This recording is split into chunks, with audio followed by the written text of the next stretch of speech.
Welcome to moistcritikal's compilation to fall asleep to relax. Time to let your brain clock out and your body settle in for serious snoozing.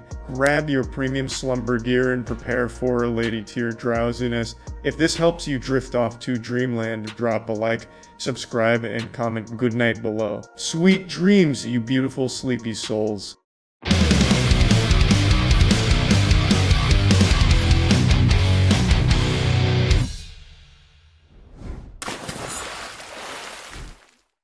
Welcome back to the MWL, bigger and better than ever. Today we have a supernatural soul match, and it's important to note there's a very distinct absence. Commissioner Phillips is pursuing his dreams of being the #1 tic-tac-toe athlete in the Esports Olympics in Singapore, and we wish him all the best. But today we have an incredible match booked for you regardless between Warhorse and Genie Maker. Why don't you tell them a little bit about Warhorse, Chase? Warhorse, the Clydesdale killer, the Mustang mutilator, the warm blood warrior. Warhorse is a fan favorite in the MWL, and for good reason. The energy that this fighter puts out is intoxicating. We here at the MWL would also like to congratulate him on the recent birth of his child. The Pumpkin Patch got a brand new gourd recently. That's his 8th child. Yes, sir. This is actually a very personal match for Warhorse. You see, a few years ago, his wife was tragically disappeared in a magic act. I know it sounds crazy, but this actually matters a lot to him, and it's to prove that magic is not a force of good. It's a force of evil. I'll tell you what, if my wife got disappeared by a magician, I'd be pretty upset too. I'd be pissed as hell. I tell you what, I'd be mad as hell. Understandably. With Commissioner Phillips out of the country pursuing his dreams of being the ultimate gamer, we're here in the real world playing real matches for real accolades using real magic. And you know who hates magic? That's the Warhorse. Yes. How much does he hate magic? Well, let's just ask him. And there he is now. There he is right there. Warhorse himself. Yeah. From St. Louis, Missouri. See somebody die! Ooh, look at him go. Now that's a performer right The there. crowd Look at is that energy. electric. Really channeling that little Viking energy today. Now, Warhorse has some magical trauma, and as cool as that sounds, it's just like regular trauma, if not worse. He doesn't care about it. Woo! Look at the love and care he holds that child with. Where's the microphone at? I got something to say! Now it's time for my world-famous introduction. Weighing in at 4,000 pounds of raw heavy metal, he's faster than a bullet with twice the firepower, that head-banging, big swinging, undisputed king of heavy metal mountain! El Macho Muchacho himself, Warhorse, and I'm here to rule ass! Yes, he is. He's gonna rule some ass. He's going to roll ass. I can yes. see I'm that not ass just getting here. ruled I now. can see it. I'm not just here to rule ass, though. Warhorse has an agenda tonight. Oh my goodness. Probably magic. You gotta understand something. You gotta understand. There's a lot of fake, phony baloney out there in the world, but one thing that's real is professional wrestling. One thing that's fake, magic. I can't stand magic. I can't believe in magic. I don't even want to play Magic, the damn card game. I want nothing to do with it. It makes me sick to my stomach. He does not like In the hocus fact, pocus. No, he Harry doesn't. Houdini was right. It's a whole bunch of You pull the rabbit out of BS. the hat, and he's gonna say, that rabbit was already in there. There's not anybody, and I mean anybody, who can convince me that magic is real and worth my time. Not anybody out there, anywhere in the whole MWL. Wow, that is Warhorse in classic standard fashion, getting the crowd energized right off rip with his baby in his hand too, and that baby looked comfortable up there. Oh yeah, Oh, nuzzled. He loved it. Nuzzled. Firecracker Warhorse is, I tell you. He said he doesn't believe in magic, but I don't think he's ever really met Genie Maker. That's a strong opponent right there. Yes, sir. Genie Maker is an enigma in the MWL. We aren't really sure who or what he is, but our crack team of analysts, historical analysts, were able to decipher tomes and texts dug up in ancient Egypt that described a warrior who has an insatiable thirst for the souls of other strong opponents. He captures them in his lamps, and one day he's going to create the ultimate fighter. Now, I don't know if he's going to stand a chance against Warhorse. To be honest, I mean, with a disbelief in magic like that, it's hard to counter that. It really fights back. I didn't believe what Genie Maker was saying at all when he first started talking all that mumbo-jumbo about trapping souls and everything. But a couple years ago, my grandmother came out here. She wanted to support her grandson and meet her favorite wrestler, Genie Maker. So I took her backstage, let her, and right before she could even say hello to him, he sucks her soul out of her corporeal form. He sucked up my Meemaw, my damn grandmommy. Genie Maker's magic leaves me at a loss for words, but luckily, not a loss for expressions. Now, I didn't even want to accept this match. I'll tell you that right now.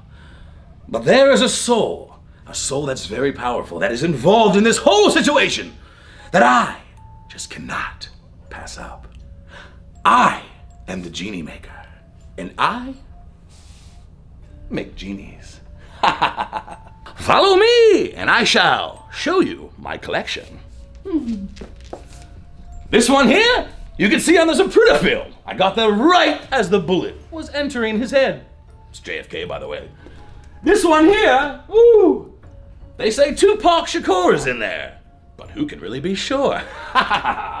Ooh, now this one here, one of my favorites. Well, used to be. Walt Disney is in there. I agreed to let him out when he stops being racist. What was that, Walt?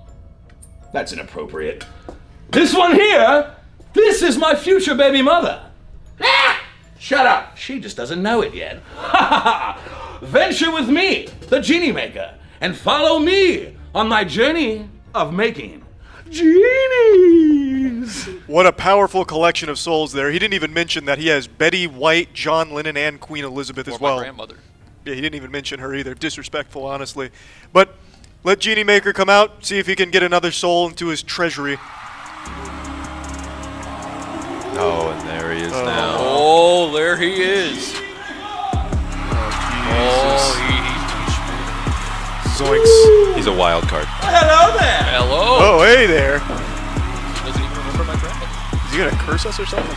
No, he's got a little something there. He's got a little secret surprise for them. Oh, he's taunting. He's coming out here without any What? props. You better stay back. You stay back right now. You know what kind of trauma I've been through, what my family's been through. No. You put that down. I got words to say, and you are gonna hear them.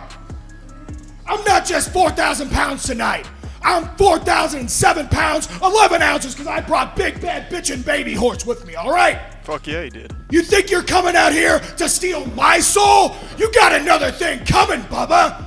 This kid needs a father figure in his life, and that is me.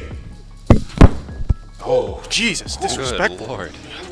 Warhorse, tell me, where does the anger come from? I'm a Genie Maker. I can make your dreams simply come true.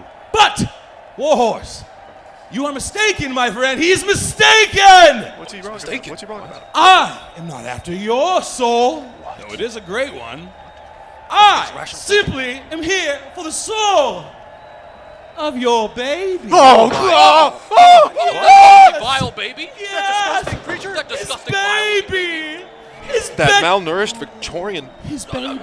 It's John. So, Never even seen the sun. Warhorse, I am here to challenge you, but not for your soul. I am Not simply surprised here if he thinks it, for. because that is a pale little baby. I am simply here for. I am simply here for. The baby. Wow. Jesus Christ. What a challenge. Oh, he's giving the baby to the... Is the referee The ref? qualified to handle Is he? it? Is he a That one qualified baby is- expert? That's a small human being. Now I know he's one of the few men that lactate, but I don't know if it's enough for a baby. Stay back. Oh my goodness. No, this You is want a vile. match? The only person here that deserves that baby's soul is me. I mean, the baby. He deserves his own soul, and that's none of your damn business. So you want a match? You're off. Creature is entitled to its own soul. Let's get into the Oh, match. underway. A Oh, okay, believer never versus mind. non-believer match. Whoa! Going for the soul already. Out. Can he? I see it leaving. Oh my God. my lord! This He's has to be sucking it right out of him. That has to be the fastest match in the MWL's history. I think that's a new record. That was at least Soul 15 of seconds. Warhorse is finally mine. Oh, wait, bring it free! Jesus! It's no record just yet. God, it's like Luigi's Mansion. He's chasing it down. Oh my God. It's Warhorse. His spirit. His spirit's beating his ass. That's the non-believer in him. Oh! Jesus. What a powerful mantra. Oh, my goodness. Watch out, he's gearing up the Frankensteiner. Oh, there we go. Okay, he's got him in the corner. Oh, that's a low blow. Oh, Jesus. Oh! The poltergeist pulverizer. Oh, the spirit of Warhorse. Is he okay? Good Lord. Oh, who hired the spirit of the third property brother? He's out here redecorating. That's the spirit of Warhorse setting up a table. Good Lord, he's going to use that. It's like a Pokemon battle. You can't catch it without weakening it first. The spirit of Warhorse was not ready to be captured. Absolutely not. That was right at the beginning. Oh, the spirit of Warhorse has got Genie Maker by the hair. Oh, he said you're not going to bed yet. Oh my God, this is brutal. Oh! Slammed into the dinner Right table. into the table. He's on the ropes. He's got him on the ropes. I would have thought Warhorse would be weakened from childbirth. But no, he's full power. They say women that give birth are heroes, but men who give birth are champions. Damn right. Oh, he's punching him from the top Oh turnbuckle. my gosh. That table said it was idiot-proof, but we're going to see if it's warrior-proof. Oh my God, no, Oh! not with this. Jesus Lord. Christ, have Oh mercy. God. No! No. Oh! Jesus. Does he have a pulse? Is there any magic that can save him? Has the connection been severed? He just killed magic. Oh, this show is just like my favorite show, Bones. Because he just broke all his bones. At That least makes 12. sense. At least 12. But he's still alive. Yeah. He's still breathing. He's still kicking. Wait, oh, where's the spirit's back. His spirit's going back into his body. The connection's Warhorse been is restored. He's alive. He's back. There he is. Oh my God. And he's there coming he out with a is. vengeance. Oh, the double lariat. He's on a rampage. There he is. His spirit beat his ass, and now his physical form's beating it too. Oh! Yeah! Look at this stick of dynamite in the ring. Warhorse just answered the Warriors' call right as it was going to voicemail.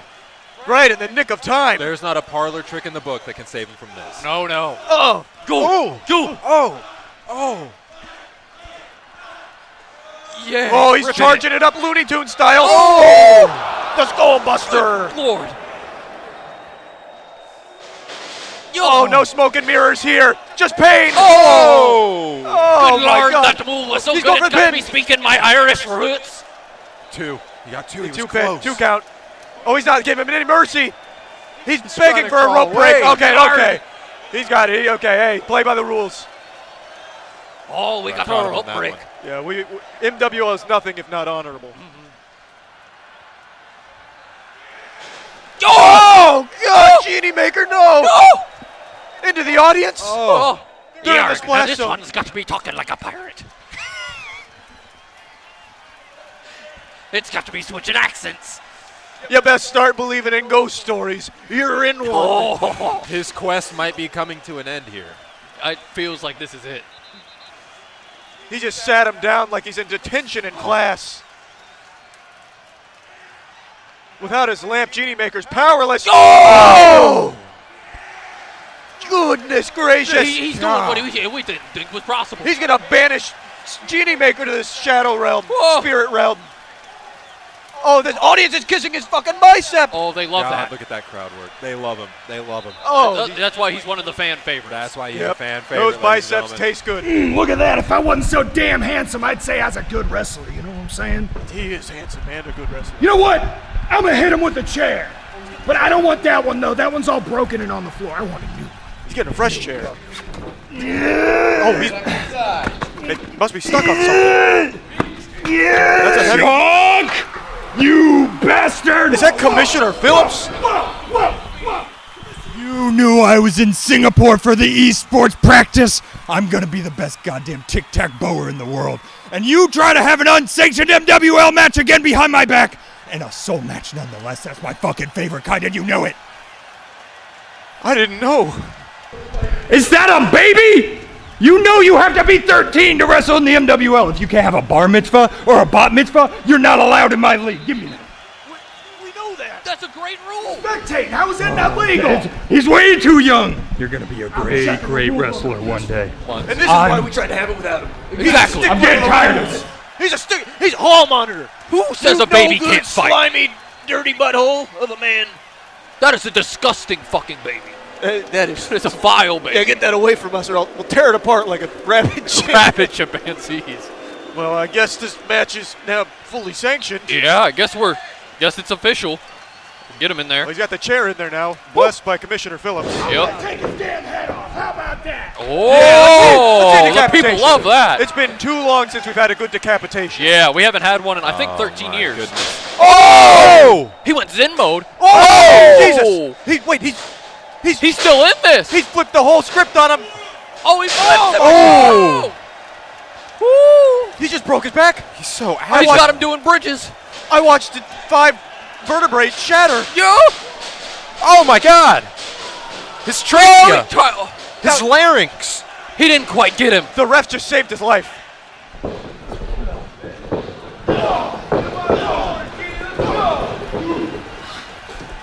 Oh, disrespectful! Disrespectful! Right to the sternum too. Just patted him on his little That's a chest. Missouri wax right there. That is Oh. the Missouri wax. Forbidden jutsu. He's got a What big is he- special move. What is he gearing up for on this one? Who could this be? For God? Oh! Oh no, for the devil! Oh! Oh! Oh!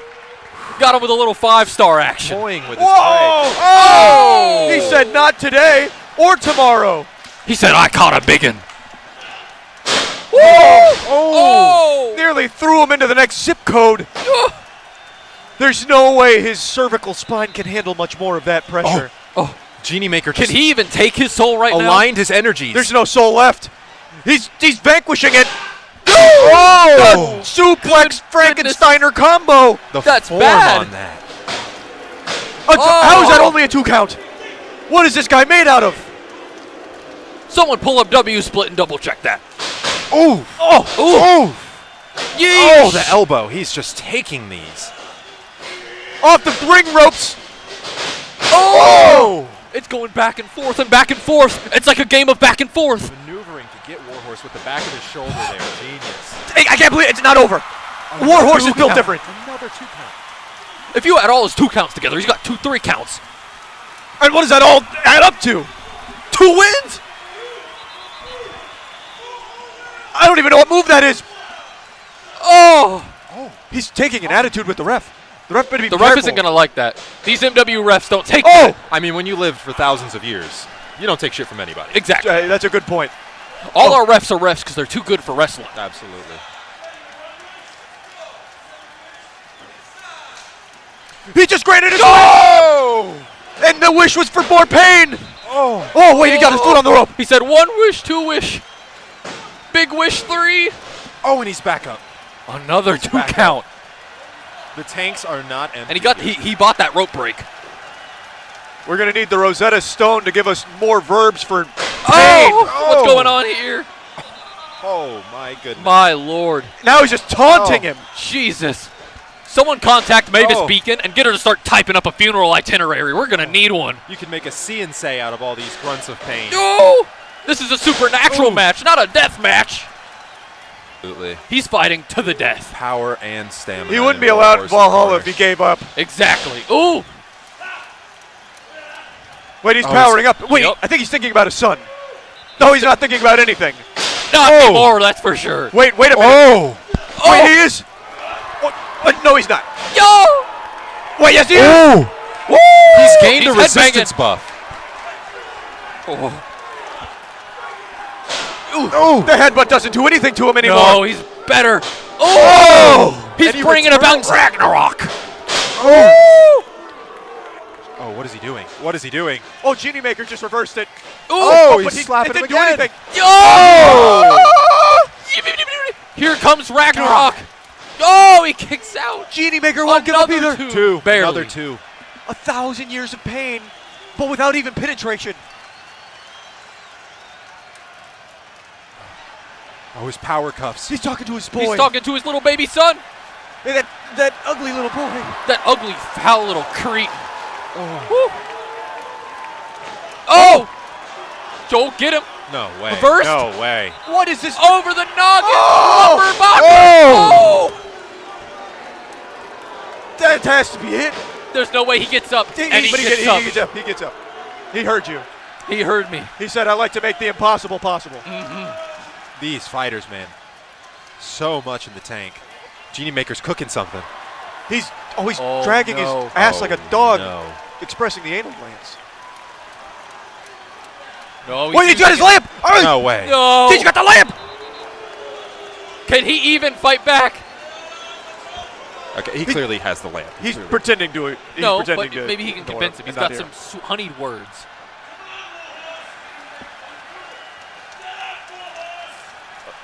Don't get up, Warhorse. It's not worth your soul. Come on. It's not worth your soul. Just let it be. Come let on, him Warhorse. win. Oh, but the referee! Oh, no! Oh! The referee has wrestled the lamp. He's going for the pin! Hit. 2. Oh, but Genie another Maker still kick. gets out of it. Another 2 from him. He still kicks out. Oh. Now Warhorse is on the offensive. Oh! Oh, my God. What a round. Oh, he's going Someone to call break this. him in This half. cannot keep going. These men are not built for this. The human body isn't built for this. Yeah. There's not much Woo, more this he can could do. be it. He refuses to give up. Oh, he's just like an anime character. He's just fighting through. He just keeps going. He's got the. No. Oh, he wanted the chair, but the chair slips away. He's got Oh, the he rope. rope break. Rope break. Warhorse. Oh. He's going to have a saddle sore after Yeah. that one. Absolutely. Warhorse really rode him and put him away wet. But he's still not done. He's still there. Oh! Oh! Get him out of that ring. He kicked him out. Oh, goodness. That might have just saved his life. I think he needed that. I think he needed that break. Wait. I think. Is he I trying think to? the lamp may still be in the ring. Oh! Jesus Christ! Just let him. Let him live. Let him get fight. back in. Oh! Oh! I tell you, I got to put my hat on for this one, boys. It's getting somber. Yeah. The MWL funeral budget's going up big time. You can't help but shed a tear for Warhorse right now. And it just gets worse. Just kicked while he's down. And it just Literally gets kicked worse. while he's down. You can't beat a dead horse. What is it? Oh, that is his name. What is he pulling out? Did he No. put something else Is he under pulling? Oh, he is pulling Oh something out. my! It's a Jeez. coffin! Oh, he came ready with the coffin. Oh That's my from gosh. Chainsaw's funeral and revival. I knew we shouldn't have kept that spare. Yeah, we should have just tossed it.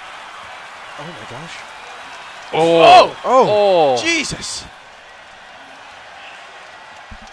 Oh. Mercy, he didn't mean to hit your casket. Oh! You did that. You threw him in. Oh, my God. Was he even Talk trying about sins of the father.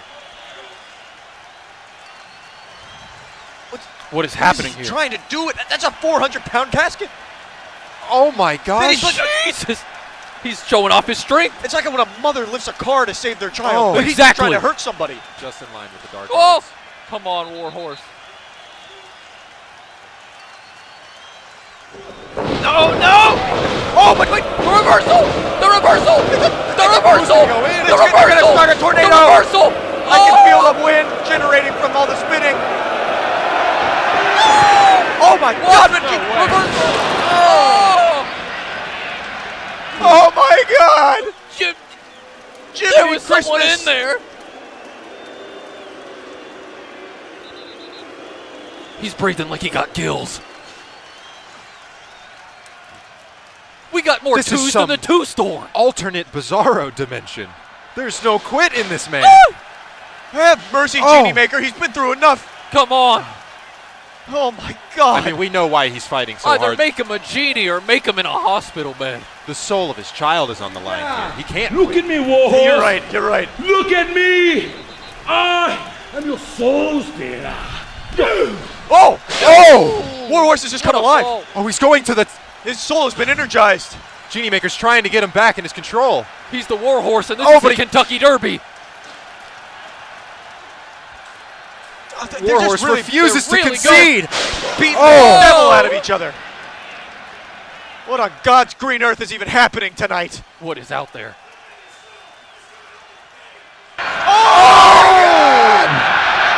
He is dead.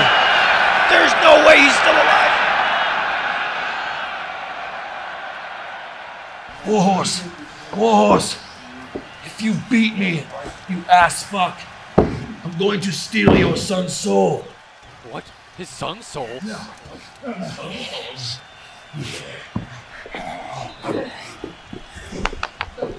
Stay.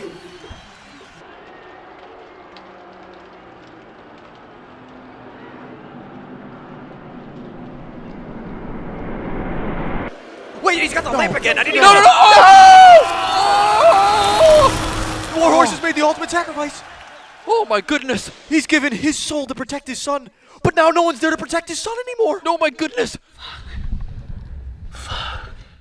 Why is he? What are you doing here?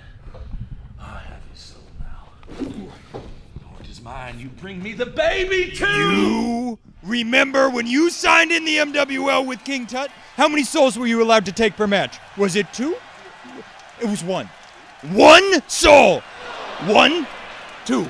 Don't you touch this, baby. This is the future of the MWL. You know I love you, Genie Maker. Don't make me kick you out of the league. The last time I made a deal with you, I was gone for 10 years. I'm not doing it again. Don't you touch the baby. You get back to your corner. This one smells like Slim Jim and regrets. Please, I beg of you, sir. I'm gonna walk out with the baby, and I better not hear a peep from you. Wow. Commissioner Phillips laying down the law. He just spoke back to a mystical entity. Well, Genie Maker, I think, won the match. He got the soul. Well, I tell ya, we were blessed with history tonight. We saw a father make the ultimate sacrifice for his son. Warhorse gave up his life to protect his ugly, despicable baby. He did, What he a did. beautiful moment. Absolutely tragic, though. Someone might need to call the glue factory, because I think Warhorse might be done for. But what does the future mean for his child? Now that his child is free, does it have a grudge to settle? And who's going to take care of it? A parental guardian? His wife has been disappeared for well over a decade Exactly. Yeah, exactly. now. And we're not going to take care of it. I'm it's definitely disgusting. not taking care of Yeah, that fucking absolutely ugly baby. not. Yeah, we'll rip it limb from Disgusting limb. baby. Fuck that child. I'll rip it apart like a chimp.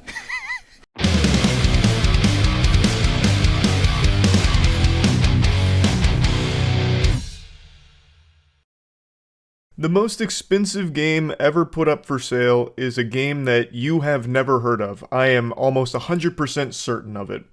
It's a game that does actually exist. It's not just make-believe, phony baloney nonsense. It is a real game, and it is a game that has been played by at least 16 people. And it's a game called Spooky Men, and it retails for $100,000 on Steam. Or at least it used to. But the developer must have realized the power and the beauty of Spooky Men and came to the conclusion that any sane person would. That he was actually underselling the game. The price didn't match the quality. He needed to charge more for it. This is Spooky Men we're talking about, for heaven's sake. Like, heavens to Betsy, it's Spooky Men. He was basically giving it away for free with a $100,000 price tag. So, he made the logical decision. He eventually cranked up the price of Spooky Men to $1 million to buy it.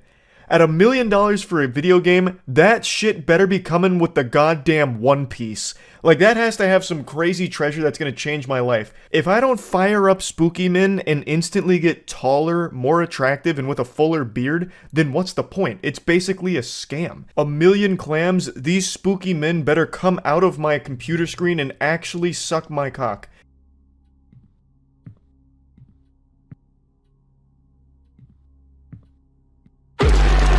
As advertised, these men are spooky. Let's go ahead and check the description of what it's about. You know, maybe it really is worth the price of admission here.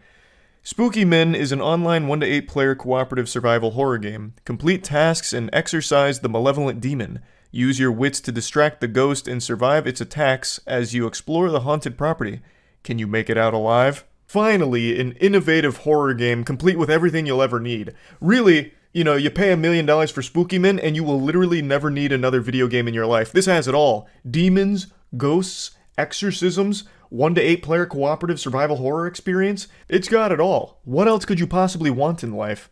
You know what? Actually, I know the answer to that question. I know what else you want in life. You want a better PC.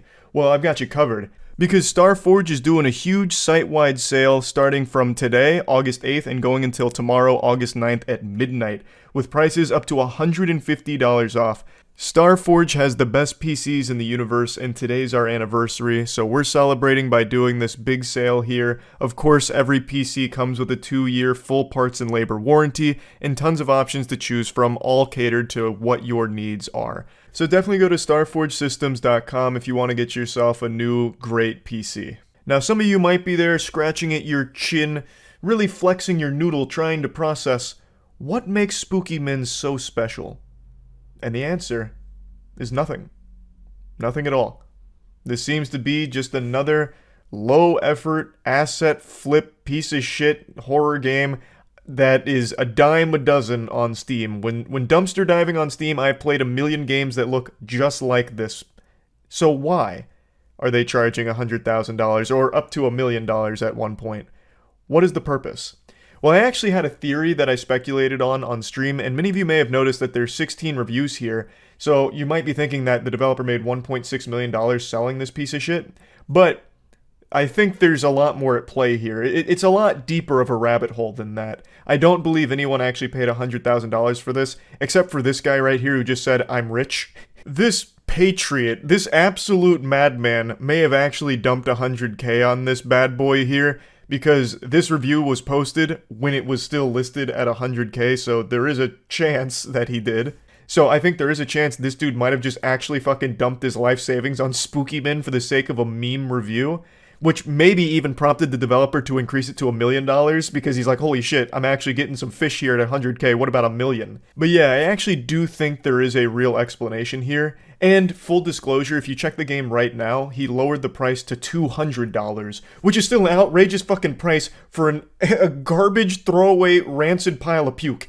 Like, it's still, you've got some gall, the chutzpah, yeah, the hair on that sack, to charge with a smile on your face $200 for Spookyman is still absurd. But anyway, let me go ahead and explain why I think it was listed at $100K and $1 million at one point. What the fuck, there is actually a $100,000 Steam game called Spookyman. 16 people bought this game. I don't know. Oh, it looks like it at one point cost 59 cents. And they changed it to $100,000. Maybe they changed it to this because they couldn't take it off Steam, so they just put it at a price no one could pay for. That's probably what happened then. That is a spooky man, though. Buy it. I'm definitely not doing that. I really do wonder what would happen, though, if I bought this for $100,000 and then issued a Steam refund and said I want it all in store credit. Could they process a $100,000 store credit refund? What are the limits here? Because you can charge fucking anything for games on Steam.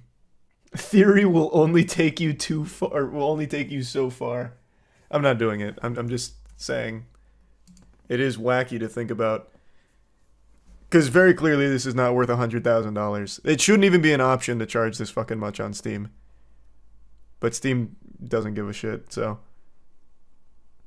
Buy it, beat it in 10 minutes, refund, say this is ridiculous, I can't believe I paid $100,000 for this, I chose this over a car payment, or a house payment. I want my refund. They'd have to give me the refund, because I'm well within my right. Out 100K, but you also gain 100K in store credit. Yeah, that would literally last me an entire lifetime with Steam.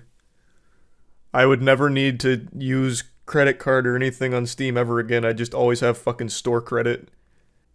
How much do you think every single game on Steam would cost altogether? Isn't there a site that has the answer to that? Oh, yeah, there is. How much does it cost to buy all the Steam games? Ever wonder how much it costs to buy all games from Steam? Well, at the moment it costs $980,000. How many fake high prices, though? Oh, true, since this was updated 3 hours ago, it's absolutely going to be taking this $100,000 price tag into account, won't it? Yes, this is going to be highly inflated with games like this. This and Destiny 2 make up 90%. You know, the game used to be 59 cents, and then he cranked it to 100 grand, and like I said, I'm pretty sure the reason is the game's shitty. The game is probably really bad, and he doesn't want people to buy it until it's done, because it's still in early access, but he also doesn't want to take it down either, because then it'll be another $100 to put it back up. It's $100 to add a game. It used to be. There's a fee to post games on Steam. There used to be. And it used to be $100. I think that's still the case, right? They didn't get rid of that. They didn't waive the fee. I tried looking for the developer's Twitter or something like that in order to see if they've made a statement about the price anywhere or anything, but I haven't found anything from them, so I can only continue to speculate, but I think I've pinned the tail on the donkey here. I think the reason for the price being up to like $100K and $1 million and shit like that was to put it out of people's price range so no one would accidentally buy it. So it meant that he could work on the game without fear of someone buying the game and being mean to him about it or something, maybe. It's basically a way of making sure nobody can buy it, because no one's going to pay $100K for it, right? That's not exactly a cheap, affordable price someone's just going to drop all willy-nilly. So I think that was probably the goal, but now he's dropped the price to 200, and now I think the goal is really out of greed, because this did get a lot of publicity. There were quite a few articles written about it and people joking about it on Twitter, so I think what must have happened is he was tipped off about all of this new publicity that he was finding, and he thought, okay, well, what if I bring the price way down? Maybe some people will buy it for the meme. And he's probably right. I do imagine there are a couple of people that probably spent $200 for Spooky Min in the couple of days that he's had it there now, at that price. Which would, of course, be a very reckless waste of money, but that shit does happen from time to time. I myself am guilty as being someone who dumped $200 twice now on absolute repulsive garbage for the sake of a meme, a little goof with it. Of course, you can always refund it, right? Like, no one's actually going to buy this game and not refund it. But even still, it's still just is so embarrassing to do that. I can't help but be a little bit regretful that I spent $200 on something like, Super Fight or whatever. So I'm not doing it again. I'm not spending $200 on Spooky Min, of course. But yeah, I just wanted to talk about this a little bit because I've never seen a game priced this high. Even though I always knew you theoretically could on Steam, I would still just like to think that there's some kind of safeguard in place to prevent a developer from doing this kind of shit. Like, there's no reason you should ever be able to have your price go up to $100,000 or $1 million. Like, I don't see that ever being utilized. I don't think it ever should be utilized. Nothing should be that expensive on Steam. But yeah, I just thought this was still pretty interesting. That's about it. So yeah. Oh, that's the other thing I wanted to talk about. I saw this. Hold on, let me pull it up. So we have a follow-up to the Burger King story. The Burger King manager who was serving people French fries from a trash can has been arrested. They got her. Rightfully so. Food tampering is serious, man. That shit is actually, like, horrifying. You remember there was that viral trend of insufferable assholes licking ice cream at supermarkets and then just putting it back? Or, like, spitting into, like, drinks and then putting them back on the shelf? And they all faced, like, potentially serious charges. It's because food tampering is such an important thing to crack down on. And now she's getting slapped for serving trash can French fries, which is so weird. Like, French fries, like, it's not like there was any shortage of them. It's not like she was saving money by serving French fries out of the dumpster. But I love the trash can seasoning. Yeah, someone in chat made a great point, because when I first read this story, I said, like, how could you even tell it's Burger King? Haha, everything's fucking terrible there. It's all trash. There's no way you'd even know. And one guy in chat was like, well, that's how they knew it, because it tasted better, so they were suspicious. And it turns out they were from the trash can. It's a baffling crime. And hopefully she faces serious repercussions. Food tampering is serious. Do you guys know the history of why food tampering is so cracked down on? I don't even know why I'm asking this like I'm in some kind of fucking classroom setting. I'll just tell you. It's because there was a case a long time ago, I don't remember when. There was a case of some absolute menace, some fiend, started tampering with, I think it was Tylenol. And they poisoned it. And just poisoned a bunch of Tylenol across a bunch of different areas, and they never caught the person. And it was a huge problem because it led to deaths. And they couldn't trace anything because there was nothing tamper-proof. They just laced Tylenol and fucking killed them with cyanide. So they really busted down on all of it. Which is why food tampering carries such a big possible sentence. It was cyanide, right? That they laced the Tylenol with? I'm almost positive. There were 7 deaths, and it was in October, from September to October of 1982. And yes, it was laced with potassium cyanide. Did they ever find out who it was? No. There's a whole Wikipedia on it, though. The Chicago Tylenol murders. But because it was, like, widespread, They couldn't really track down who it was reliably. It's too hard. The trash can fries were an accident and she'll get off. Were they? I've seen conflicting reports on that. I haven't read this story from this source yet. Let's see. I don't think it was an accident. You don't accidentally serve someone dumpster fries. Let's see. Officers allege that Jamie Major, the location's assistant manager, put the discarded fries in the tray and added freshly cooked ones on top.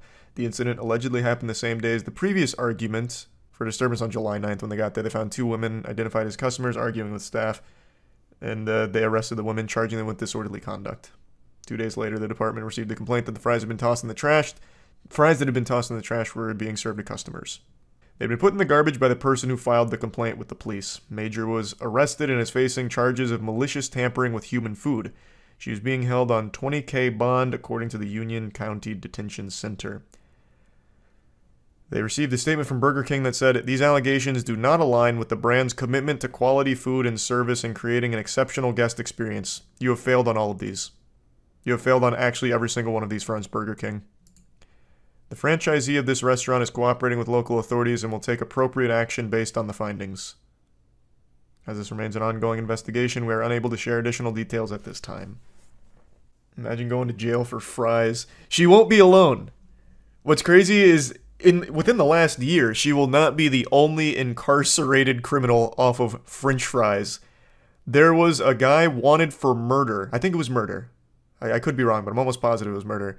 He had a warrant out for his arrest, and he was served cold French fries, and he was so offended at getting served cold French fries, he called the police. When the police arrived at the scene, they ran his details, found out he had a warrant out for his arrest, and then he was like, "Oh shit, this was a bad idea," and he ran away. The police tased him and took him into custody. All because he self-reported over cold French fries. I'm gonna double check. I think it was murder. I think he was wanted for murder. which is crazy. Like, he got away with murder and then it's like, cold fries? Nope. We've got to get the police down here ASAP. This is unforgivable. Yep, murder suspect. Yep. That was August of last year. The footage of it is kind of crazy too.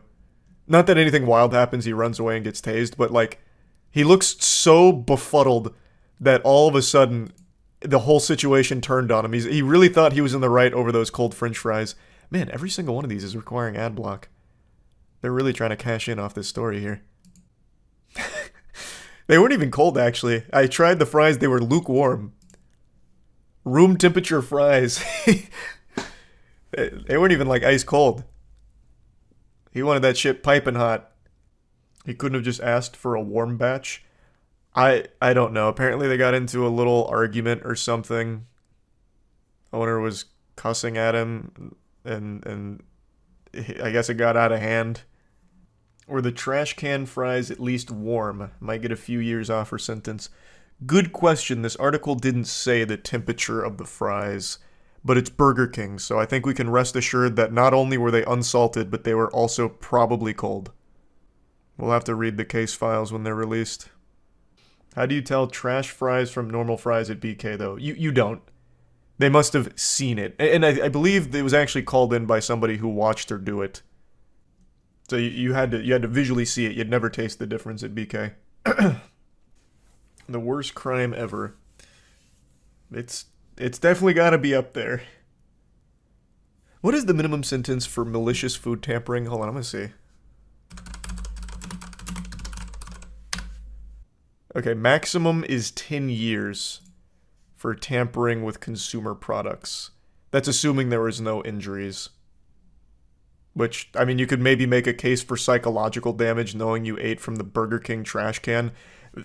Eating from a trash can's bad. Eating from a Burger King trash can, that's like biting into like raw plutonium. You're really rolling the dice. That's got to be the most radioactive fucking trash can ever. The dumpster behind Burger King, good lord. Filled with fucking gamma radiation. Though in Texas it could be up to 20, but this wasn't in Texas. If you check the same news site, they have an article titled "Manager, Assistant Manager Arrested During Operation Special Toppings." Is this how they caught her? They had to have like a whole sting operation? They had like a van with a satellite dish parked outside the local Burger King here. Fucking binoculars out there with like a stakeout waiting. Operation Special Toppings nabs 2 pizza parlor employees. Oh, wow. How deep does it go? Oh, accused of using restaurant to make drug deals. That's so much different than just serving trash can fries. This is not the same. Would you ever do a fast food breakfast tier list? Man, that's fucking crazy. We did that last week. The video will be up either tomorrow or the next day.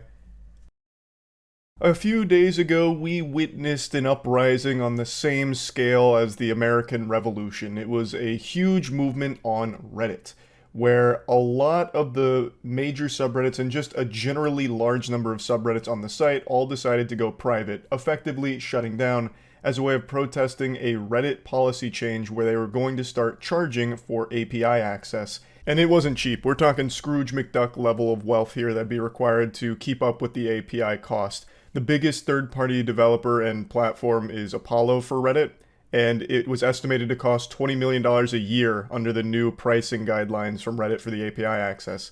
And all of these third-party apps and developers do need API access to exist, so since none of them can afford to shell out 20 million clams, it effectively kills third-party apps as well as some Reddit mod tools that use API access. And it was a heavily down-duded decision. The community was very upset because third-party apps are the preferred method of perusing Reddit for a lot of people. Apparently, the official Reddit app is complete fucking trash. I'm not a huge power user of Reddit, so I was ignorant to all of that. However, I always stand by my belief that if a third-party app is offering a better service than the official one, it should have the right to exist, and it's wrong to try and force them out just because you made a dog shit official app. And I'm also never, pumping my fist and celebrating a company's insatiable gluttony and greed. So I've been out here with the foam finger on the sidelines cheering and rooting for the Redditors that are striking, and it was actually wildly successful.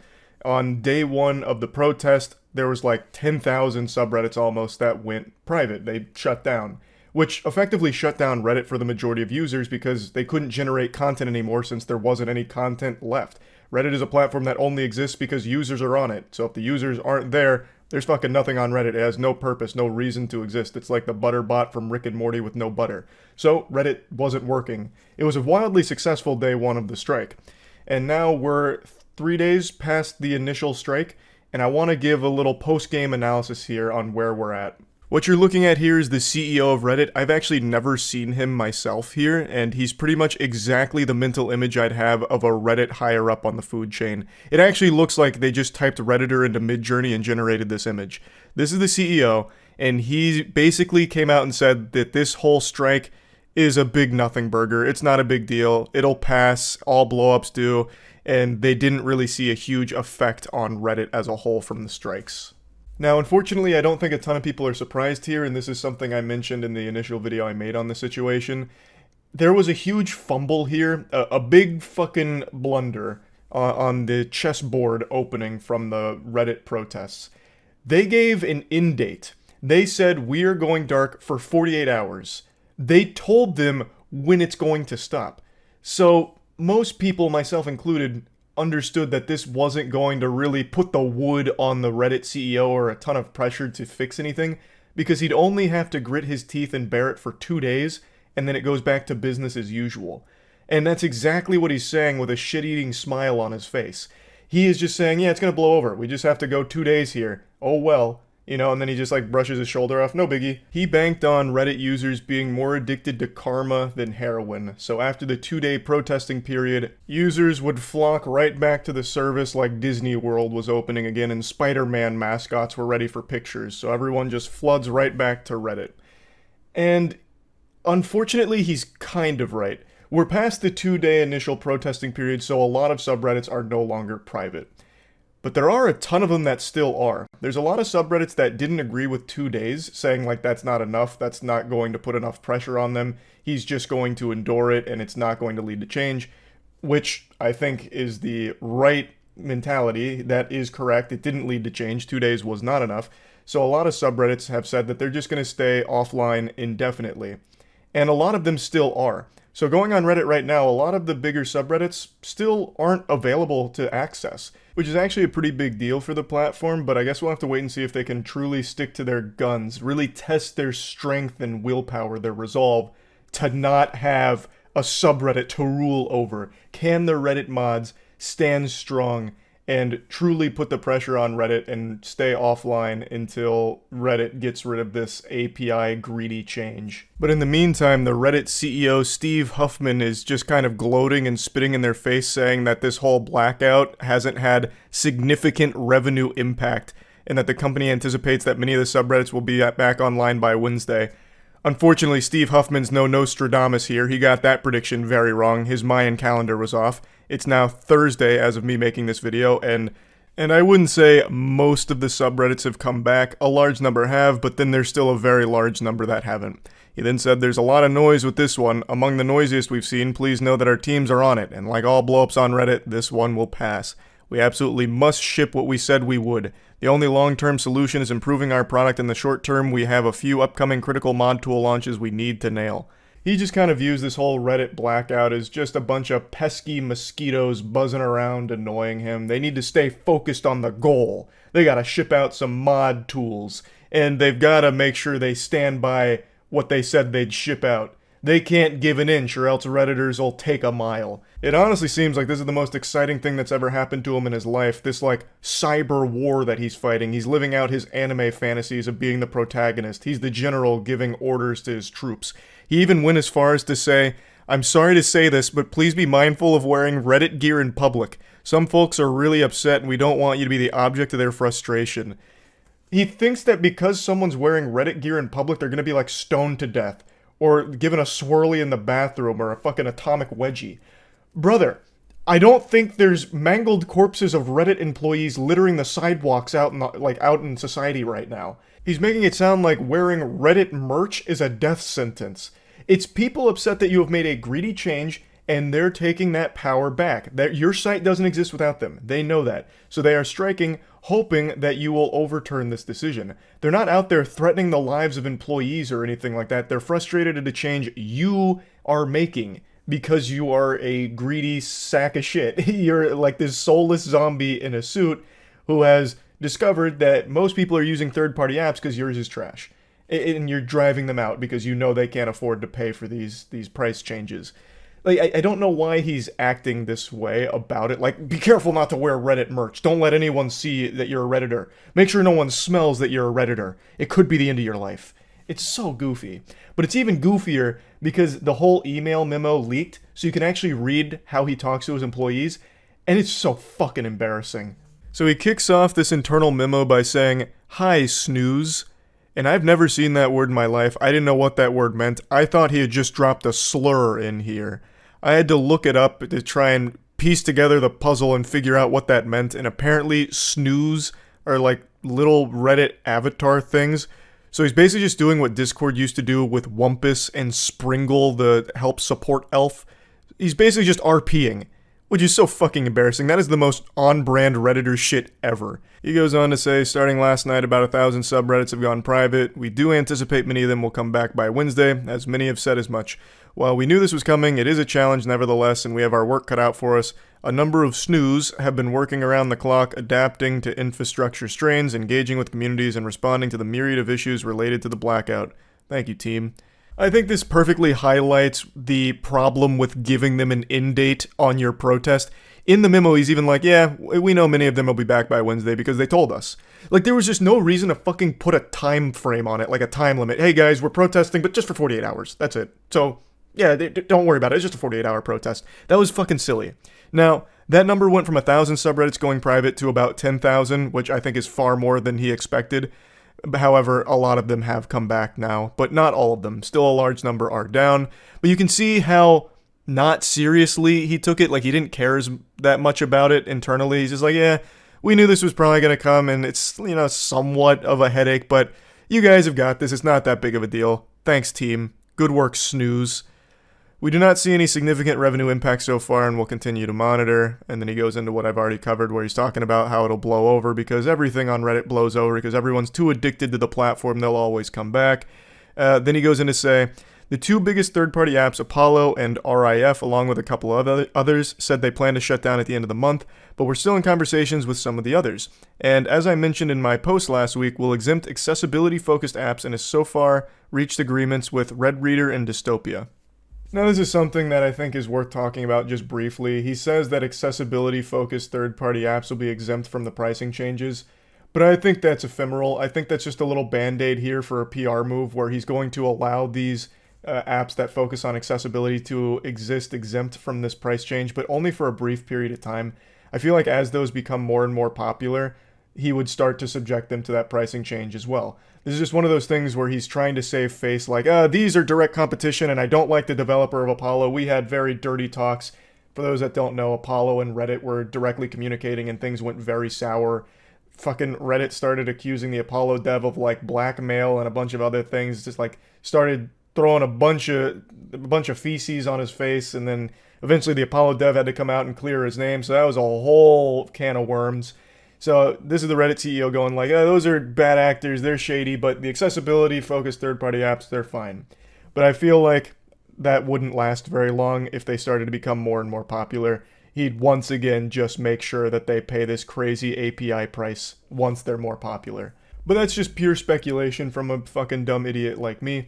Overall, I find this whole situation pretty interesting because this is a top 10 website in the world, and the users here really have an incredible amount of power, which is uncommon in situations like this. If the users all just agree not to unprivate the subreddits, the site actually just can't function, like we saw earlier this week.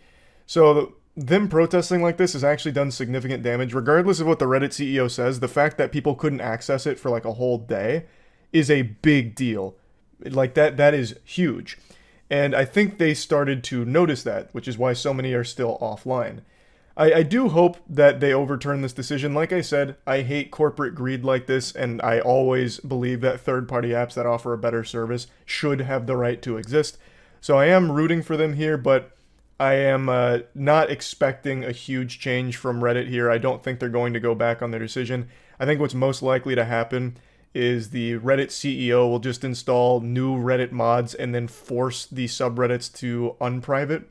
He'll just go behind the scenes internally, flip the switch, have the subreddits go live again, get rid of the mods that were protesting, install, new mods that'll just be his little puppets that he can control, and that'll be how Reddit gets back on track.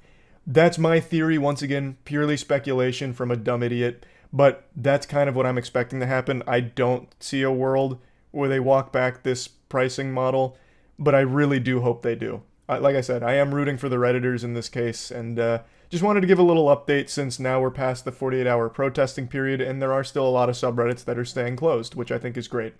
So, yeah. Reddit's not fully dead yet, but it's looking a little iffy for the future of the platform at the very least. That's about it. So, yeah.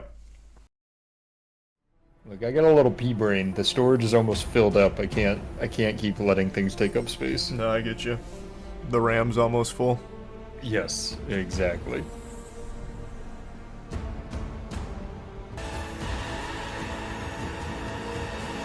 See, they even break it down for you super easily with just keywords there. See, that's what I need. Come on! What do you mean, come on? I can't fucking fly up there. Oh no, they're gonna die right in front of us. Called it. We can make it! Shot! Oh no. I'm watching on your screen. Well, they didn't have like some kind of big emotional death moment, so they're probably not actually dead. How could they have lived through that? Teleportation magic. That's fair. We don't know what's possible in this world. Yeah. I think you're shooting everything. Yeah, I'm using like 5 different little magic abilities here at once, I think. Like the avatar state. This is probably like an alt if you build it up. I love video game worlds, or like just new worlds. Like IPs. Yeah, just like how that just panned out and shows you like the bigger world here and everything. There's just something so exciting about seeing a new world. Yeah, I feel that. See, this is us. I feel it. Green seems to be strongest for single target damage.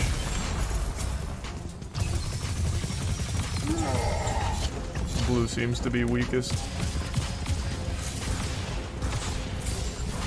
There. Yeah, I think if you just had like a lot of green, like if you can level up green, you'd be much better off. I also totally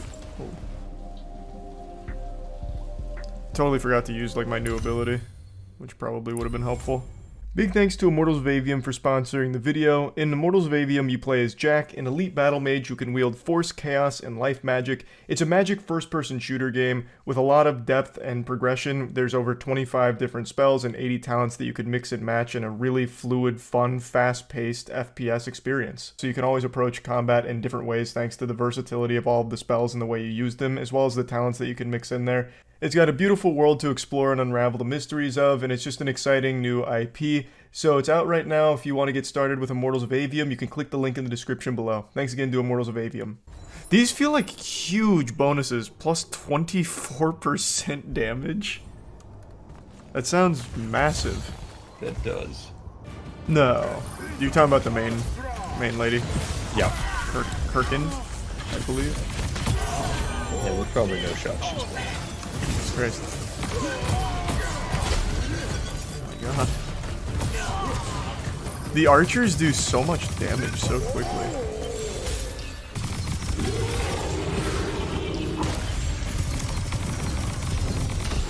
Oh, okay, didn't expect that. Oh, I got the cinder ring. It's too good. Man, I am just annihilating this boss right now. He's hit me a single time. Granted, it almost one-shot me, but even still.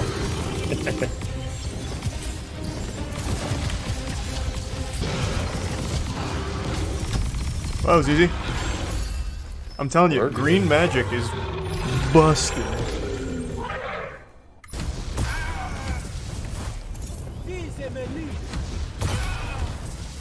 I defeated the dragon.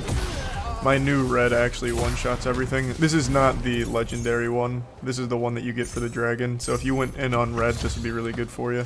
Cool. I just got it. Is it frag fire? Frag fire, yeah. Cool. This one's my legendary, though.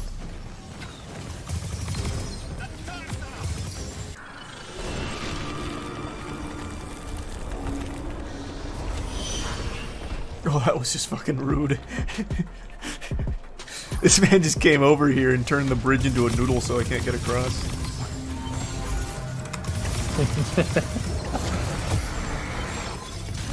Classic noodle magic. Yeah, a noodle sorcerer. You threw that out so nonchalantly. Maybe a different angle. I thought I could land on these boxes and jump across. It looks like I should be able to, but it's not letting me. I didn't realize there were puzzles in this. You're not at a puzzle, Matt. All you need to do is time your double jump better and then dash. I forgot I could dash in this game! Oh, you absolute buffoon. Alright, I made it. Say what now? On the one hand, nightmares brought about by a cranky magical Gestalt conscious state. That's okay. Ignore me. It's cool. Why is she so mean? Isn't she great? Well, fuck you too then. Oh. Maybe she was just having a bad day. Everyone's so mean to him. Well, I guess one person is. That's a big difference. Everybody's so mean. Well, just this literal one person. Actually, it was just, yeah, everyone's really treated him like a messiah, actually. Yeah. Except for her. The, like, head of the order was like, hey, good work. But everyone should be super nice to him, honestly. That whole spread love, actually. positivity, just kind of movement. I'm with you. Oh my god, okay. Damn. So those, okay. There's some enemies that are only vulnerable to the certain colors. So this one's only blue, I see.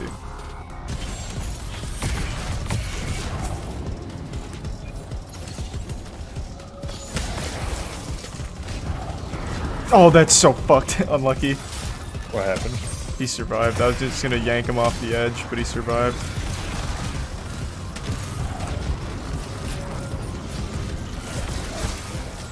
There we go. No way. Okay, there we go. Man, those, like, dogs, they are really going a little wacky.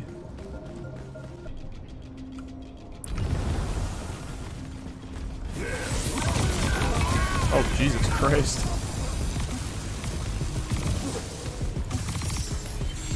Okay.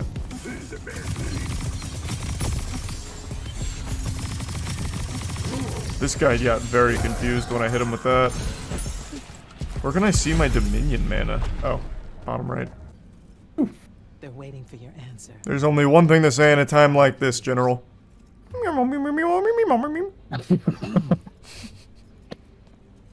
Hey, so I don't recognize any of these.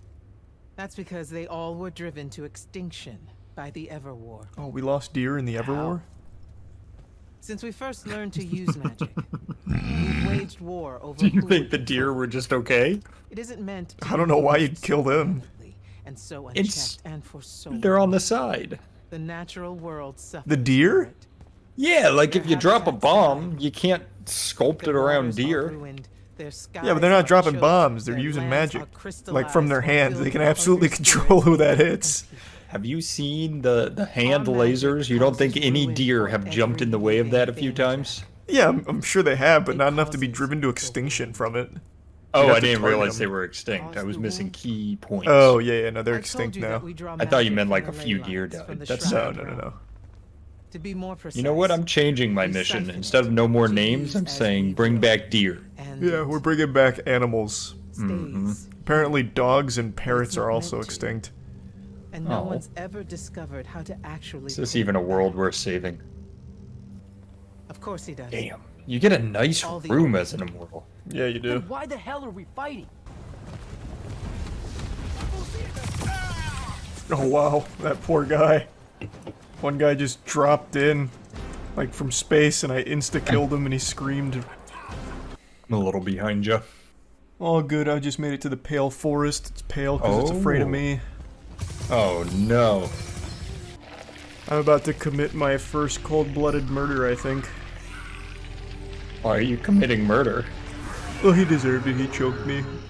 Oh. Isn't that just fighting back? No, he ambushed me after I killed a few of his friends. It was actually pretty selfish and fucked up from him. That's what I mean. You're fighting back. Yeah, mine would be self-defense Yeah. justifiable in court. His was premeditated, second degree. Yeah, that makes sense.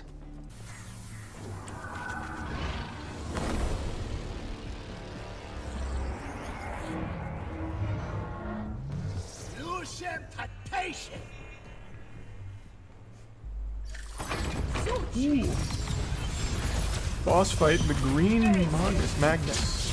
Oh. Now I gotta catch up. I wonder who's the better green. It's looking like me, if you can believe that. It's...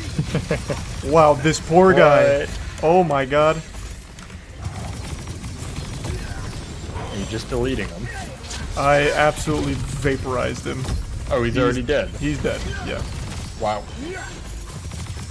Maybe I should have gone green. Green's very strong, and I'm always healing off of it, which is cool. Who's still shooting at me? I killed your boss. Go home. No way. Fire first, which is the hardest to start, but it pays off late game. Yeah.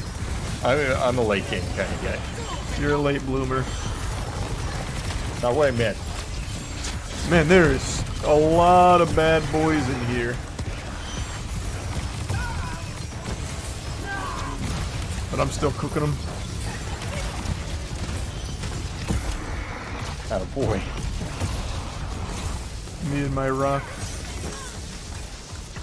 They're minerals.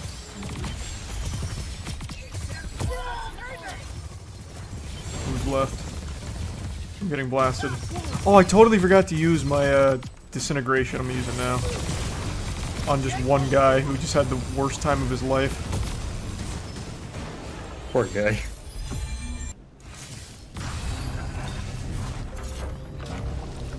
Oh, this is looking like a boss fight. I'm about to fight the Nickelodeon Slime Time Demon. Alright, Buster.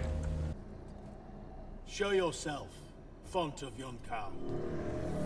My name's Charlie. I draw you forth through the power of Thradak. Oh, you're not talking to me, of course. Binding stone. Imagine he just addresses me, the player, directly. Not even Jack. Dang it. Don't turn your back on me! Send him to his family.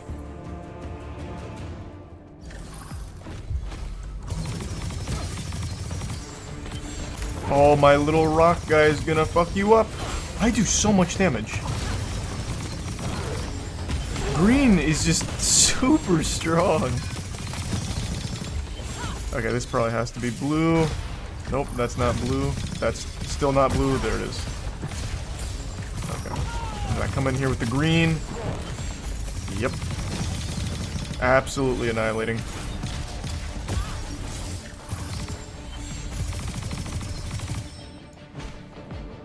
Alright, that had to be phase 1. This better be a 4-phase fight, otherwise Green's just gonna shred her in 30 seconds. My rock! No! Ah, it's like that scene in Naruto with Pain. Ugh.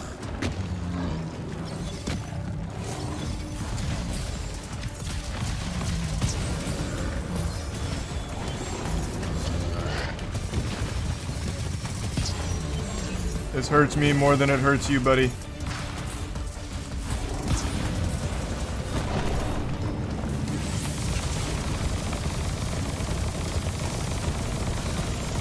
Wow. That's a lot. Huge DPS.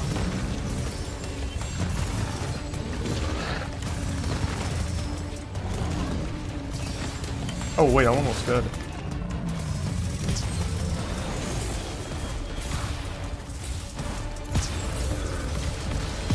There we go. Easy, Green. Cooked him. Put him in the pot, put him on the stove, and absolutely boiled him. You are broken and you are bound. Wow. Speedrun.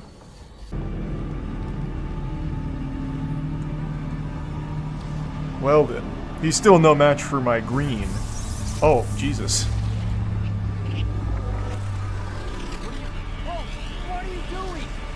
It's like a black hole.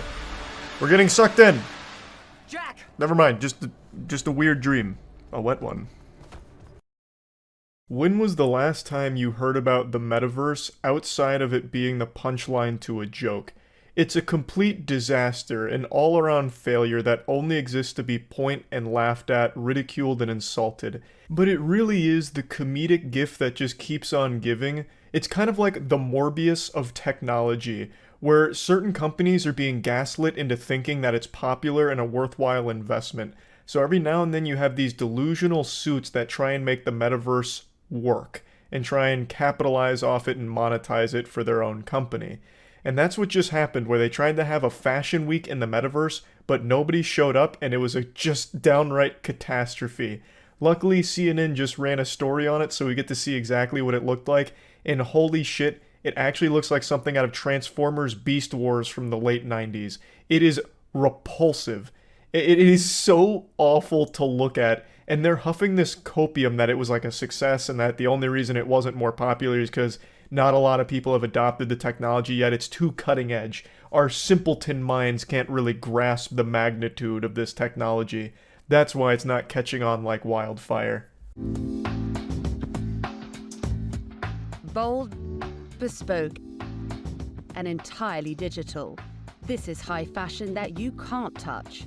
Fashion Week in the metaverse as brands turn to the internet for haute couture's new horizon. This shit looks like a fan-made event in Second Life, but this is haute couture's Fashion Week. Hopefully I didn't butcher the pronunciation of the high fashion brand, but I swear to God, the costume contests in City of Heroes back in 2005 looked better than this.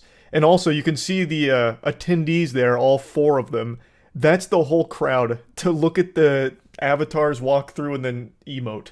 It's so shitty. Like, even worse than I would have imagined it. This seems like they threw it together in 5 minutes and tried to capitalize off of some kind of like metaverse hype that is completely non-existent.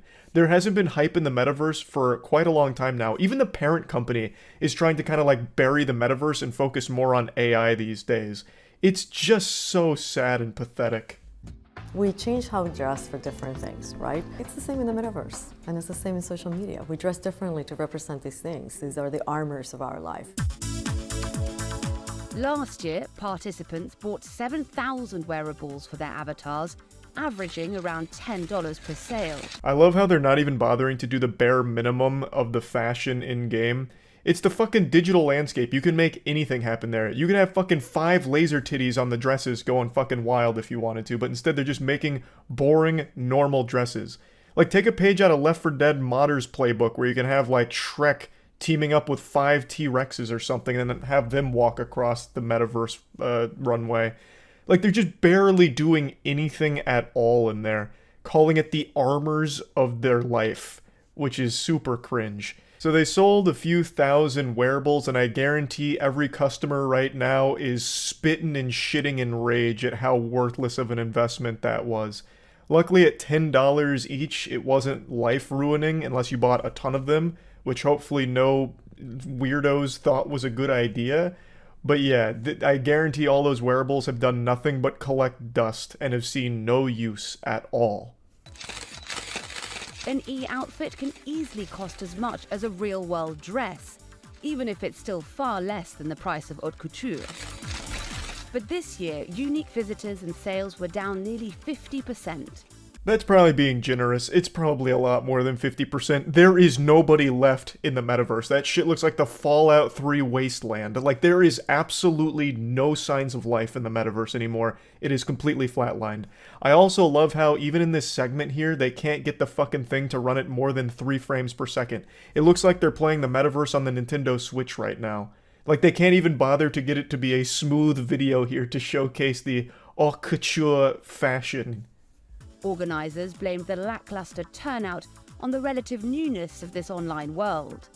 In only its second iteration, the virtual event faced criticism about its user experience, its value, and whether digital fashion is really necessary. I'll go ahead and quickly rapid-fire answer all of those questions for this soulless, stupid company here. There is no value. It's completely worthless. It's not relatively new. This actually looks like something out of Roblox, but significantly worse and runs far worse at fucking 2 frames per second. And then that final wacky question and criticism about if digital fashion is even necessary, the answer is a resounding no. To extend that topic to a broader point, there is obviously a place in the digital landscape for cosmetics. Take, for example, CSGO skins. I always use this as an example. The skins are purely cosmetic. They are there, they are expensive because they look cool and they are rare. But they're part of a larger ecosystem. They're part of a game, an incredible, timeless game. So when you're playing that game and you have these cosmetics you spend a lot of time opening cases for, or if you saved up and bought on the marketplace, you can use them. You get value out of them for your own user experience. However, in haute couture's runway wasteland, you get nothing. You buy a fucking dress, then what? You can't do anything with it. It's not a game. There's nothing to do with it. You are actually just flushing money down a toilet. That's it. Except it's far less embarrassing to just flush money down a toilet as opposed to spend it on a fucking worthless Victorian-era dress in a dead game, in a dead universe. Even Mark Zuckerberg's Meta has recently shifted its attention from virtual social spaces to artificial intelligence. But some brands and content creators are continuing to experiment regardless, alongside some of fashion's biggest names. I don't know what content creators are doubling down on the metaverse. Even the ones that were really on board with it initially are no longer. At least not from what I've seen, but maybe I'm completely ignorant to a blossoming community of metaverse fashion enthusiasts somewhere out there. But even still, there's clearly not that many of them, considering what a flop the fashion week was in the metaverse. I think it's about bringing some utility to what they have been creating in the crypto virtual space. So for example, BNG they are not presenting their own creations, they are presenting the result of a creators competition. So I think it's like really reversing the discussion about, okay, what you guys are creating, how we can take that as our food for creativity. So you're making furry fashion here with this showcase. This is the opposite of utility. It's the absence of utility. It's actual just greed to make a fast buck off people that are buying into this fantasy of the metaverse being popular or the future. They're basically just trying to capitalize on fear of missing out, constantly driving home the idea like it's really new and it's really early, you might want to get in here and get some of these cat dresses, or whatever the fuck all of that was. Space cat line, I have no fucking clue. It's all literally just there to be a predatory monetization model for an idea that didn't pan out. So I think everybody became more comfortable saying, well, maybe this is the way we communicate. So definitely from a customer adoption, we saw that. People trying on filters, be more comfortable, testing NFTs. This poor lady's brain must be trapped in some kind of time dilation. She's perpetually locked mentally in 2021. She just dropped NFTs unironically in a positive light. Like, it has nothing to do with people being comfortable in the metaverse or wanting NFTs. NFTs are pretty dead and buried for the most part as well. That whole trend is 6 feet under for the most part. The metaverse has already come and gone, and it never even came in the first place. It never even got there. Like, there isn't this world, this ecosystem that she thinks there is there. Clearly. Like, they didn't have incredible sales off rip, and then they experienced a 50% drop at least in the following year. Like, that should be a very clear sign that this was not the direction the industry or humanity is going right now. For designers too, more at home working with silks than lines of code, it's been a new arena, some reimagining old designs digitally. One of the things that we were encountered with was that the train, for example, couldn't be longer than proportionately four or 5 feet or something like this. And that's the dress right behind us being brought out. The story then interviews some of the fashion designers who have taken the plunge into the hellscape of the metaverse. Some of them are taking old designs and pumping them into the metaverse, and then some of them are making designs in the metaverse and then trying to recreate them in the real world. Either way, it's still fucking worthless. Like, the metaverse dresses and all of that, they don't have any value because there's no game, there's no anything to do with it, there's no world there. There's nothing. So it's just completely pointless. Powered by blockchain technologies, metaverse fashion in spaces like Decentraland still require a huge amount of energy to run. Neither will the metaverse likely eradicate our demand for fast fashion, but some hope it will bring about positive change. This is just a horrifying segment here. Not only does the game look like a PowerPoint moving in like an actual flipbook speed, but it is just horrifying to look at. If someone recreated me in the metaverse and I looked like that, I'd be shaking my fist in anger and researching how to send a cease and desist notice. Because, good lord, that is criminal how fucking unappealing the game looks. I don't even know how you make a game run this shitty or look this bad in the modern age. That takes a special level of incompetence. I think that it will become a space where people will be able to buy and wear clothes that they may not be able to afford in real life, and I think that's one way of bringing our fashion to the masses. I've heard that sentiment a few times from a few different places. I just don't see that happening because, again, you don't have anything there besides just buying that dress and having no reason to ever equip it or any use for it, because there is at its core no game and no world and no people. So what is the point in spending the money on that dress? If it's a lower price point than the real world equivalent, it doesn't matter when there's nothing to use the dress for.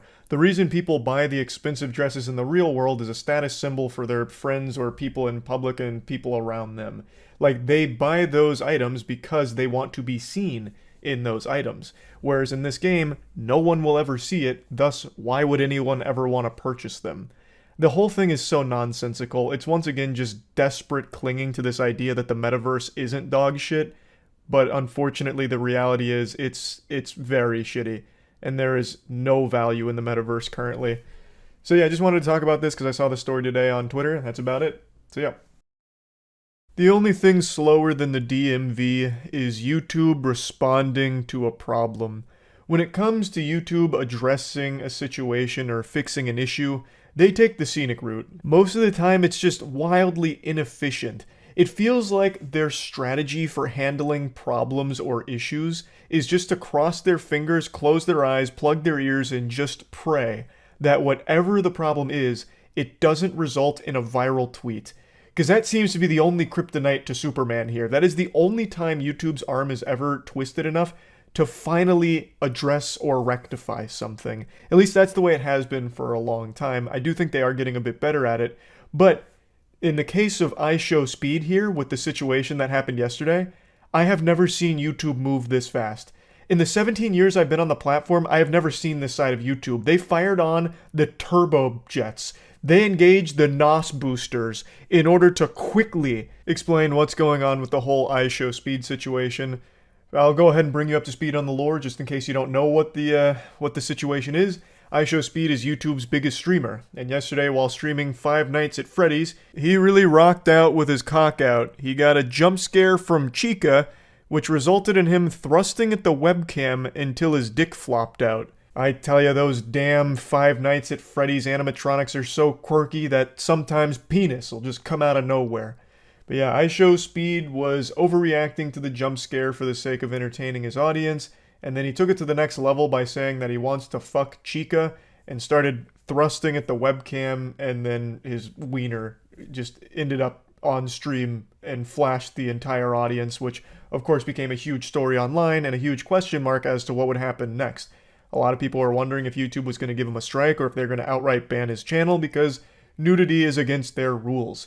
And YouTube has swiftly come out to answer this question. YouTube says that they're not going to ban him or anything like that, or even give him a strike. It'll just be business as usual. He's fine to continue moving forward on the platform as he has been. They stated that while it was a violation of their policy, the fact that Speed removed the broadcast and everything associated with it means that he was in the clear. Which to me makes me think that YouTube actually factored in that it was an accident.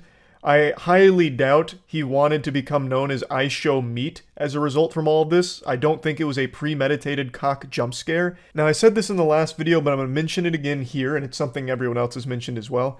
IShowSpeed's main audience is on the younger side of things. There's a lot of kids that watch him. Plus, he was streaming Five Nights at Freddy's, which is a horror franchise that has a very large audience with younger viewers.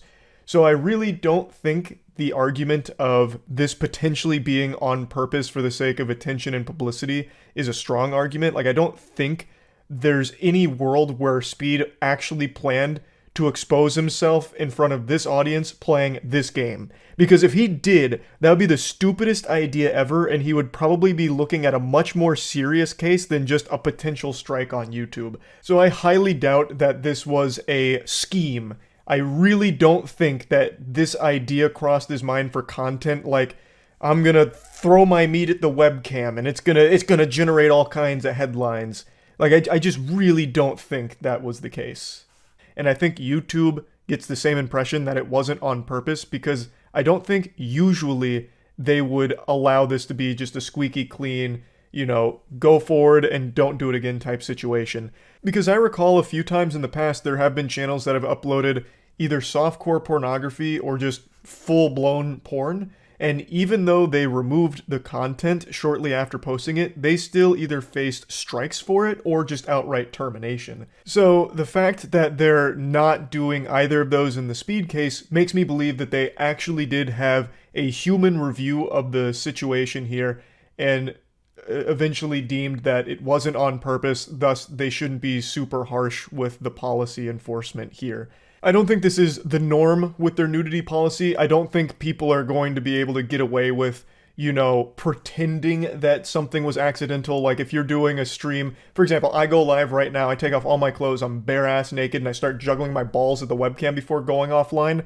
I don't think I could get away with deleting that footage and then being okay. I'm sure I would probably face a strike bare minimum because I had planned to do that and knowingly broadcast content that violates the YouTube terms. Whereas here, It doesn't seem like that was ever the plan. It seemed like what Speed wanted was an over-the-top, loud reaction that went out of control. Overall, I'm pretty surprised that it didn't even result in a strike. YouTube's not exactly a platform that's known for its leniency when it comes to their rules. They never take context in consideration when it comes to anything with their policies. They've always shown themselves to be cutthroat, no mercy, and won't even listen to your side of a situation. So I was stunned to see that this resulted in them just being like, hey, you know, it happens. Carry on. But anyway, that's the most recent update on this whole story. But I do want to give a quick mention to a really degenerate clip that I just saw floating around about Aiden Ross's response to this. Bro, guys, stop talking about his penis. I don't give a fuck. I've seen it thousands of times. I've known Speed for years. I've seen it in person thousands of times. I don't care. I saw it and I laughed. I smiled. I don't care, bro. IShowSpeed just turned 18. He just turned 18 this year. And Aiden is saying that he's seen his penis in person thousands of times? What the fuck, man? I don't know if he's just trying to make some kind of weird pedophile joke about himself, or if he's just being totally honest, going mask off about seeing a kid's penis thousands of times over the years that he's known him. It's just disturbing. Why would you have seen a child's penis thousands of times? It makes it seem like you were grooming him. Like, the only way Speed could stay your friend was if he kept showing you his wiener or something like that with the way you're speaking about it. It is scary. That's some frightening shit. Again, I don't know if this was supposed to be a joke, but if it was, that is a weird one to make. That's setting off all kinds of alarm bells, red buzzers blaring. That is a big old self-report there. That is a joke that you couldn't torture someone enough to make, seeing a minor's penis thousands of times. Meanwhile, Aiden's just openly stating it, admitting to it with a big old smile on his face, bouncing up and down in his seat, super giddy to share the information that he's apparently seen IShowSpeed's penis thousands of times over the years before he was 18. Creepy. Very creepy. But anyway, yeah, that's really about the whole update on the situation as of right now. That's about it. See ya. There's been a lot of horrible stuff happening over the last week or so in particular. Even if you're not someone that's like jacked into the mainframe, hyper-focused on cyberspace news updates or anything like that, you've probably still seen a lot of the stinky stuff that's been going on because it's been really bad. So I wanted this video to try and just be uplifting, some positive news here. Spray a little bit of Febreze, put some deodorant on to mask the odor for a bit, and just give you something to smile about. And that mission failed almost instantly. A journey of 1,000 miles begins with a single step, but I couldn't take that first step. I went looking for positive news stories, and all I found was more agony and despair, doom and gloom and death. It's like smiling is illegal right now. Every single day there's something fucking horrible happening. It's baffling how common the worst things imaginable are happening on a daily basis. But I was able to unearth two very good, wholesome stories, and it was like finding the Infinity Stones. This was difficult. I felt like Indiana Jones having to go exploring and finding these treasures, but there are two very wholesome stories that had me grinning from ear to ear that I'd like to share with you today. The first story is very interesting because it involves someone that I've talked about before on the channel. In fact, the two of us used to have some beef. Beef so raw that you wouldn't see him eating it during one of his mukbangs. I'm talking about Nikocado Avocado.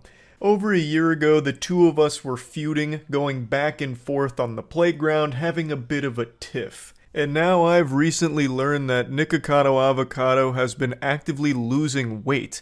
He posted a new video kind of briefly going over how much weight he's lost, which he claims is roughly around 89 pounds, and I think that is incredible. The weight announcement does come during a pizza mukbang, but 89 pounds down and there's a noticeable difference, he's fucking earned the right to splurge like that. I think that is fantastic. The whole genesis of our controversy stemmed from me finding it sad that he was literally eating himself to death and even making jokes about, like, very morbid stuff revolving around the way he was eating for content. And I've always maintained that it would be amazing to see him start losing the weight. And now to see him actually start taking steps down that path, I think that's fantastic. And I have nothing but amazing things to say about that, and a huge round of applause because there's a lot of hard work that goes into this, especially for the way he's been eating for so long. And to see him lose that much weight in a pretty short period of time, that's nothing shy of incredible work. So I think this is a very moving story. I hope he continues to do this. His community is encouraging him. His community has done a real 180, because when I first made that video on him and like the whole Nikocado avocado rabbit hole, his community used to encourage him to continue to eat more. They wanted to see him really like balloon up as quickly as possible, as if it was like a fucking speed run. And now, fast forward, you know, a year and some change later, they seem to really be cheering him on for a healthier lifestyle and wanting to see him happier. And he really does seem happier in this video, where he talks about his weight loss, as well as just generally joking and more bubbly than I remembered him being last year. So it just really seems like an all-around positive thing, and I'm wishing him nothing but the best of luck going forward. And now the next happy story I'd like to share with you all teaches us the same lessons that anime has about never giving up.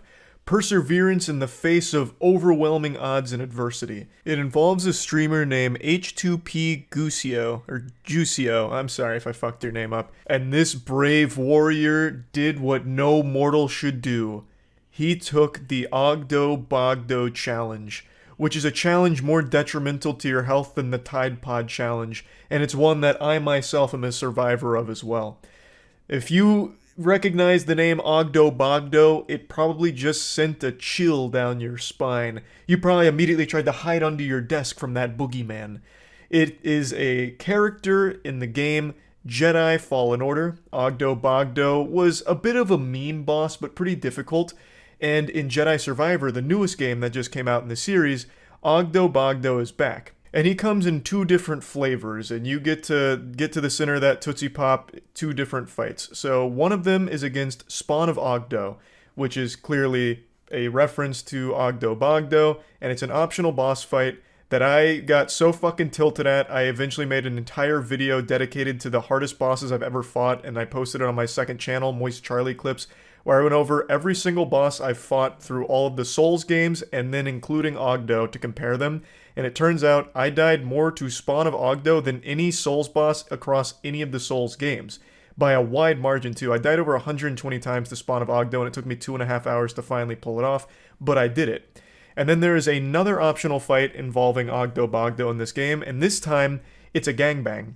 So this time it's a little spit roast between Spawn of Ogdo and Ogdo Bogdo himself, the OG.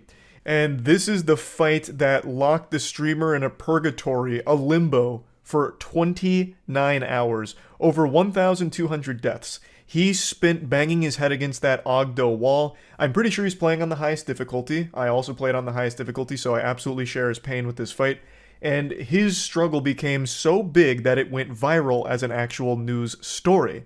So it actually got picked up by mainstream outlets, and the frog became a meme. Samsung even used the frog in one of their Twitter advertisements.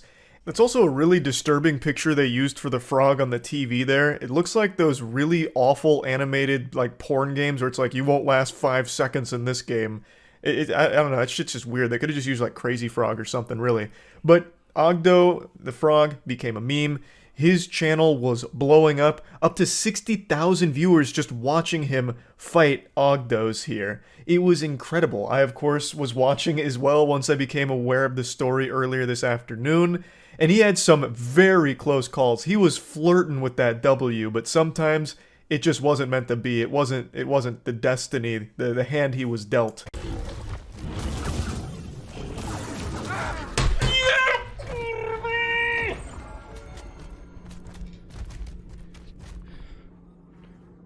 What an absolute heartbreaker. The boss had a single pixel of health left, actually less than 1 HP. Just a single tiny little pube on a bumblebee's bush worth of health there, and just unable to squeak out the dubski. That one almost made me cry because I had the exact same thing happen to me during one of my runs. What should have happened is he should have had a finisher that goes off when the health was a little more than where it left off. You usually have that finisher come up when there's like 2% health left or something, but for some reason it didn't for him, and it didn't for me in one of my runs too, and my reaction is almost identical to his.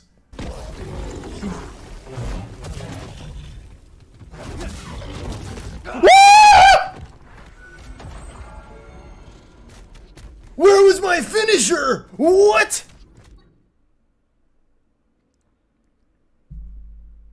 No luck, BD. Hey, that's alright. Run it back.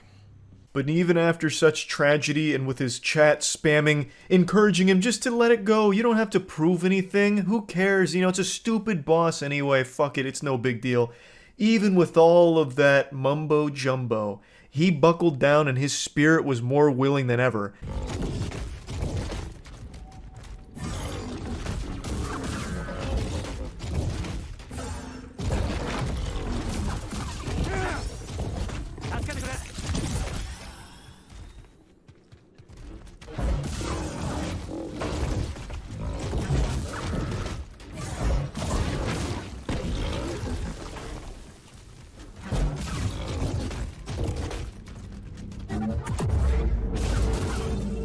Jest! Kurwa, w końcu! W końcu i nareszcie!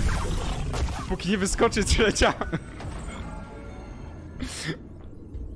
Póki nie wyskoczy trzecia. You love to see that. 29 hours well spent. 1,200 deaths of data collection later, and he pulls it off easily. I'd say damn near first try, honestly. Incredible work. This was a really fun thing to watch. I, of course, didn't watch all of it. I really only caught the tail end of all of it. But man, it must have been such a relief for him to finally be done with that challenge. So huge congratulations to him and his whole community for sticking by his side through thick and thin and eventually getting that big W.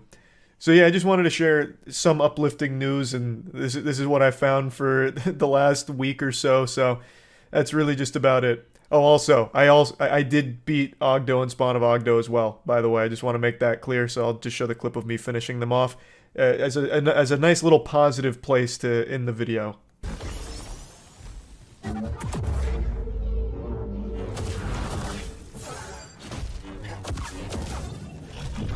There it is. Alright, that time we got the finisher. Fucking huge. Not bad. You all know me. I'm not a big believer in the paranormal. Ghosts, ghouls, goblins, gnomes, Wi-Fi. All just a bunch of horseradish if you ask me. And you know what else I didn't believe in until recently? One Piece being good. But now everything I thought I knew is crumbling around me because I am actually, finally, enjoying One Piece. After 2 years of committing time to watching this to see if I'll ever enjoy it. I just finished Water 7 and Innie's Lobby, and I actually really liked those arcs. Now, typically this is a video I would post on my second channel, Moist Charlie Clips, because that's where I've been updating people on my One Piece progress, and it's also just a channel where I've been posting a bunch of other weird shit, so go subscribe to that channel, it'll make you more attractive. But the reason I decided not to put it on that channel this time is because this is such a pivotal moment in my anime viewing career. This is the biggest anime ever made, and biggest manga by extension, and I've never liked it. I've always shouted bah humbug about all the people going crazy about how good One Piece is. But now, after 300-something episodes, I'm finally enjoying it. I'd given One Piece so many chances over the years to really grip me, and it never has, so I always thought that everyone that was preaching the gospel of One Piece being the best fiction ever produced, I thought they were all just a bunch of lunatics, like solar panel scammers just making up lies. You know, I thought that whole concept that One Piece was anything more than dog shit was more made up than the boogeyman. But I decided about 2 years ago now to really buckle down, grit my teeth, and just catch up on One Piece to see if it ever actually gets good. I was willing to subject myself to some torture with early One Piece seasons in order to see if the grass was ever greener on the other side when we finally reached, like, episode 250. There's a very popular meme about, like, no bro, you have to give it like 9 seasons before the show gets good. You have to watch, 400 episodes before you start to like it. You just have to invest the time in it to really get the payoff. And my god, that couldn't be more true for One Piece. It took me 300 episodes to finally get to this point. That's not exactly, that's not nothing. That's a long time spent of not enjoying something before you start liking it. Eating vegetables before you finally get to the main course that you wanted to eat. So I understand why people don't usually subscribe to that belief, like it's not worth investing that much time into a show you don't even like until like 300 episodes in where you get like hypnotized into liking it maybe. I get it. But for One Piece, you know what? I'll just say it's been worth it. I'm not conceding on any of the points I ever made about the previous seasons prior to Water 7, because I still think the pacing was glacial and bad. The outright refusal to actually kill any characters outside of flashbacks was cowardly and takes a lot of the wind out of the sails of stakes when it comes to the show, as well as a couple of other arguments I've made a lot in the past that I don't need to just regurgitate here. Up until this point, there wasn't a whole lot I liked about it, other than a couple of characters like Zoro and Chopper, and I did like the Alabasta arc overall, but on the whole, wasn't really feeling One Piece. I wasn't exactly pumping my fist getting excited for it. It was a show that literally was a sleep aid. Like, this was the cure for insomnia for the first 240 episodes. Like, it was so goddamn boring and generic. I wasn't enjoying it. But then, once I got to Water 7, things really started to turn up. Like a lot of people said. Most people actually, when I was talking about this on stream across my journey, always said that you have to at least get to Water 7 before it gets really good. And I can't fucking believe it, but they were right. It actually is good. So, I'm not just going to repeat all of the things I've said on my second channel about One Piece so far with my updates, so I'll just give you the brief cliff notes. I like some of the characters like Zoro and Chopper. I cannot stand Luffy. He's my least favorite character, and now after finishing Enies Lobby, he is still my least favorite character. This fucking goober only has 2 modes. It's stupid, and then stupid and hungry. And then I guess a third mode when he's fighting. And then he's, at least he's not being annoying. Like, he's just a fucking grating character, and as I understand it, you either love or hate him. And unfortunately, I'm on the hate him side. I do not like him. He is very, very annoying, and I get that that's his whole character trait, but so far he has not evolved past that or developed past it at all. And I can never forgive this show for what it did during Skypiea, where it just put Luffy in the belly of a giant snake, and he stayed there for like 30 fucking episodes straight, and just was like left in stupid juice and like in this trance of idiot moron mode, where he just kept like punching walls, and he's like, oh, this is such a weird cave. Man, am I ever gonna leave this weird cave? Such a weird cave. Like, he himself made Skypiea almost unwatchable, because he is just a perpetual stupid character. And that's just not that fun to watch, especially when it holds everything back. A lot of the problems are caused because Luffy is stupid, and I think that's just a weak plot point that drives things forward, or at least leading up to Water 7 and Enies Lobby. There was a lot of moments where Luffy was literally the reason things went bad, because he is dumb. Like, he is just legitimately dumb, and that's it. Like, he's just stupid. Being stuck in the belly of a snake for so long is beyond frustrating to watch, because it just keeps repeating itself. Ah, this is a weird cave. God, this cave is so weird. Gum Gum Gatling. Ah, these cave walls are so big. Cave is weird. And then he's finally freed from the snake at the very fucking end. He's like, oh, you guys came into the weird cave to save me? You're like, Luffy, it's a snake. What do you mean it's a snake? It's a cave. It's just so fucking, it's so lame. It's so lame. I cannot stand Luffy as a character. There's only like maybe 3 or 4 moments where he's been serious, and even then, he's still a bit of a goofball. And that's, I don't know, I just don't really like that kind of character trait hammered in nonstop. But all the other characters so far, for the most part, I do like, with Zoro and Chopper being my favorite. Zoro, because he's just a perpetual badass, and he is usually always serious, and when he's not, it's actually kind of rewarding to see him lighten up.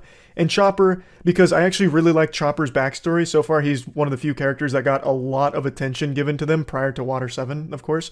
And I liked that. I liked everything about his motivation, his drive, where he's come from, and how he grows.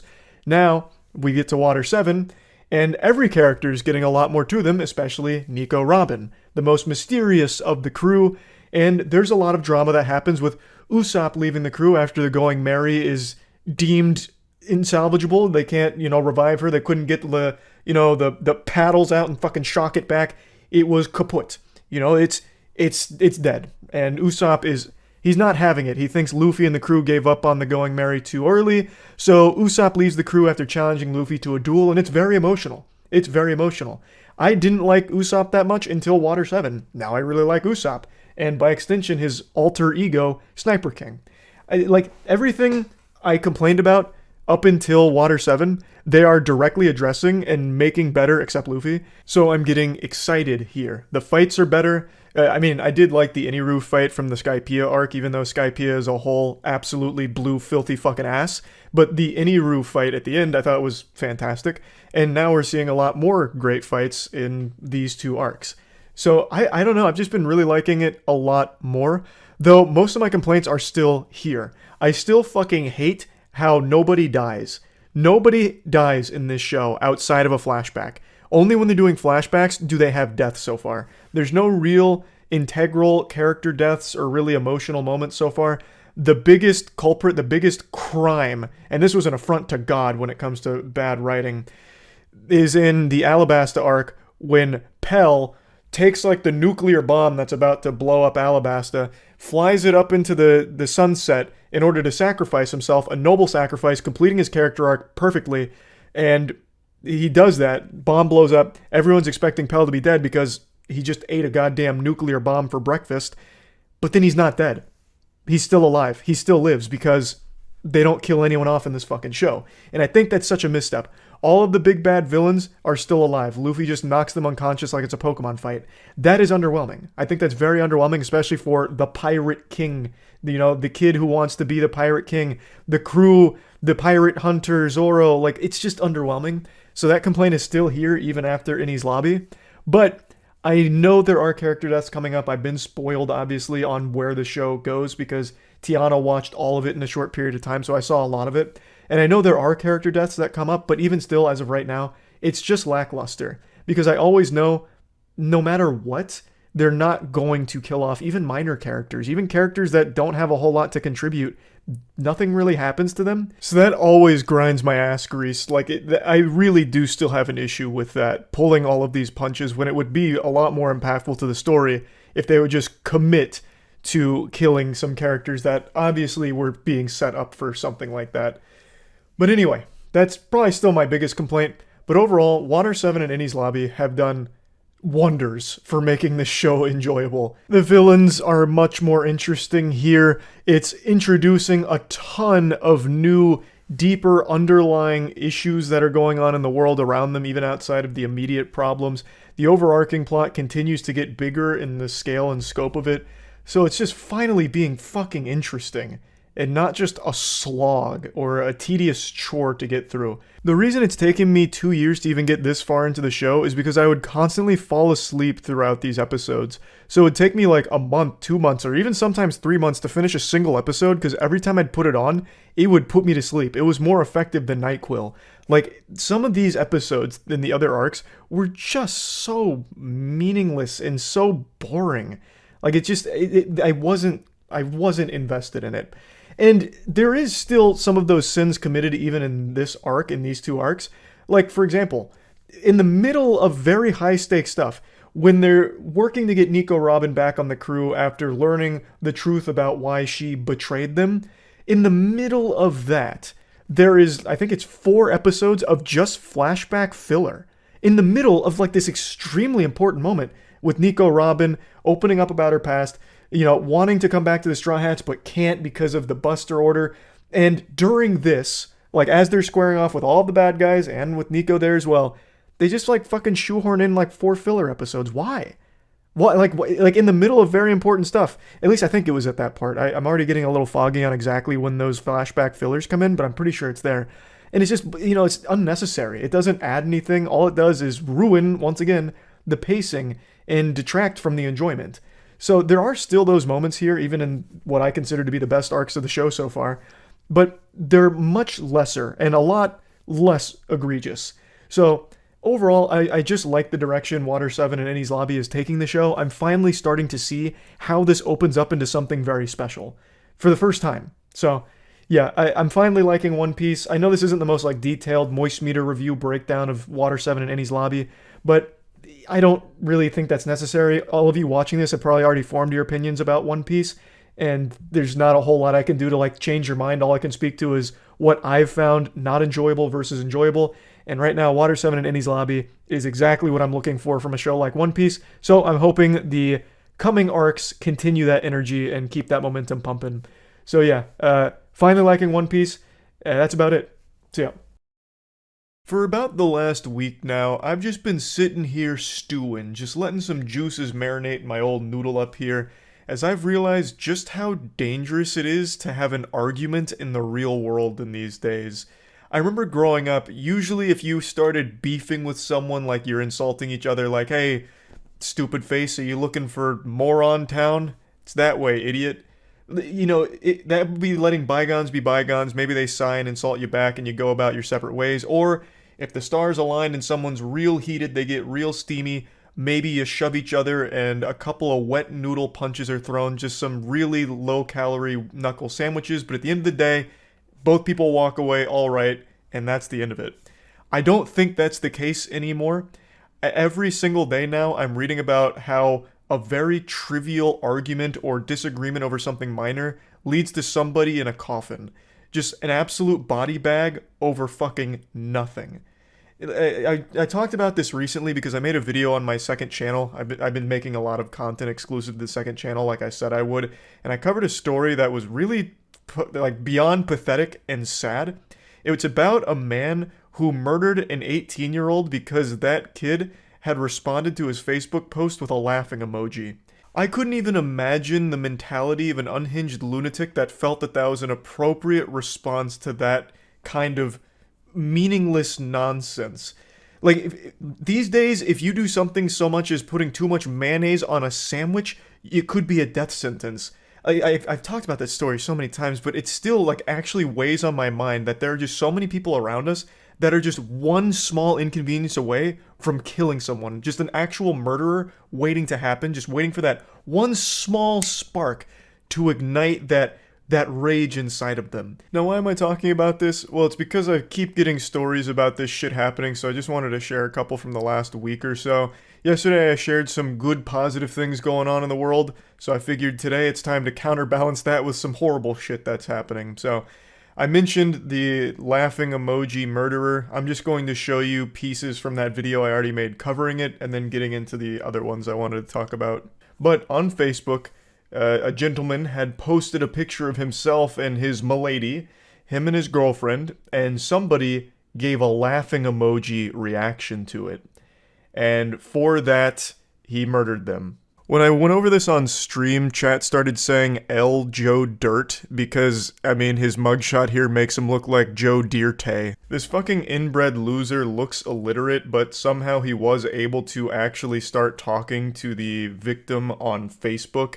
I guess in between whippets, he started responding to the guy who wrote the laughing emoji, who, you know, posted the laughing emoji, which this guy took as him dropping the gauntlet and challenging his honor. So he starts poking him a little bit, you know, trying to get some bread, huh? And shit, I don't know, you the one on my dock.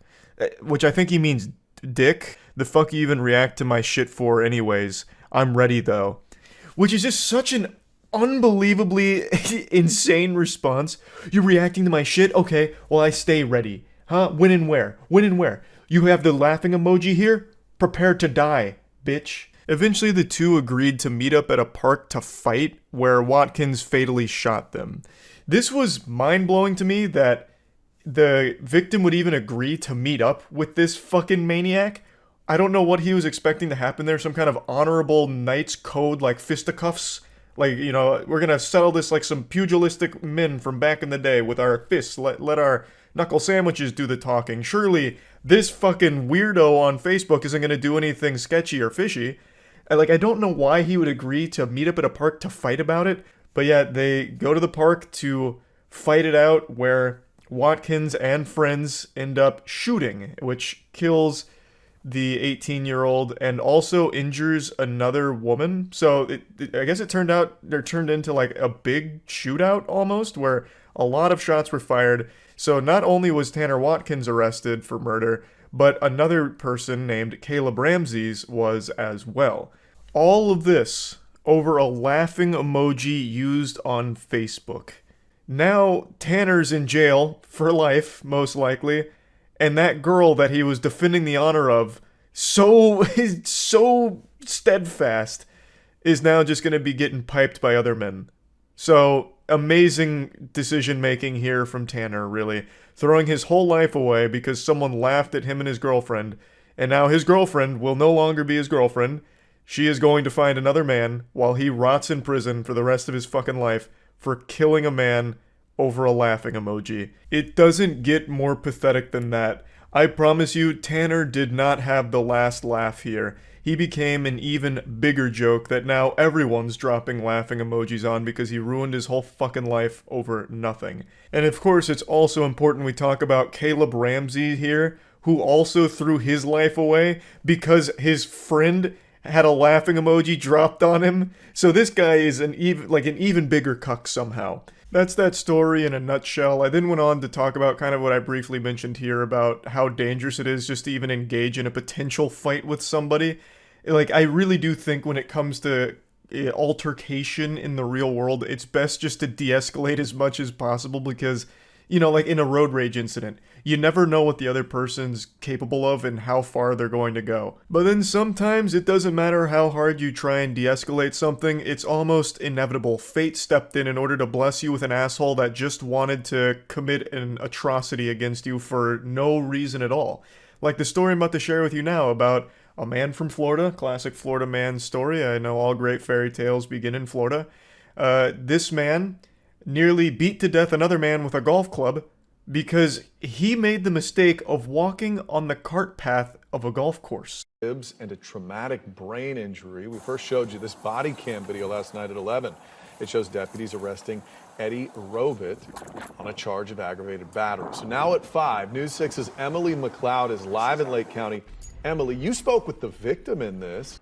You know, Joseph Sivak is recovering from broken ribs, a ripped ear, and several facial fractures after Lake County Sheriff's deputies say this man, Leesburg dentist Eddie Orobit, beat Sivak with a golf club. Now the attacker here, who looks like he's in the witness protection program, he's actually a dentist. So I imagine this may have been part of a bigger plan to fuck this dude's face up, like rearrange his teeth so that way he'd have to see him later on in order to fix it. So maybe this is a money generating scheme and this isn't the first time. But anyway, in a nutshell, that man and his wife were walking along the cart path. They weren't playing golf, so it's a pretty fucking stupid place to be walking because you could just get hit by balls. Like, you're not supposed to do that, I imagine, because it's, you know, it's a private course, I bet. But there's a way of handling that doesn't involve beating the shit out of them, like, within an inch of their life. So he broke multiple ribs, a potential traumatic brain injury, fractured skull, ripped ear, all of that, because he walked on that cart path, and instead of just having a conversation, the guy walked up to him, spit in his face, hit him with the golf club in the leg, to which the victim tried to defend himself with a plastic water bottle, but unfortunately he brought a water bottle to a golf club fight, and damn near ended up like Joel from The Last of Us 2 here. Like, the guy did not hold back, and he had the gall, the fucking chutzpah, to be surprised that he was getting arrested. That is insulting. He's like, what are you arrested me for? What, because I almost killed a guy? Like, what? What happened to this being a free country? I can't just beat this man to death for walking on the golf cart path? Oh, are you kidding me? Oh my god. This is pathetic. Oh, this is sickening. Sickening. Now, I'm not here to give you a new phobia, but this might just change the way you look at standard yard care equipment. A man in Illinois was shot and killed over using a leaf blower. Just normal, you know, sprucing up the old driveway, the old front yard. Using the leaf blower, he got into an argument with his 79-year-old neighbor, who then shot and killed him. I'm surprised that 79-year-old was even able to pull the trigger with the amount of arthritis they must be encumbered by. Just downright evil. Now, according to neighbors, these two did have a history leading up to this. Not that there's any kind of history that would excuse murdering a man in cold blood over using a fucking leaf blower, but apparently the two weren't exactly on friendly terms, and based on this story, I'm gonna say that the 79-year-old was most likely the jerk here in this relationship. What an unbelievable piece of shit. I've seen quite a few more over the last week, but I'm only gonna show you one more story here, and the reason I want to bring this one up is because in situations where there's like an argument that was filmed or a fight that broke out and something happens, I see a lot of people on Twitter saying, how did no one step in and get in the middle of this and stop this bad thing from happening, or like do something to protect everyone? And like, I don't think this is necessarily a bad take or anything. Like, it's noble, like you want to see the good in people, that someone would be a fucking anime hero and step up and put the kibosh on everything like a fucking saint. Everyone simmers down and everyone shakes hands and walks away. But the reality of the situation is that doesn't always happen. Usually when someone tries to intervene in a situation that's escalated, like in an argument, they usually end up being a victim as well. So in the case of this story I'm about to show you, a couple was arguing at a restaurant, someone tried to calm them down and was fucking shot for it. An early morning shooting in Hollywood. Police say a man and woman were arguing near the El Compadre restaurant on Sunset Boulevard just after 2:30 this morning. Another man tried to intervene and then was shot by that man who was having the argument. Well, the suspect then took off. The victim was taken to the hospital and no word yet tonight on his condition. There is a real justifiable fear from bystanders that are watching an argument escalate or a situation or fight break out for why they don't intervene and put themselves in danger there, because it could come at the cost of their life, getting shot or some horrible shit like that. So it's just it's a fucking lose-lose situation most of the time. It's fucking scary. I just wanted to talk about this a little bit because I keep seeing these stories. Again, I don't know if this is just so much access to information, so you're just inundated with all of the most awful stories all the time, or if there really is just an increase in the frequency of these deadly, violent shootings and killings over such small things. I don't really know. It could be either one. But I just wanted to talk about it a little bit. That's it. So, yep. Are you a gamer? Me too. And as a gamer, I have intricate, deep knowledge of all of our strengths and weaknesses. And no matter how hard you work, there will always be one weakness that I'm going to exploit right now. A single word that can induce vomiting in even the strongest, most seasoned of gaming barbarians. And that word is Fextra Life. It was tough even getting that one out. If you've ever played a new game, you've probably Googled something about it, and among the first links on the search results is Fextra Life. And it is such a scourge. Nobody goes to Fextra Life on purpose. It's like falling into the back rooms. It's this thing that unfortunately happens all too often when a new game comes out and you want some information or a guide on it, so you just Google it, and you click the first link, and all of a sudden you accidentally just paid a visit to Fextra Life. And it is such a tragic betrayal. It feels worse than finding out your partner's cheated on you. Fextra Life is a wiki on pretty much anything new that's come out, but they also indulge in some very shady practices that I want to talk about today. But just to talk about the website itself, I and very many others are not huge fans of this site. I personally have never really found anything of value there. It really seems like Fextra Life is so consumed with the idea of being first to guides on games that they don't bother to make sure that it's right or good. So if you go to like the Elden Ring section on Fextra Life, and trust me, I did when the game was still new and I was looking things up, some of what they presented there was just legitimately wrong or incomplete. So you just get like halfway through and it's like, okay, what now? Oh, it's not here on Fextra Life. Because it seems like all they care about is just being first and taking advantage of that wave of new people that are just really trying to get information. You would honestly have better luck finding quality guides in a YouTube comment section than on Fextra Life.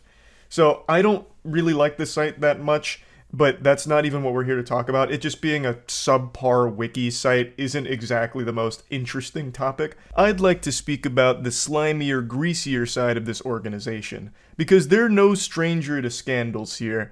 They see controversy and they fucking tap dance on it. They go a bit wacko mode. They have, for many years, been accused of certain things on Reddit, the land of the updoots, most recently with Baldur's Gate 3. They have actually just been blacklisted from a subreddit called Baldur's Gate 3 Builds because they were suspected of vote manipulation, downvoting links to the community wiki, and using bots to keep Fextra Life on top while throwing more things that compete with them into the garbage, flushing that shit right down the toilet. And this isn't the first time they've been accused of using bots for similar purposes. A while back, the Dark Souls community also had some very strong accusations against Fextra Life for other manipulative tactics used by them on the community posts and subreddit. So Fextra Life is just negatively viewed by pretty much everyone, even outside of just the quality of their wiki pages. Also heavily criticized for the way they conduct themselves and the way they try and keep Fextra Life on top, artificially, supposedly. Now, the Fextra Life owner has responded to all of the conversation and hoopla going on right now about them. The biggest one, and the one that I'm mainly going to be focused on, is the cooking of the books with their Twitch numbers. That's a big topic that's been around for many years, and they do talk about this here. But just to piggyback on the back of this Reddit accusation, they're coming forward and saying that, nope, That's a bunch of horseradish. Not real, not true, that's not us. We didn't use bots, and in fact, they even said, I didn't know Reddit bots were a thing, which is complete hogwash. What do you mean you didn't know Reddit bots were a thing? Yes, you did. Everybody knows that. It's totally fine to come defend yourself against the accusations and point out, logical inconsistencies or the evidence isn't strong enough. But why tell a bold-faced lie like that in your defense? I'm so innocent, I've never even heard of bots, I think you called them. The only bot I know is the Autobots. We don't even know what this is. We're so innocent. That's the weirdest defense attempt. Why would you say that?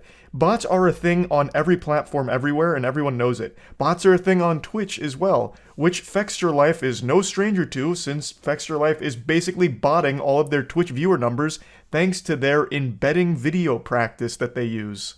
I'm sure bots isn't the preferred nomenclature for FextraLife when it comes to their viewer numbers. They might use something a little more bubbly, a little more PR friendly, like less than sentient spectators, or perhaps blissfully unaware viewers of the FextraLife stream. But this has been a controversial hot topic for quite a few years now. This comes up at least once or twice a year. If you have ever gone on Twitch during a new big game release, within the first or second on that page is FextraLife. They have an average of 30k viewers when a game is new, and if they're playing an older game, they'll still average 10k plus.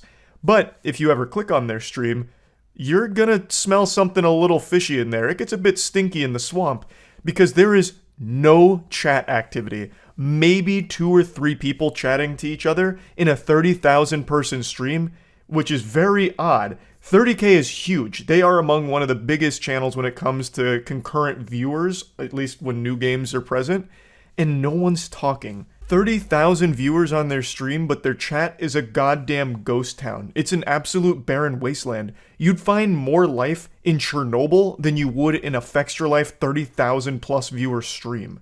So how is that possible? It has to do with a very controversial practice they engage in called embedding, where they embed their Twitch stream on their wiki site. And not just on the front page, on every single page of their site. So, let's say you open the Elden Ring FextraLife page. You'll see that the stream is in the top left. They're currently offline as of me making this video, but when they're online, it would be right there. And now let's say you want to go deeper, you're looking at build guides or something. If you go to one of those pages, the stream is also embedded there. It's on every single page of FextraLife, their stream is embedded, meaning no matter where you go, you will count as a viewer for their Twitch stream. Sitting here, 30,000 viewers. The chat slower than fucking a 200 viewer streamer. This is pathetic. Twitch doesn't give a fuck, yeah. And that's the thing, is how are we really gonna get mad at them? They're just playing the game. They're not breaking any rules. So as you can see right here, inside of their wiki here, they have the stream embedded in this tiny little box. And this tiny little box here is why they have 31,000 viewers. Now, I have seen conflicting reports where if you open multiple FextraLife tabs, you will count as multiple viewers since it's embedded on each one, but I haven't seen 100% concrete confirmation that that's how Twitch would calculate that, but there is a bit of evidence to suggest that it might. So I just want to put that out there as a possibility. Take it with a grain of salt. That is something that's been being discussed as well, because since it is embedded on every page, a lot of people like me open many tabs, so I might have 3 different FextraLife tabs open, and that's 3 different embed sources. So I guess it could count as 3, but again, I'm not sure 100% if that's true. But what is true is you do count as a viewer when you are on FextraLife, no matter what page you're on. You are absolutely not watching the stream. I have no doubt there is literally 0 sentient human beings with a fucking pulse that are watching the FextraLife stream on the FextraLife website, because it's a tiny little box that just hides away in the top left, and no one's going to be watching it on that. It'd be like watching it on a Game Boy Color. It's fucking worthless. No one's doing that. It's there just to gamify those numbers and pump that shit up. Absolutely skyrocket their viewership numbers on Twitch while adding no real organic viewers to it, and obviously no one in the chat. Now, another thing, most people like me will keep these tabs open for a long period of time. So even if FextraLife's offline right now, if I just keep this tab open, when they go online, I'm counted as a viewer even if I'm not home. Even if I forget the tab's open, I'm still counted in their viewership numbers. And to prove just how prevalent this is with viewers that are just accidentally watching Fextra Life because they have the tab open somewhere, a streamer named Quinn went into their offline stream after Fextra Life had concluded and just did a command that showed how many viewers were still there even though the stream wasn't going on. Now, this is something that does exist on normal Twitch streams with normal people watching them. There is something called like an offline community where if a streamer goes offline, there's pockets of people that'll hang around and just talk to each other in the offline chat, but not very many. It's a small number compared to the overall viewership. But for Fextra Life, it's almost their entire fucking viewership is still in their stream even when they're offline, meaning it's just people that have a Fextra Life wiki tab opened somewhere, not actually a viewer of their stream. Surely my anguish and despair will ring on someone's ear. 23,000 current chatters. Okay, dude. All right, I'm a day streamer, boys. I guess this is what a 23,000 person chat looks like, guys. It's not a. You're disgusting. If you insinuate that there's not 23,642 people right here, right now, you are fucking disgusting for implying that these are view bots and they're not actually there. Okay, literally 23,000 people in this offline chat. Come on. Yeah, it's pretty outrageous. So the offline chat was over 23,000 current chatters. So meaning that's 23,000 people in the stream right there, and not a single message. And also, there's no such thing as an offline chat that has 23,000 people in it. Not even the biggest streamers in the world have anywhere close to that as an offline chat number. That is people that are just on the Fextra Life wiki with tabs open. They're not actually watching the Fextra Life streams. It's fucking ridiculous. Now, it is important to note, Fextra Life is not the only stream that takes advantage of this embed protocol. Like, they're not the only ones that employ this tactic, but they are the ones that are the most egregious because they paste it on every single page on their wiki, and there's tons of pages you can't avoid it. And obviously, whatever they're streaming isn't going to be relevant to every single page on their wiki site. It's people that aren't actually watching the stream. It is no different, really, than viewbotting, which is an argument people have been making for years. And naturally, this discussion always inevitably ends up with asking the question, why doesn't Twitch stop it? And the answer's super simple. Why the fuck would they? This only helps Twitch. These big numbers are great for Twitch. This looks fantastic for them. There is no downside to allowing streamers to embed their streams everywhere else. It's a free advertisement for Twitch, free numbers that help everything on their platform. Like, Twitch has no incentive to shut that down at all. Even though it's very clear that 23,642 people aren't actually in the Fextra Life offline chat or watching their streams, it doesn't matter, because it only serves to help Twitch. So why would they put the kibosh on something like that? They allow it, and Fextra Life isn't breaking any rules. A lot of people have said, don't hate the player, hate the game, and they're kind of right. Fextra Life is not breaking any rules. They are legally viewbotting their streams, and have been for a very long time, proudly. So this has obviously been controversial for a while, because, as you might imagine, this doesn't help other streamers, because Fextra Life will always take either the number 1 spot or the number 2 spot in a brand new game release, and they're not actually having people watch them. It's fake, phony numbers because of the way they embed their streams on their site.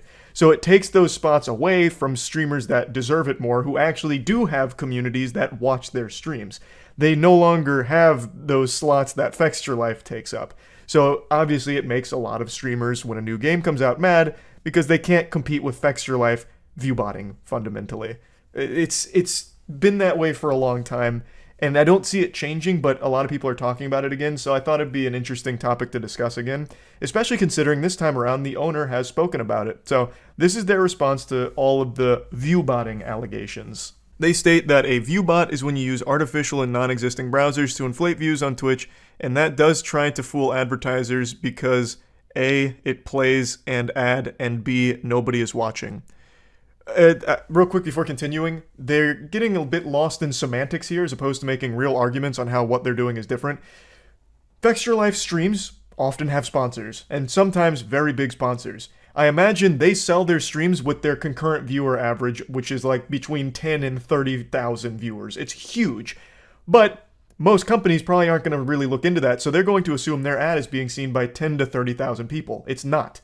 As is very clearly illustrated, 23,000 of those people aren't actually even in the stream. They're on Fextralife with the stream pulled up muted in some tab, not even aware that it's going on.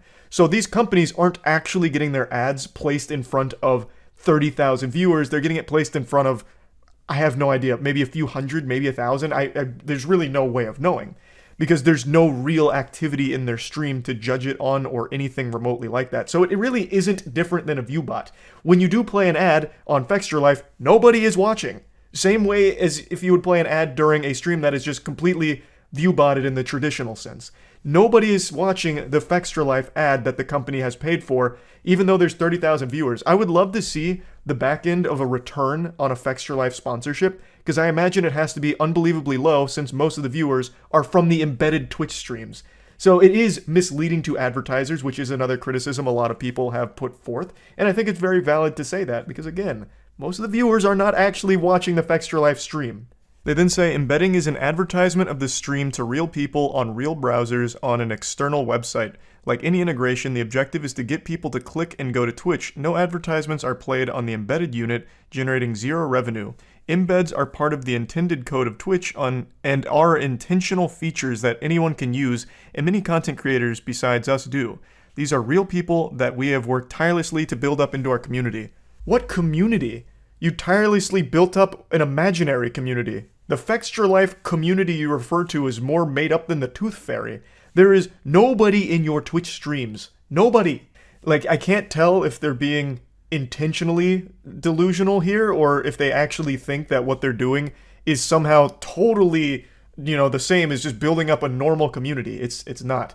Your embedded Twitch streams are not driving your Fextralife wiki readers to your Twitch stream. There is no call to action to it that I've ever seen. It just automatically is playing whenever you're on any page on Fextralife. How the fuck can you possibly make an argument saying that what you're doing is just an advertisement to get those people on your wiki to the streams? Because it's not. The streams aren't even relevant to what your readers are reading. What's being streamed is completely separate from whatever they're on your site to read about. There's no chance that the two could even connect most of the time, unless of course it is a new release like Armored Core, then I'm sure there is some crossover where someone went to Armored Core, Fextralife, got some bad information, but saw you were streaming and was like, okay, maybe I'll check it out. That's possible, but that's clearly not the goal. If that was the goal, you would only embed your streams on the newest releases because they'd be relevant to each other, as opposed to just having it embedded on every single page where it makes no sense. Why would an Armored Core 6 Fextralife stream be playing on my Dark Souls 3 Fextralife wiki? And how the fuck would you possibly think that I'm on Dark Souls 3 wiki but might want to watch Fextralife streaming Armored Core 6? It's just, that is a nonsensical statement to try and say that your embeds are only there to try and get people from your actual wiki to your streams. That's not the goal. The goal is just to artificially inflate your numbers because it's automatically playing and they count as viewers.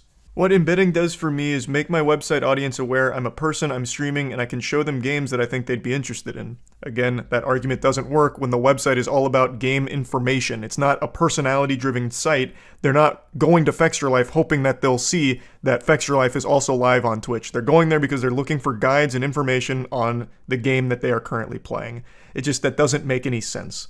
What embedding does for Twitch is give them free advertising for their platform and an ongoing conversion from our website to Twitch. These new people were not on Twitch otherwise, and they're still not on Twitch. They're not going there. They're not going to Twitch. You can tell because there's no one in your chat. I don't know why they keep trying to say that. Yes, it is a free advertisement for Twitch. It's free numbers for their metrics, absolutely. But they're not actually getting new people to Twitch that weren't already endemic to Twitch. They're not bringing new viewers there. They're just idly on the Fextralife wiki and it counts as a view on Twitch. And then they say they hopefully come back and become part of the Twitch ecosystem. It doesn't happen. Our embed is by no means a secret, it's very visible. In fact, it's the best possible spot on our website, and there's even a command for it on our channel. And as part of the channel rules, the idea that it's a fraud is also absurd. Our sponsors are aware of the embed, and it's a great deal for them to be able to promote their content on both Twitch and to our site users at the same time, particularly in the prime location that the embed has on our website. So this is very interesting to me. The sponsors are aware of the embedding. That's great. Are they also aware that the vast majority of your Twitch metrics come from that embedding? And are they also aware that that means it's muted? That means that their sponsorship package, the ad read, all of it, the vast majority of those numbers that it's being put in front of aren't even aware it's going on because it's muted and it's not visible. It's a very tiny box. Do the sponsors know that? I certainly hope so, because that would be very shady if you didn't make the sponsors aware that their ad read is going to be muted for the vast majority of the audience, and it's not going to be seen by them either because the box is too small and the viewers aren't actually on Twitch.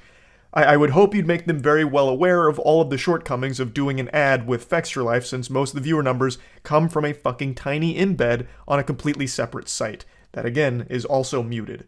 So hopefully you have made all of your partners aware of that. The owner does continue going on to other criticisms people have put forth against Fextra, such as like AI-driven content or it being lazy, stuff like that.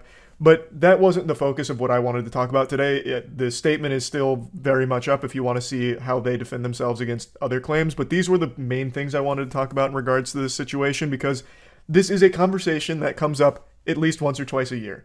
And it is a very interesting one about embedding, viewbotting. It is an interesting topic that I just wanted to talk about a bit since a lot of other people are also discussing it, and I think it's something worth going over. So that's really about it. See ya.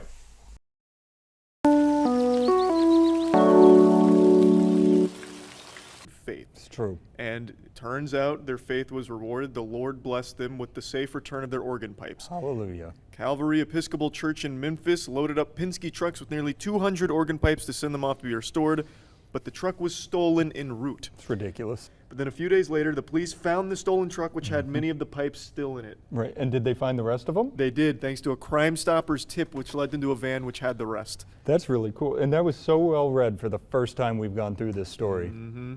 Great work. Well, and I'm glad to hear they have the pipes back. I'd love to hear them play one day. Just goes to show you the power of prayer and a good attitude. Amen. So while I may have killed the organ story last week, we did give you the story about Dr. Deep Sea. And great news, Dr. Deep Sea's out of the sea. He's now just Doctor. So he resurfaced after 93 days underwater, and there were shocking results that scientists have been uncovering. They took a look at his telomeres, which I'll let Chuck explain in a second, but basically they use it to age somebody or see how long left your cell has to live, and they are now 20% longer, which is a good thing. It means he's going to live longer, or some good health stuff. And then he also has 10 times more stem cells than when he went underwater back in March. So these are great findings that could mean cool things for the future of the human race going underwater. And I'll let Chuck explain telomeres. Yep. Back underwater sounds cool. That's where we came from. Telomeres, what about those wacky things? Yep, the telomeres, the pheromeres, the boromeres. I mean, what more can really be said? Yeah, are those actually real? No, those are two Lord of the Rings characters. Cool. Well, according to other people, telomeres are the DNA sequences at the end of chromosomes, which are commonly used to determine the remaining life of a cell. So it's good when they're longer, and his were 20% longer. Mm-hmm.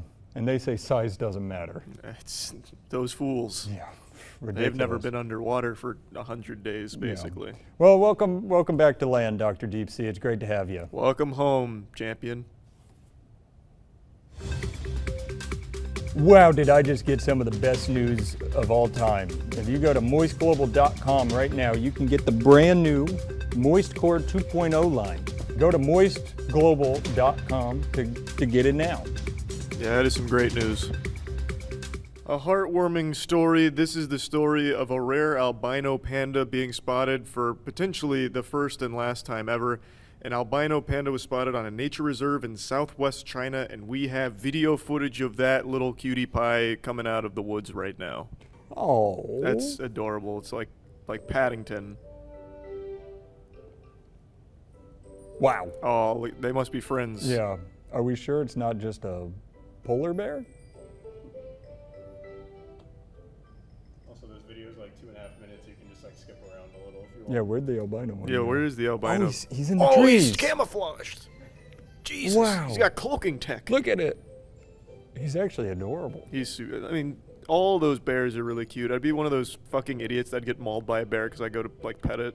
I don't think you would. I don't think you No, would. I actually find them adorable. But you're right, I probably wouldn't pet it. I was going to say, there's certain things you won't do that baffle me. I don't think you'd walk up to a bear. It depends if it's like a small enough bear where Yeah. I'd feel comfortable, but even they can like rip your arm off. Let me wash my hands first. All right, this is adorable. Yeah, it's a very cute bear. We're glad to see that he exists. And we're glad that it's not going to be the last time we see him. But it is, in the notes it does say that this is the only one of its kind, so Yeah. it really could be the last time you ever see him. But it won't, hopefully won't be. Hopefully not. That would be good news. So last episode we covered a cool medical discovery with the brain-spine bridge digital connection, and this week we have an update on some research that's being done in Israel on cancer treatment.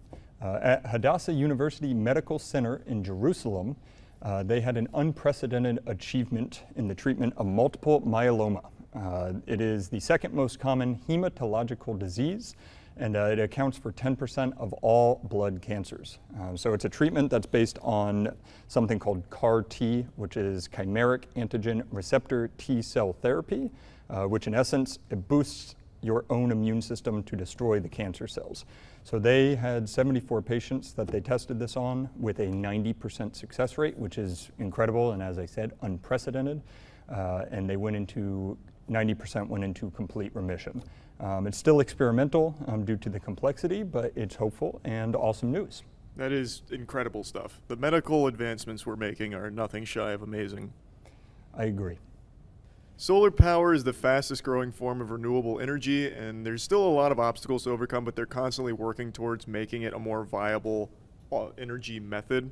And one of the things that kind of inhibits the mass adoption of solar power energy is the intermittency. So when the sun's not out, the inability to collect the solar energy and turn it into power.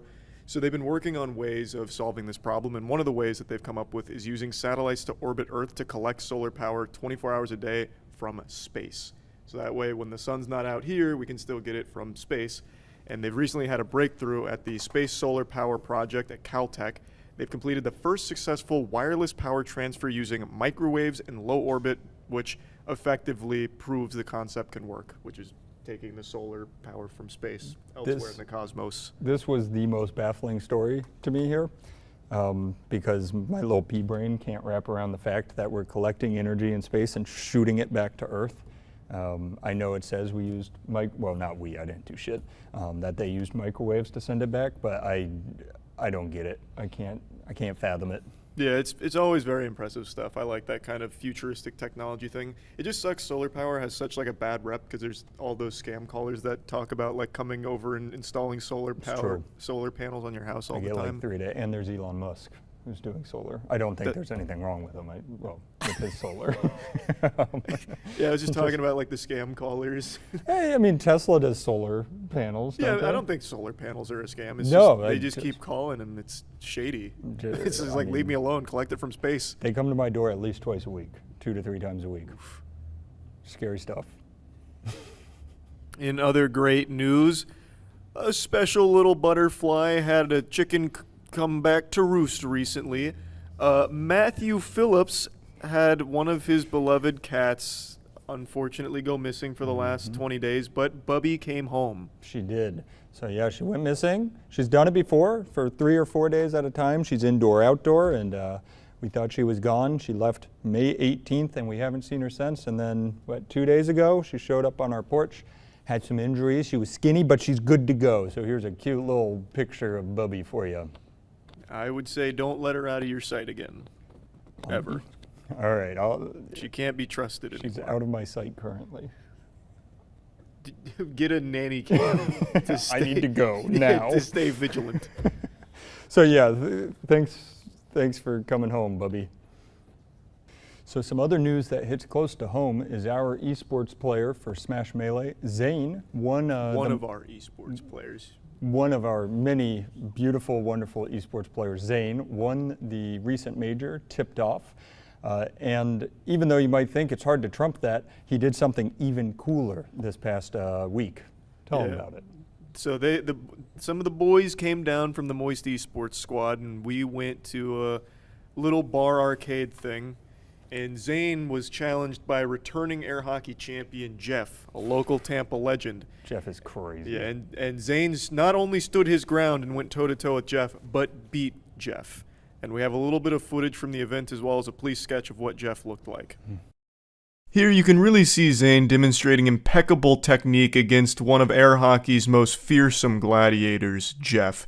He's been terrorizing the tables for years until he met Zane, the raid boss of air hockey. And here's a artist's rendition of Jeff, in case you couldn't see him that well. So congratulations again to Zane for the triumphant victory. Yeah, great job, Zane. So in just a couple short episodes, we've had so many important birthdays on this show. Myself, Mike Myers, Roman Reigns, all the good ones. But we got a special one this week. It's Peyton. Happy birthday. Happy birthday. Yeah. That's some good news. Do you want to say that? What is it, like 43? Peyton turned 43. Great news. Now, your standard stereotypical news broadcast is usually giving you last week's Powerball numbers so you know what the winners are, but those broadcasts are run by evil reptilians, and we don't want to play by their rules. Well, and what good does that do us? It's already done. It's already over. So we're going to give you next week Powerball numbers, so that way you can win a lot of money. Yeah. So next week's Powerball numbers, the winners are 7, 14, 23, 29, 46, and the Powerball number 13. So enjoy your millions upon millions of dollars, and don't forget who sent you. The Good News Boys. Yeah, good work.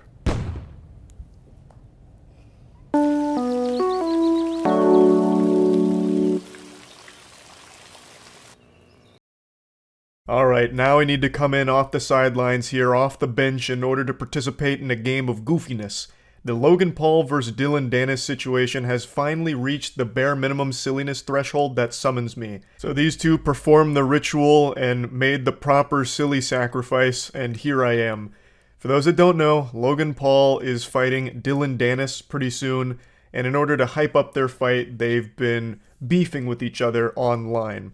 And usually this is very lame. In the influencer boxing space, this is all just very see-through marketing, formulaic garbage where two people who don't actually dislike each other pretend that they do in order for the bigger paycheck. So they start farming controversy and make really lazy attempts at it. Be like, hey, stupid face, can't wait to punch you and spit on you in the ring on this date, 'cause I hate you. You're tacky and I hate you. Like, that's usually the level of this controversy, the drama beforehand to try and make it like a grudge match or bad blood. It's very uninteresting. Makes me go yawn. That's a snooze fest. This time around with Logan Paul and Dylan Dennis, though, it's been a bit different. This is a circus show fight between two clowns that the internet has laughed at and disliked for years.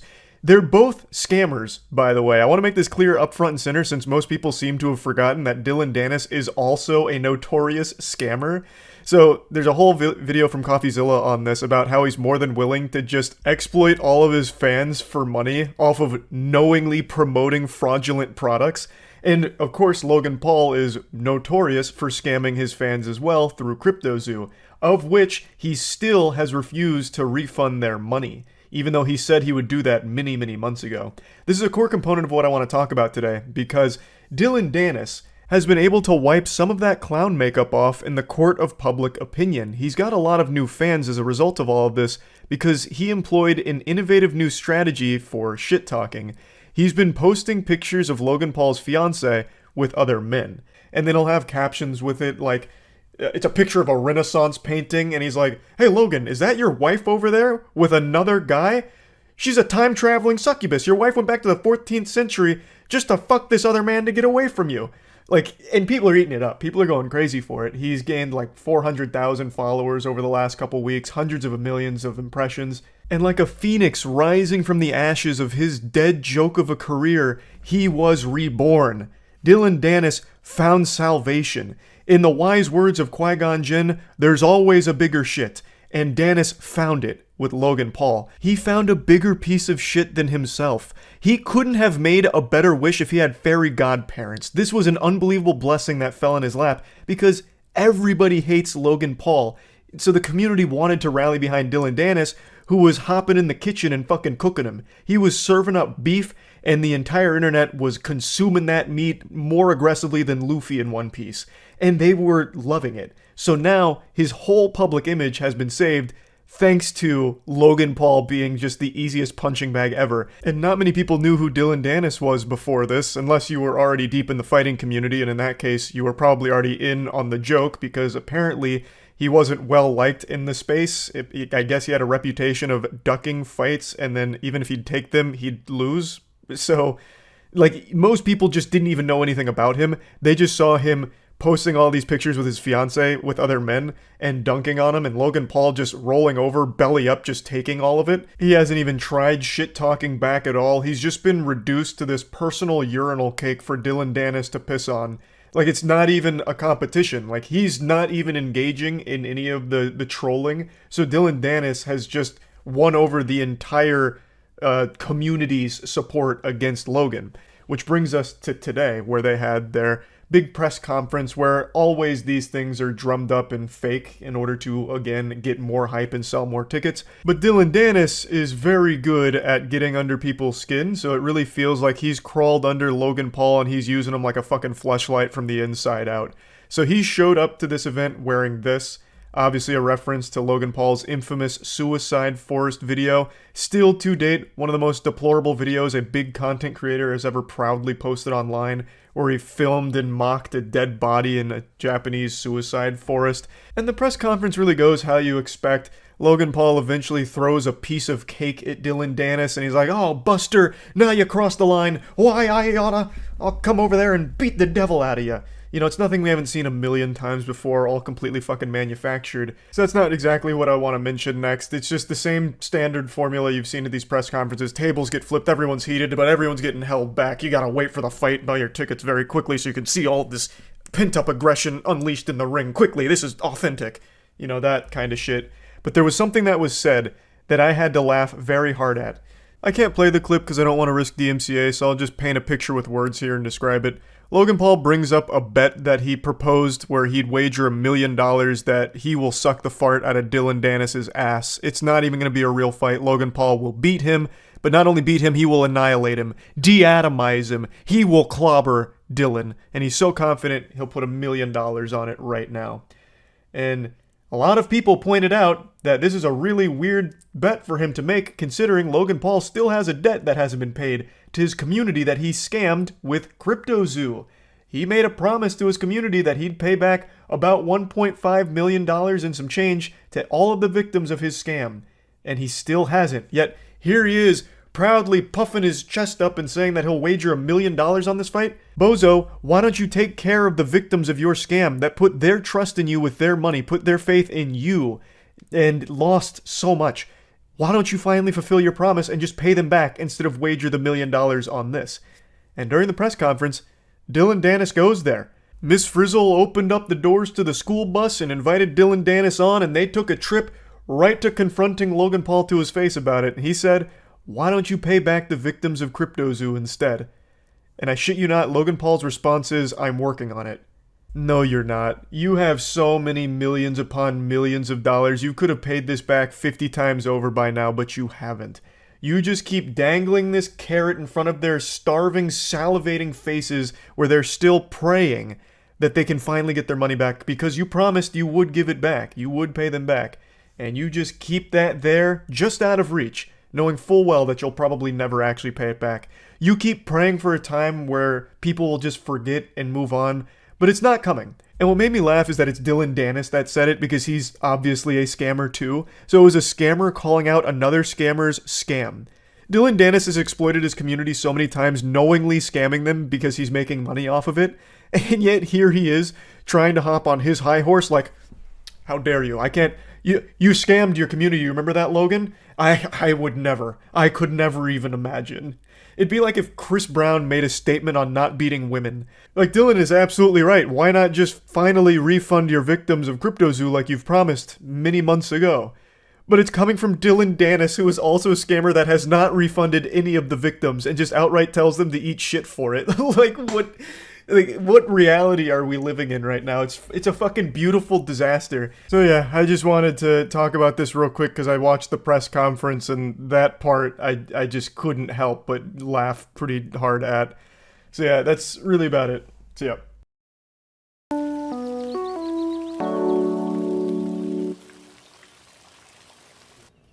Hey, welcome. So the other day I gave a little, 60 for 60 on some good news in the wake of some horrible news, which is something Matt has pitched as something we should do more often for years now. About 5 years now, yep. But that dirty bastard John Krasinski beat us to it, and then made like 5 episodes and retired forever after selling it. So John Krasinski sold it.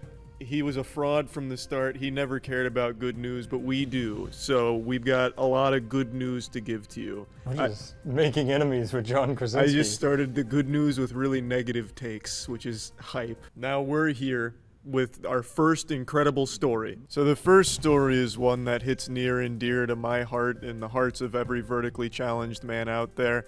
2 TikTokers went through a very long, arduous, and frankly, brutal process of leg lengthening.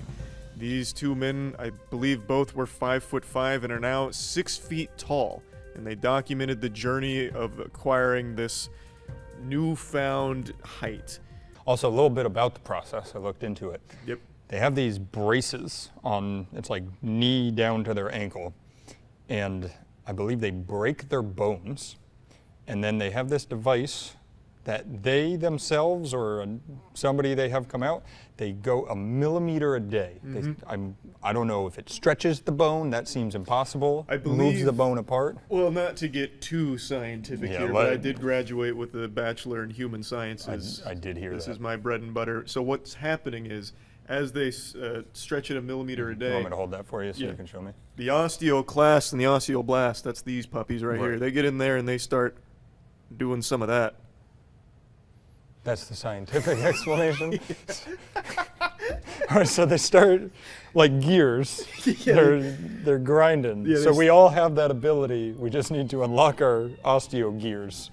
Yeah, so the osteoclast and it's like puking. They like puke new bone, and since it's getting further apart, they're like making new bone where there's now space. So it's like when you're peeing at a urinal and you try backing up to see how far you can go, you're finding their distance and let them keep building a bridge of bone, basically. It's pretty much fucking nothing like what you just described, actually. All right, well, you described it as this.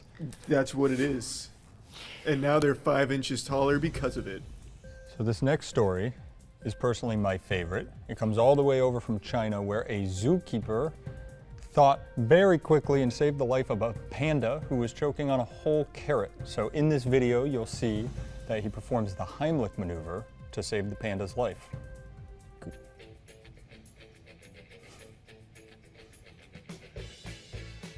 The music adds a lot to this. Yeah, this is an interesting track choice.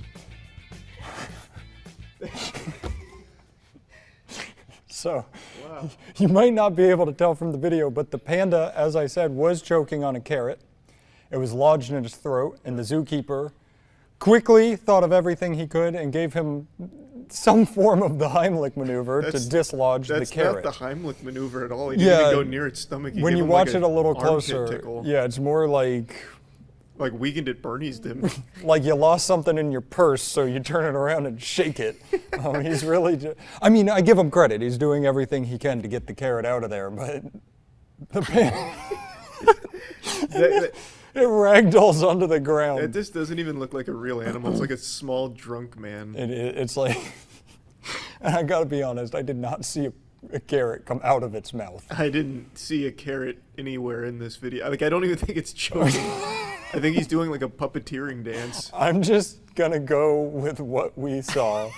He was choking, and the zookeeper saved its life. In the beginning, he's hitting his back, so I am convinced he's trying to save the panda. So yeah, back blows. It's something they teach you at CPR. yeah, great work to that zookeeper, and thank you for keeping one of the 10 pandas in the world alive for us. This next story is one that'll make you go, aw. A 92-year-old woman named Betty Richardson recently had one of her dreams become a reality where she got to go to a male strip club. They installed a wishing tree at her care home, and her wish was to see male strippers, which is a shocking wish at her age, to wish for that instead of like an extra 100 years or something, but she used it to see the Dream Boys perform. So Wetty Betty went wild out there with the Dream Boys, and we couldn't be happier for her. Look at this big old smile on her face. Huge smile with all the Dream Boys. And those dentures are looking good. And she threw out some great quotes at the time, like age is just a number. And her team, why does she have a team actually? Now that I think about it. I think it's the care team from the okay. care home. Yeah, they were very excited that her dreams became a reality and sent a big thank you to the Dream Boys. So thanks, Dream Boys. And thanks, Betty. All right, there's another person being hailed a hero out of Michigan named Dylan Reeves. He's a 7th grader who saved his entire class on a bus. When the bus driver started feeling lightheaded, he went over the intercom and said he had to pull off on the side of the road, but ended up passing out before he was able to get off of the road, and he started drifting into traffic. So Dylan, who is 13, popped up, ran up and started slowly pressing the brake to make sure people weren't slammed forward, and brought the bus to a stop, and is being hailed a hero for saving everybody. What's the condition of the bus driver? You know, they actually did not touch on that. I'm assuming probably that okay. He's okay, or this story would be much worse. But no, his mom's excited, the superintendent was excited, everybody was talking about how excited they were, and they even mentioned that he has amazing grades this year in school. That's fantastic news. It's great news. So he also wants to be a police officer or a hockey player. Do you think he has potential in hockey? You know, the only thing I know about him is that he can drive a bus and he has good grades. So I say I don't have enough info to decide on a hockey player. We'll have to check in the 10-year anniversary Yep. of our show. I think if he's 13, we could check in about 5 years. 5 years, we'll see if he's a professional hockey player. Yeah, there'll probably be pretty clear signs if he's cut out for the big league. Yeah, or a bus driver. A 51-year-old German man was found tied to a tree with pantyhose on his head, left for dead, waiting for the coyotes to eat him alive. But luckily, that's not how this story ended. After a sex adventure went wrong, this 51-year-old was left alone, abandoned in a scary forest, and we have a police sketch of the situation. Terrifying stuff, honestly. Lucky to have got out alive. When interviewed and asked what happened, he said he met a woman online, and they met up in the woods for a sex game, and she received a phone call and left. So that must have been a very important phone call. Very urgent call. He also said to the officers that he had a box cutter on him for such situations, but he underestimated the woman's bondage skills, so it was kind of useless to him. So I'm curious, if you were meeting up with somebody in the deer stand for this exact situation, right? What 3 phone calls could you get that would make you leave the situation like she did? Pretty much any phone call if I didn't like the person. It's just an excuse to leave. Oh, I see. Now, yeah. Wouldn't you know that before you've tied them up? Yeah, but like, you're so ugly, I want you to die kind of thing. So like, I see. So it was attempted murder, is what you're saying. I mean, it sounds like it. It's not like a mistake you make. It's not like she just got forgetful Right. after the phone call. It's not like the Men in Black shoot, I forgot him neuralized her. there. Yeah. She knew. Other question is, which part of this are you picking out as good news? That Is he's it- alive. Okay. Yeah, that he survived. I figured, yeah, it could be he's alive, he almost had sex, or... That's true. I guess the two. He was fully clothed. Well, she could have dressed him. She tied him. Well, it depends. Yeah, wait, that's a weird... Why would you be fully tied up, fully clothed? Because something went wrong immediately. I think she tried to kill him, and he's embarrassed to admit it. He doesn't want to be seen as weak by the boys. Yeah, because this stuff's not adding up to me, but I'm no detective. Yeah, no, this is definitely a fishy situation. We'll keep our finger on the pulse as more information is made clear to us. We have another sketch coming in from the on-the-scene artist. Oh my God, this one, I'm sorry that, I hope your kids aren't watching this. Oh, wow. This one is gruesome. Wow. Speechless. And to round everything off, we have one more exciting, positive story to share with you all. We've received breaking information from a magic wood elf, Springle, who told us it's a week-long celebration. Yeah, the week of this news segment is my birthday week, okay? Yeah. He did tell me he was going to surprise me with a gift, and that was going to be the fun segment. It was a surprise birthday gift segment, and he forgot a gift. So yeah. This feels great, and it's great to be here 1 year closer to being a pile of dust. He's 29 years old, 29 years young, Yep. and soon he too will be joining Weddy Betty at the Dream Boys Yep, troupe. when I turn 92, I'm also gonna visit the Dream Boys. That's all the great news in the world today. Hey. Last 7 days. Yeah, the panda was from like April 18th, but that's fine. Close No enough. one's gonna fucking fact check it. We could have made it all up. They'll never know. Yeah, that's true. Good luck finding it. Hey, great news. Hey, great good- first episode. Good So, show. We're gonna have special animal guests at some point. Yeah, animal guests. We'll have special guests that aren't animals Maybe a and professional juggler.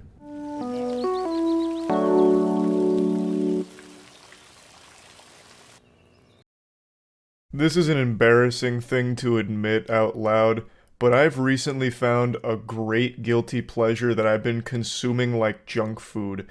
It's those ridiculously cringe podcasts where a few dudes, pseudo-intellectuals, bring on a bunch of women and have the worst debates of all time. It's a forsaken wasteland where normal thinking goes to die. A thunderdome of delusion. It is brain-melting. It reminds me of those old PSAs for the dangers of smoking cigarettes, and they'll like open up someone's chest and be like, this is what your lungs look like when you smoke, and it's like yellow and oozing, covered in this like disgusting slime, and it's very fucking yucky. This is like that, but instead of showing you your lungs on cigarettes, it's your brain when watching this content, and it's fucking revolting. Like, it is actual brain rot, and I can't look away. And goes into a marriage and has kids when they're like 18, 19, 20. And then a year into the relationship, it gets really, really abusive. From Would who? you, from both. This is so rare. Anyone It's so really. rare. I mean, it happens. Go on, I'm just, go on. My point is, I'm Hypothetically. just, yeah, even though it might be rare from what you guys think. It is. I already just find this painful. She's asking a very simple question and setting it up, talking about abuse. And already the dudes here are like, this is ridiculous. This is exceptionally rare. This is damn near science fiction. Abuse? Never even heard of it. That's like winning the lottery twice level of astronomical odds. Abuse is, it is very uncommon, very rare. As a way of trying to like kind of shut it down already, like, you're choosing something very fringe and outlandish. Abuse is, it's like a unicorn. It almost doesn't exist. But anyway, crazy lady, go on with your hypothetical abuse thing, or whatever you called it. It's just trying to downplay it, which I think is just cringe. If it would happen, what would you recommend for those people to do? Would they divorce, or do you want them to keep going in the relationship? You can't divorce. I mean, that's not a real thing. You can like separate. See, his Catholic background shines through. He knows. You can't divorce. You can separate, but you can't actually divorce. That's not a real thing. Even though it might be like physically abusive. You got to endure. People are too. You want to stick in the People relationship. are just. See, I mean, look, people I'm gonna be nowadays honest. are just. Everybody quits. Everybody gives up. It's too hard. I'm this XYZ. This is why I'm special, so I can fuck up this entire situation based upon me being special. The clown puts himself front and center here. You're looking at the chief entertainment for this episode. Fucking discount Walmart brand Sal from Impractical Jokers here. His name's Jonathan, and let me just tell you, he's got some opinions, and man, oh man, Are they a stinker? So the question is very simple. If there's an abusive relationship, an abusive marriage, should the marriage end? You know, if the woman is being abused, or even if the man is being abused. The woman who asked the question, her name is Melina, and she doesn't just make it exclusive to women getting abused. Men can also be victims of abuse, something that Jonathan heavily disagrees with. We'll get to that later on. But he is saying that, oh, if it's an abusive relationship, you have to endure. This is the problem with snowflake society now. Everyone's such a pussy, so they'll ruin a marriage because they think they're so special. You absolute fucking troglodyte. It's not about being special, it's about not getting beat the fuck up in a marriage. There's no excuse for abusing your spouse, whether it's physical or mental. Like, it's the most... There is a right answer to this question, and the answer is yes, the marriage should end if it's abusive. 100%. Whether it's the woman or the man being abused, it should straight up end. There's no enduring. This isn't one of those situations where it's like, there's greener pastures once you get through a couple of the black eyes and broken bones. You know, my husband may have beat the fuck out of me a couple nights ago, but he also took me to a really fancy steakhouse and I had an absolute bangin' filet. So, you know, all of the abuse was worth it, and I'm a little happier today. It's ridiculous. This is honestly making me concerned. My heart is breaking for whatever woman he's in a relationship with. I'm imagining this guy treating relationships like it's Fight Club. If my partner can't roll with my knuckle sandwiches without crying about it and she wants to leave for it, well then good riddance to her toots. Jesus Christ, special snowflakes can't handle a few of my right hooks. Ridiculous. That's frightening. That is a frightening mentality. That you're telling someone to just endure physical or even mental abuse in a relationship and calling them like a special snowflake or a pussy if they don't. That's crazy. And also his cohort there, the goofball he's in cahoots with, who's like, man, divorce isn't real. Divorce is make-believe. It's hocus pocus. There's no such thing as divorce. Yes, if you're getting abused, you can't divorce, obviously. This is a wild episode. And the reality is people just haven't learned to endure. There have been hard times in relationship. I'm sure you guys had hard times in relationship. Any relationship has hard times. Okay. And it is what it is. You need to push through and you need to endure because we're in this abused? Hold on. Because we're in this situation now, like where everybody's just creating this like super nuanced, like 1% example of like, well, what if the kid's transgender, black, and abused and he's a Black Lives Matter supporter? Like, cool. Okay. Yeah. I get like that one minute I'm asking situation. For anyone that might be in that situation, what would you recommend? Okay, endure. I'll tell you what. I'll tell you what. I'll tell you what. Endure. I'll tell you what I would do. A lot of diarrhea fell out of his mouth on this one here, so there's a lot to break down. He had an actual episode of psychosis there. He just started spitting shit that never even came up. It's a very simple question. It really wasn't nuanced. She just said, in an abusive relationship, should the marriage end? It really doesn't get more simple than that. A fucking child could understand the question. There wasn't anything about, like, all these nuance that you bring up. But anyway, Smash Mouth has his meltdown there for a second, but his message is still the same. No matter what, you gotta endure. You gotta endure the abuse. He even has the chutzpah to equate abuse to just a hard time in a relationship, as if it's just some little obstacle, little hiccup that every relationship goes through. Brother, abuse is not a hard time in a relationship. That is a fucking crime. That is when a relationship ends, should end. I wouldn't want my daughter in that situation, quite frankly. And I understand the argument to endure because I have people close to me who grew up in abusive households and it lasted for periods of time and it was a phase and they endured through it. And they ended up raising healthy, successful families. Their faces really tell the whole story here. This reaction's pretty on par with that statement. Abuse is not a phase. It shouldn't be a phase. This isn't a normal thing. There's no reason to start normalizing abusive relationships as something every couple needs to go through or will go through. Abuse isn't acceptable. Full stop. Like, that's where... This was a really easy slam dunk for these dudes to answer. Should a marriage end when it gets abusive, whether for the woman or the man? And the answer is easy. It's yes. A relationship isn't something where there should be an abusive phase. If there is an abusive partner, that partner needs to seek legitimate help and get help for controlling whatever violent urges or impulses they have. but that doesn't mean that the other partner needs to stay in the relationship while they're getting that help. Especially not if there's children in the household, because not only is it dangerous for the partner, it's dangerous for the kid to be around as well. I think it's very simple. I don't think it's that nuanced. Abuse just isn't acceptable. Like, that's a super easy thing for a normal person to answer, but we've cultivated this culture online where everything needs to be like a debate, even on the simplest topics. Like, you just saw Smash Mouth have that meltdown, like, oh, you're getting into all this crazy 0.1% example nuance of abuse and then all of these other factors, like, out of nowhere, when that wasn't even what was discussed. It is the easiest black and white question. To an extent. So you would say that to stick in those relationships that might be abusive to everyone involved and a child, if there's a child. I'm not saying like, hey, stick in the relationship and get the shit beat out of you by a husband. I'm just asking you what you believe. I'm just telling you. Even if it's a small extreme thing, I'm just asking you what you think if you should stick in that relationship or not. It is such an extreme example that I can't give a prescription for what other people should do. There is an element. God damn it, it's not even an extreme example. If you just Google it for like 15 seconds, there's so many different studies conducted on the topic, and according to a lot of the different numbers, all of which are a little different, but most of them agree that at least 20% of all marriages are abusive at some point in time. And that's just in reported cases.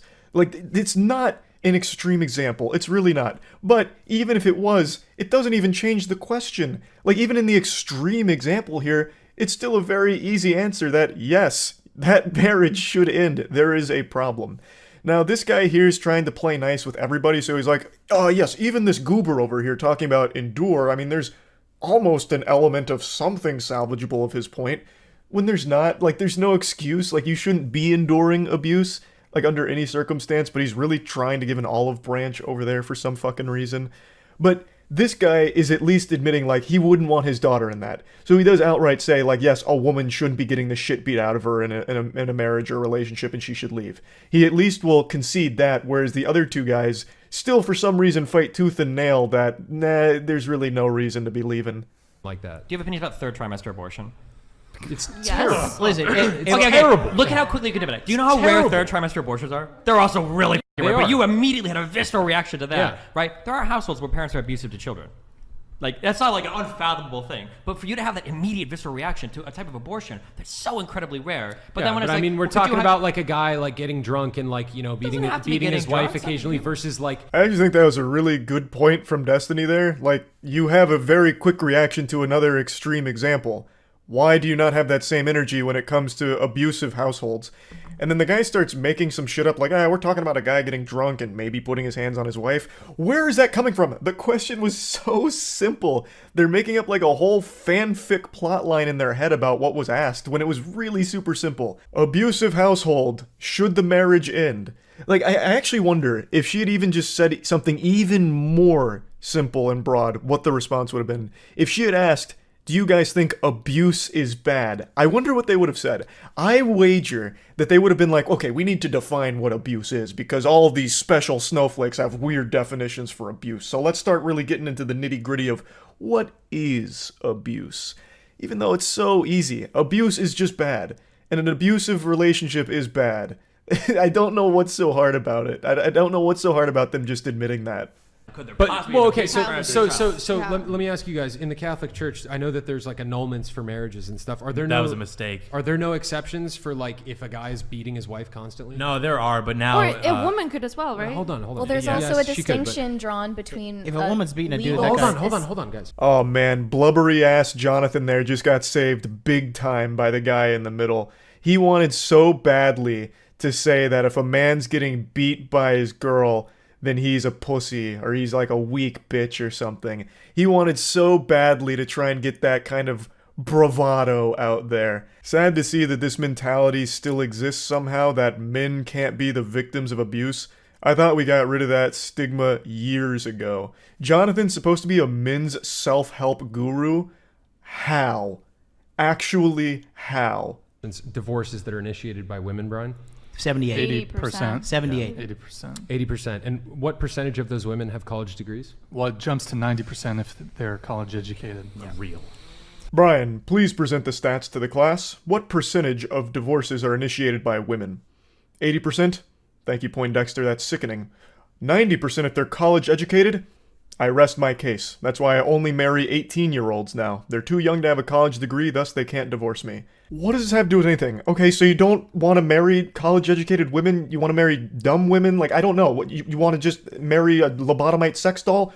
Cool, like, who cares? It doesn't matter. This has nothing to do with the core question anymore. It's gone fully off the rails and unhinged. They're so focused on picking apart divorce itself.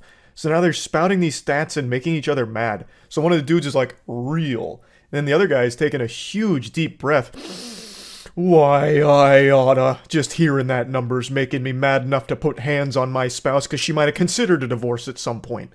Like, it's ridiculous. This has nothing to do with what was asked. They Can are I extreme. I agree with that. I want to ask like one more scenario, okay? Please. What about if I was giggling so fucking hard because you can hear, I'm pretty sure it's Jonathan go, oh, Jesus. When she says she wants to ask another scenario. Why are you even here? The whole point is to communicate with the women, your guests, right? To ask them stupid questions and shit. Like, if you're so bothered with them talking, what the fuck are you even doing there? two people get married, they have a kid, and then the wife starts cheating? Do you think they should divorce? Absolutely. They should divorce then? Jesus himself You don't said. think it wasn't Jesus, illegal? hold on. Jesus And you himself could like said. work things through, right? Jesus himself said in cases of adultery, divorce is So you think that permissible. divorce is worse than physical abuse? For the children? Or cheating, sorry. You think that is cheating worse is worse than physical abuse? For the Sorry. children, yes. I actually let out a full belly laugh. So she brings up cheating and unanimously like, yes, obviously you have to divorce when the woman's being a whore. If you've got a slut for a wife, you gotta fucking divorce that harlot, that harpy. Duh. Are you stupid, lady? Absolutely you have to divorce there. After they spent like 6 minutes about, well, actually divorce is one of the most evil things that can ever happen. Divorce is unacceptable. Physical abuse, okay, abuse, you have to endure because you can't divorce. But then when it's cheating, it's like, yeah, you gotta divorce. Jonathan even says crucifixion is warranted. I'm sure he's just being exaggeratory, but he does point blank say that cheating is worse than abuse for the kids, which is a wild take. Both are awful. Your father beating your mother or your mother beating your father in front of your kid is just as damaging as one of them being unfaithful. These are both horrible things, both of which should end in divorce. But for some reason, they seem to only have a real visceral response when it comes to cheating. And then the guy in the middle even gets immediately religious, like, well, in the Bible it says, you know, when cheating's on the table, that's when divorce is absolutely necessary. Well, what the fuck? The Bible also doesn't preach for beating the fuck out of your spouse either.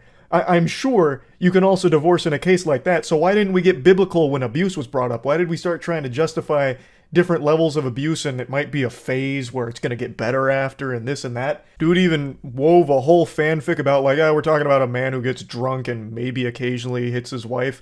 Like, what the fuck? Like, why are you making excuses for abuse and not for cheating all of a sudden, right? Like, and Melina even calls that out. She's like, oh, well, what about, like, working through it or, you know, maybe the cheating's a phase. And like, no, absolutely not. Cheating is the end-all, be-all. This is just crazy. Like, I was absolutely howling with laughter when we got to this segment in the podcast. I think I'm not going to say this is worse. Divorce I mean, is worse for the children. I already Cheating worse than said that physical if a woman's getting abused, yeah, I think she should leave. Like, I mean, if it's a brief temporary thing, like What if it's mental abuse?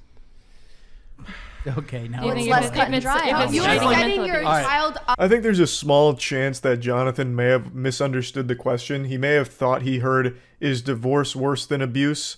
And that's what he was saying, that divorce is worse than abuse for the kids. Which is still a fucking stupid take, so I'm going to tackle that one as well. What the fuck, man? You think that somehow kids witnessing their parents beating the shit out of each other is somehow less damaging than if they had just gotten divorced? You've got some issues you need to work through. My goodness. And then also that lady that's behind them is saying that it's less cut and dry when it comes to mental abuse. Why? Abuse is abuse. What are you talking about? So far up until this point in the episode, she hasn't said too much. She mainly just kind of agrees with everything the guys say. But she says it's less cut and dry when it comes to mental abuse, which leads me to believe that she thinks it should be cut and dry when it comes to divorce for physical abuse. But she didn't say anything. She didn't chime up and say like, hey, I agree, the marriage should end then. She just stayed silent because I guess she was just looking for things to fight them on as opposed to agree with, which I think is always such a weird component of these debates where if you agree with your opponent, you're apparently losing. or you lose points by doing so, which is so fucking backwards. And that's why I think debates in general are kind of worthless, because it's never about changing someone's mind. It's always about just cementing your own beliefs and never faltering and never changing perspective on anything. So nothing good ever really comes from it, except for just general entertainment as a spectator. And this one had me giggling, so I wanted to talk about it a little bit. That's it. See ya.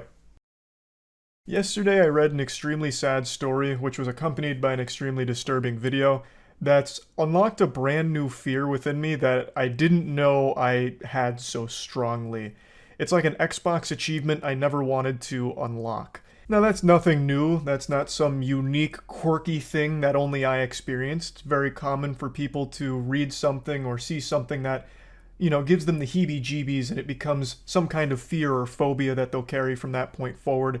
Sometimes it's really goofy things like a silly horror movie. Like maybe you saw the Winnie the Pooh horror film and that scene where the disgusting Winnie the Pooh costume starts drooling after seeing a pair of titties. And now maybe you're fearful of pervert Winnie the Pooh being your sleep paralysis demon or something, right? Like there's just plenty of things where you'll learn something, read something, and it becomes like this new fear. That's what happened to me yesterday. And it's about a story that I'm sure a lot of you have read about or seen the video of by now, with the 18-year-old who was on a cruise ship with his friends, and someone dared him to jump off the cruise ship, and he did. This happened a few days ago, and he still hasn't been found, and obviously most likely will not be found alive. Since reading about and watching the story, I've just thought about it a lot, so I kind of just wanted to talk about this situation because it's fucking heartbreaking. Like, my heart goes out to the family here for this loss because it's so fucking sad. The video is just beyond scary. It is fucking terrifying. He's swimming around. They've threw one of the life rings out there, but it's quite a ways away from him. And you can actually see something like breach the surface of the water, and it looks like a shark. Like it actually looks like a shark in front of him, and he's looking at something and swimming away from it. He's swimming away from the life ring. And that's, I think, and what a lot of people speculate is because it looked like a shark. Now, from what I've read, it's not uncommon for sharks to circle cruise ships just kind of collecting scraps, which I, of course, had no idea of. They sound like fucking seagulls out there, I guess. So it very well could have been a shark, but it's too blurry and it's too dark in the night to actually see for sure if it's a shark. But there was something there. And he started swimming away from the life ring, and within like 2 seconds just vanishes into the open water in the middle of the night. The video is just haunting as well. There's some callous asshole who, as the 18-year-old kid is vanishing into the open water, he just says, bye-bye. Like, that is downright evil. Keep in mind, this was off of a dare, which is crazy to think about. It's unironically what your parents used to say growing up, you know, don't follow the crowd. If your friends jump off a cliff, would you jump off a cliff? You know, that kind of garbage. But then it actually happened here. Of course, I imagine whoever dared him to jump off the ship didn't expect him to actually do it, but he did, which means that person is now partly responsible for Cameron's death. The kid's name was Cameron, and they haven't found his body yet, and they probably never will. They called off the search because they hadn't been making any progress on it, so they'll probably never find the body, and I don't think there's any chance that he'll be found alive at any point or anything like that. So this is very much a situation where that dare killed him. Such a diabolical dare, too. Even if it was meant as a joke. I dare you to jump off the cruise ship. Basically saying, I dare you to commit suicide. Like, that's fucking crazy. That's so weird. You know, double dog dare you to throw your life away. Haha. It's so gross. It's a tragic situation, and the video is so fucking disturbing to see. I, of course, have always had a bit of a fear of open water, like swimming out in open water. I think every human being in the world has that kind of fear, like built in. That's like default factory settings for human beings. But I've never really considered the possibility of a cruise ship leading to a situation like this. I've never been on a cruise before. It's not because I'm afraid of like boats or anything like that. It's mainly just because I don't think I would enjoy being on a cruise. But I never really stopped to process the potential danger of falling in. Like, I guess in my stupid little caveman brain, I always thought to myself, like, ooh, Charlie fall in, Charlie swim back to boat, or life ring go to Charlie and Charlie get back on boat. And honestly, I blame Yu-Gi-Oh! When Weevil throws in Yugi's Exodia pieces and Joey dives in off the boat and has no problem getting back. That must have planted the stupidity deep in my brain. But I just never really processed the potential danger of an overboard. And according to what I've read, overboards on cruise ships are very, very often fatal. Especially in the middle of the night. It's extremely difficult to find someone who's gone overboard because of the current that the cruise ship creates. Usually yanks people under, pushing them very far away very quickly, and it just makes it very difficult to locate, even during the day. Let alone at night. It is so fucking rare. There's been a reported 212 overboards from 2009 to 2019, so they're not super common. I guess there's a lot of protocol in place to prevent something like that happening, but it does happen occasionally. And of the 212 overboards, 48 of those were rescued alive, so 28%. That's not a very high survival rate at all. So I just never realized just how dangerous it would be to fall off of a cruise ship. And I feel like another thing that contributes to it is people just have this perception that cruise ships move excruciatingly slow, but that's just not the reality of it. They're simply massive. Like, they are huge, so it looks like they're going slower than they are. But in the water out there, it'd be very hard to keep up with the cruise ship unless you're an Olympic caliber swimmer. It's kind of like a kaiju fight, right? Like Godzilla fighting King Ghidorah, it looks like they're kind of moving slow with a tail whip and shit, but they're just so big, that tail's probably moving at goddamn the speed of sound. It's just because it's so big, it looks slow. So, like, falling in or jumping in off of a cruise ship has to be one of the worst things that can happen, like, in general. And I haven't even mentioned the hypothermia because of how cold the water would be in the middle of the night and in the middle of the open water like that. It is probably just the worst possible situation to find yourself in. It's heartbreaking. It's a super tragic story, and unironically, it has unlocked a massive new fear within me, like just picturing that whole series of events out there and then seeing that video. So yeah, I just kind of wanted to talk about this story a little bit, and yeah, that's about it. So yeah. This episode of Moist Meter brought to you by Godslap. Issue 3 is out right now at godslapbook.com. You can find links below in the description. Go check it out. Initiating moisture.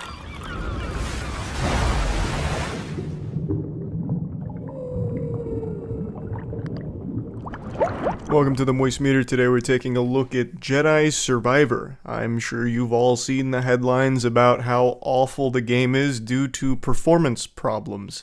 Now, obviously, I'm going to have to factor that into our advanced scientific calculations when rating this game because it would be ridiculous to overlook a $70 game shipping in the state that this one has.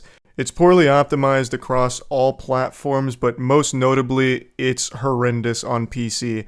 Like 99% of people's computers can't run this game consistently at 60 frames, which is just an unforgivable sin. $70 for a game that doesn't even meet the baseline standard of AAA quality that you'd expect is laughable. Which is an absolute shame because the game itself is good, but I absolutely have to mention how awful the performance is because most people aren't even going to be able to enjoy the game. You're watching a slideshow sometimes, it's got so many problems, and I don't want to hear any of that mumbo-jumbo about how, well, Charles, don't you know they're planning on fixing the game and patching it right now? Old St. Nicholas at EA's got all his little elves, all his little helpers working on it tirelessly to fix the game for the gamers out there because they care. I say that's a goddamn load of dirty barnacles. This trend of push it out now, fix it later is garbage. I fucking hate it. And anyone who has that take of like, oh, it's so entitled to expect a game to work when you pay $70 for it, I'd say that take isn't worth a doggone set of donuts. Like, it's a bunch of baloney.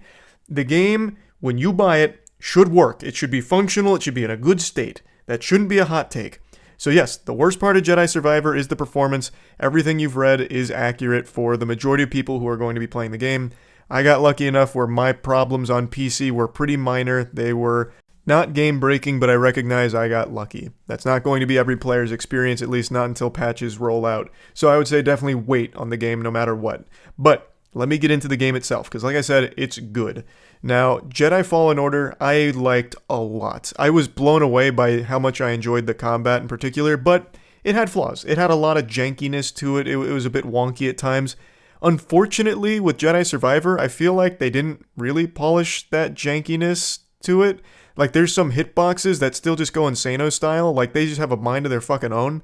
There's a ghost in the machine, and that ghost wants to fuck you in the ass, because sometimes these hitboxes make no sense. It was a problem that existed in Fallen Order, and it's still here in Jedi Survivor.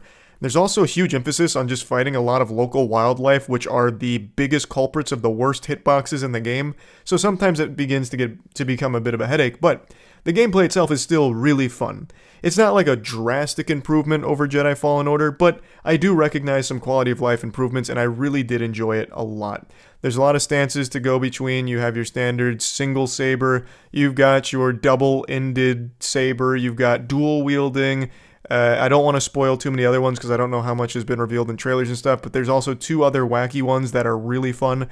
One of them, I will say one of them, I don't know if this is a minor spoiler, but be warned, there's a blaster stance where you get to use a lightsaber and a blaster, and that's the one that I kind of just mained for the entire game, and it never stopped being fun. There's a lot of versatility to the combat. The skill trees are pretty expansive, but unfortunately a lot of the skills I found to be really worthless. Like, they don't do a whole lot. I played this on Jedi Grandmaster difficulty, so maybe that's it, because everything's pretty spongy, but a lot of the abilities in the skill tree, the Force ones, they just weren't super useful. The animations are really long, so they lock you down for a while, so you just end up getting punished when you try and use them against a boss fight, or God forbid if you take a fucking stupid pill and try and use them in a horde of enemies, you just get blasted. It's just a lot of the Force abilities didn't have a huge purpose for my playthrough, so I didn't find myself using them a lot. And I'm talking about Force abilities for the saber stances. The other Force abilities like Force Push, Force Pull, lift, slam, all of those were always useful and a lot of fun to toy around and experiment with. You could cheese a lot of things with a Force Pull if you upgraded it.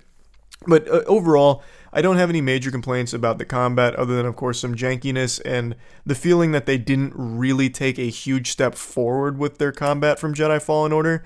Though I guess they didn't need to because it was just so much fun in the last one too. So I enjoyed it, but don't expect anything crazy from it if you played Jedi Fallen Order. You're getting a lot of what you're used to, which for a lot of people, like me, is fine. Now, luckily this game is a long game, so you're going to have plenty of time to have fun with the combat and toy around with finding some optimal strategies that suit your playstyle. It took me a long time going through it. I did a lot of the side content. I killed pretty much every legendary boss, and that's like a minor complaint I have. There's only 2 legendary bosses that aren't just recolors of normal enemies with a name. And that's Ogdo and the Rancor. Everything else is literally just the normal enemies that you encounter, but this time they have a name like Ugmog or something, but it's the exact same moveset, the exact same everything, they just have a name now. And their health bar isn't even that much bigger. So the legendary enemies, while a cool concept, was pretty underwhelming past Ogdo and the Rancor. And fuck Ogdo and fuck Spawn of Ogdo. I killed both of them. I even did the double Ogdo fight where you fight Spawn and Ogdo together. I fucking triumphed on Jedi Grandmaster difficulty, probably the only one in the world that did it, so I'm a real champion out there. Point is though, there's a lot of time to play around with the combat, though I do think the legendary bosses had a lot more potential than was realized here. And outside of that, the game's just massive. There's a whole lot to explore. I did a lot of exploring. There's challenges that you can do, like parkour challenges for skill points, as well as just upgrades. It's just a huge game. I was blown away by like the size of the worlds, like, and how much there was to do in there. There wasn't a ton of worlds to visit, which I think for a lot of people might be disappointing, but the worlds that you do get to visit are massive, with a lot to them. A lot of puzzles, a lot of parkour. The parkour is fun. The puzzles are fun, although the puzzles aren't exactly brain busters. The parkour always makes it enjoyable, and it's super smooth. There's also a lot of wacky, zany characters in this game that even offer fun little mini-games. Like, there's a whole Hollow Tactics mini-game, which is a little strategy game within the game where you fight units against other NPCs, and the units that you can use for your squad are units that you scanned in the main game. So you'll kill a Rancor, for example, you'll scan it, and then you can use it in the game. Although I don't think you can use the Rancor, so bad example. But you kill enemies, you scan them, then you get their card to use in that minigame, which is cool. There's also a gardening minigame, which is cool. There's just a lot to do. I was really surprised by just how much depth there was. There's a lot of meat on the bones of this game. Now let's get to the narrative. I've been putting that off because I have such mixed feelings on it. I really like Jedi Fallen Order's story. I had a great time with the narrative. I thought they built up something special. In Jedi Survivor, I felt the same way. I actually thought they did a great job with the story. I was drawn in immediately. I really think a lot of the characters they introduce here, as well as like the big bad, was very cool and compelling. And I don't know if this is a spoiler, so just in case, another minor spoiler warning. It deals with the High Republic, and I always think that's such a cool setting to explore and a cool time period to explore for Star Wars, so the High Republic plays a crucial role in the narrative. However, this is where my feelings get mixed. The game really loses its footing in the final act, and not even the final act, really like the final 10%. It's really just right towards the end. They had great narrative beats throughout. I really thought they were fucking hitting a great stride. I was a little underwhelmed that the Empire was kind of absent for a lot of it. You were mainly dealing with raiders, but that's not a huge complaint. I thought overall they were doing a great job with the story right up until the end. It seemed like they had a great idea, and the idea itself for what happens at the end is great, but the motivation behind it and exactly why things are happening the way they are gets very silly, and you have to suspend disbelief and just accept, wow, this is happening because the characters are fucking stupid. Like, that's the narrative point. They're blinded by stupidity, and that's why what's happening right now is happening. Which just isn't very satisfying as a plot point, like, so it's because everyone's fucking dumb all of a sudden. Everyone's just a buffoon now. Got it. So that's why this final act is happening like this. So that was really disappointing because I don't think they stuck the landing, but I do like where the game leaves off, and I'm really excited to see them explore more in the future because I'm pretty sure they plan this as a trilogy, so I'm really excited to see where everything picks up. But overall, there were so many great moments from the story. I can't be like mad about it. I do still think I walk away from this game with a very positive impression of the story, minus that very last bit towards the end of the game. And now just a little nitpick. Throughout my game, I put on a poncho after defeating Spawn of Ogdo, and that fucking thing would not stop glitching out. But not only that, so many times there was a ton of visual bugs and noise from like the characters. So like I'll be fighting two enemies, and all of a sudden their cloaks will just start spiraling out of control and taking up my entire screen, fucking blinding me. Like all kinds of like wildness. So there, even outside of performance problems, there are just some like bugs that happen pretty often throughout the game, but not the biggest deal in the world to me. It's not something I get super upset about, but just something to make note of. And like the final boss fight, there was moments where I was just getting teleported around and like attacked in the void, which was clearly not supposed to happen. So there are just some bugs to be aware of. Overall though, one other thing I want to mention, the soundtrack fucking slaps. Absolutely fucking slaps. Star Wars soundtrack always goes hard though, but I just always like to make a special mention when it just pops off the way this game does. I just love the soundtrack. Now, plugging Jedi Survivor into the moist meter, I'm unfortunately going to have to give it a 70%, and that's mainly because of the performance problems. In fact, 70 is even kind of high. I really can't stress enough how strongly I feel about how bad the business practice is of just shipping a game out knowing it's in a bad state where a lot of players won't be able to enjoy it. That shit makes me so upset. The performance issues hinder this game greatly. Without that, I'd probably give it like an 85%, pretty much exactly what I gave Fallen Order, because I really think both games are really good. I don't think this game was a massive step forward over Jedi Fallen Order, but it was still extremely enjoyable, and I had a great time with it, and it's just, once again, a shame that it shipped the way that it did. I'm confident they are going to fix those problems going forward, so I would say definitely hold off on buying this for a while until those patches are in place. And that's about it. As most of you know, we started our own comic book series called Godslap. Everyone who's read Godslap so far has unanimously agreed that it's the best comic ever produced, and Godslap is well on its way to becoming the biggest name in all of comics, overthrowing Marvel within the next 5 years, according to recent scientific projections that I'm pulling out of my ass. It's a passion project created by myself, Jackson, Danny, and Matt, and we brought in an industry veteran named Aubrey Sitterson to help write it with us, and we're extremely proud of what we've created.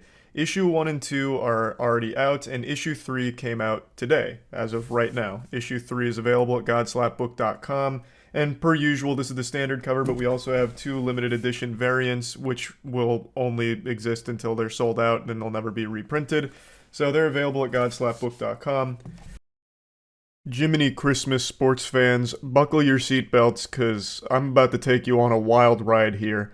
And I don't want your, noodle getting blasted against the side of your skull, because this is a lot of information you're going to need to be processing to keep up with the lore. So, yesterday, and I'm sure a lot of you have been keeping up with this as well, but I'm still going to lay out the bare bones of the situation. Yesterday, out of nowhere, there was a statement posted on Lil Tay's Instagram claiming that she has passed away, as well as her brother. Lil Tay is 14 years old, so obviously this was very shocking to hear for a lot of people. It's just an extremely sad situation. Not only did she pass away, but now they've just revealed that the brother has also passed away. Just horrible all around. This was a huge story and just like a complete out-of-nowhere event that caught everyone by surprise. And it also seems a lot of people forgot who Lil Tay was, because it's been 5 years since she's been active in the cyberspace, and in internet time, 5 years is ancient history. That shit's going back to like the primordial ooze. Nobody remembers things that happened 5 minutes ago, let alone 5 years. So I'll just go ahead and give you a brief refresher here. Lil Tay was a 9-year-old influencer who blew up in 2018 by posting content of her flexing money. She'd also do tours of mega mansions talking about how she buys them all the time. She'd be in expensive sports cards and say shit like, I don't have a license, but that doesn't mean that I still can't own the goddamn Batmobile. And then she'd do like a fan of money, like she was a magician, asking you to pick a card, but the only card there was Benjamin Franklin's. The content was basically just, here's a 9-year-old who's saying absurd things and has a seemingly absurd amount of money. Now, obviously, no 9-year-old is going to really act this way. This was all a persona. But it turns out it wasn't like her idea or anything.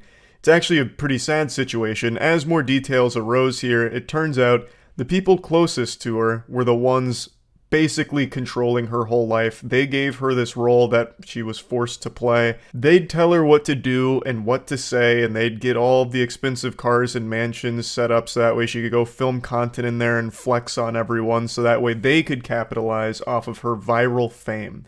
It's a classic case that we've seen a million times in Hollywood, with absolutely degenerate scum using their kids to live vicariously through and make money off of. It's just abhorrent shit, really. Now, obviously, when this news broke, everyone was surprised and upset. However, there was a small number of people who got suspicious, because in the past, the Lil Tay Instagram account has actually posted something out of the blue before with some very disturbing allegations. It's since been deleted and buried, but it was enough to at least put it on people's radar as something that maybe requires a little more investigation, just to ensure that there's no fishy business, or it's not some kind of lie or some hacker pretending to be the family of Lil Tay and making this announcement. So there was a group of people that did some super sleuthing, cosplaying as L from Death Note and just putting together the puzzle pieces, and most notably this included TMZ.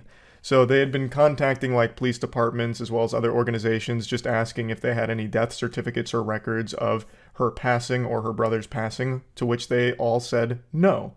And eventually, TMZ apparently got in contact with Lil Tay herself directly, who confirmed that it was all a ruse. Her and her brother are very much alive, and all of this hoopla was the result of a hacker getting access to her Instagram. She said, I want to make it clear that my brother and I are safe and alive, but I'm completely heartbroken and struggling to even find the right words to say. It's been a very traumatizing 24 hours.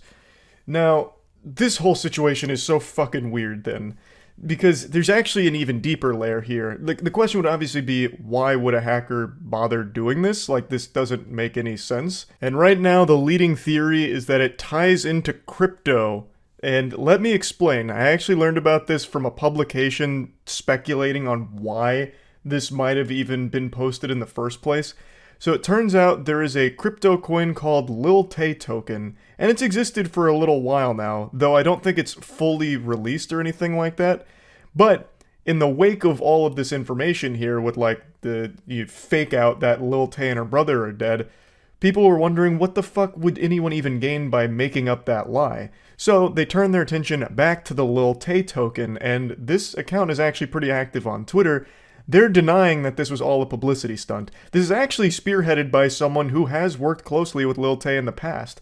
So the theory does hold a bit of water. They wanted to get Lil Tay's name out there in a big way to get a ton of publicity and hype around her. So they went with the Dino Spumoni approach here from Hey Arnold with the fake death thing. And it got everyone talking about Lil Tay, which in turn would get people to talk about Lil Tay token when it drops. Maybe the idea was drum up all of this interest around Lil Tay's name, then this crypto token comes out and people buy it in honor of her memory. And I think that is the stupidest idea ever. If that is actually the root of all of this evil here with this whole situation, that would be a dumber idea than the fucking shake weight. That is so stupid. That would make no sense. There is no logical thought process that would go into someone saying like, man, it really sucks that Lil Tay and her brother passed away so young, that's tragic. And then being like, in order to show support to their memory, I'm going to buy an overpriced crypto shitcoin. That's what they would have wanted. Like, that's just not going to happen. This would never move tokens. This would never sell crypto for them. So I don't really think that's what the whole purpose was, but it's also hard to deny that there is a chance with how degenerate the internet's become that a team might actually try this. So it's possible, but I think it's unlikely. I think one thing is very clear here, though. Lil Tay is surrounded by bad people. They told her everything to say back in 2018, saying awful things, doing garbage shit for the sake of being a viral celebrity so that they could make money off of her. She is surrounded by fucking parasites. The people that she's supposed to be able to trust and rely on most in her life seem to be the ones that are controlling her whole life for their own personal gain financially. It's so sad. But I would like to expand a bit on what I alluded to earlier, where this isn't the first post that's popped up on her account from somebody else about some very disturbing stuff. A couple years ago, there was actually a post on her Instagram talking about how she needs to be saved from her abusive father, and it linked to a GoFundMe page which raised like $17,000, alleging that the father was abusing her and a lot of other really disturbing allegations as well.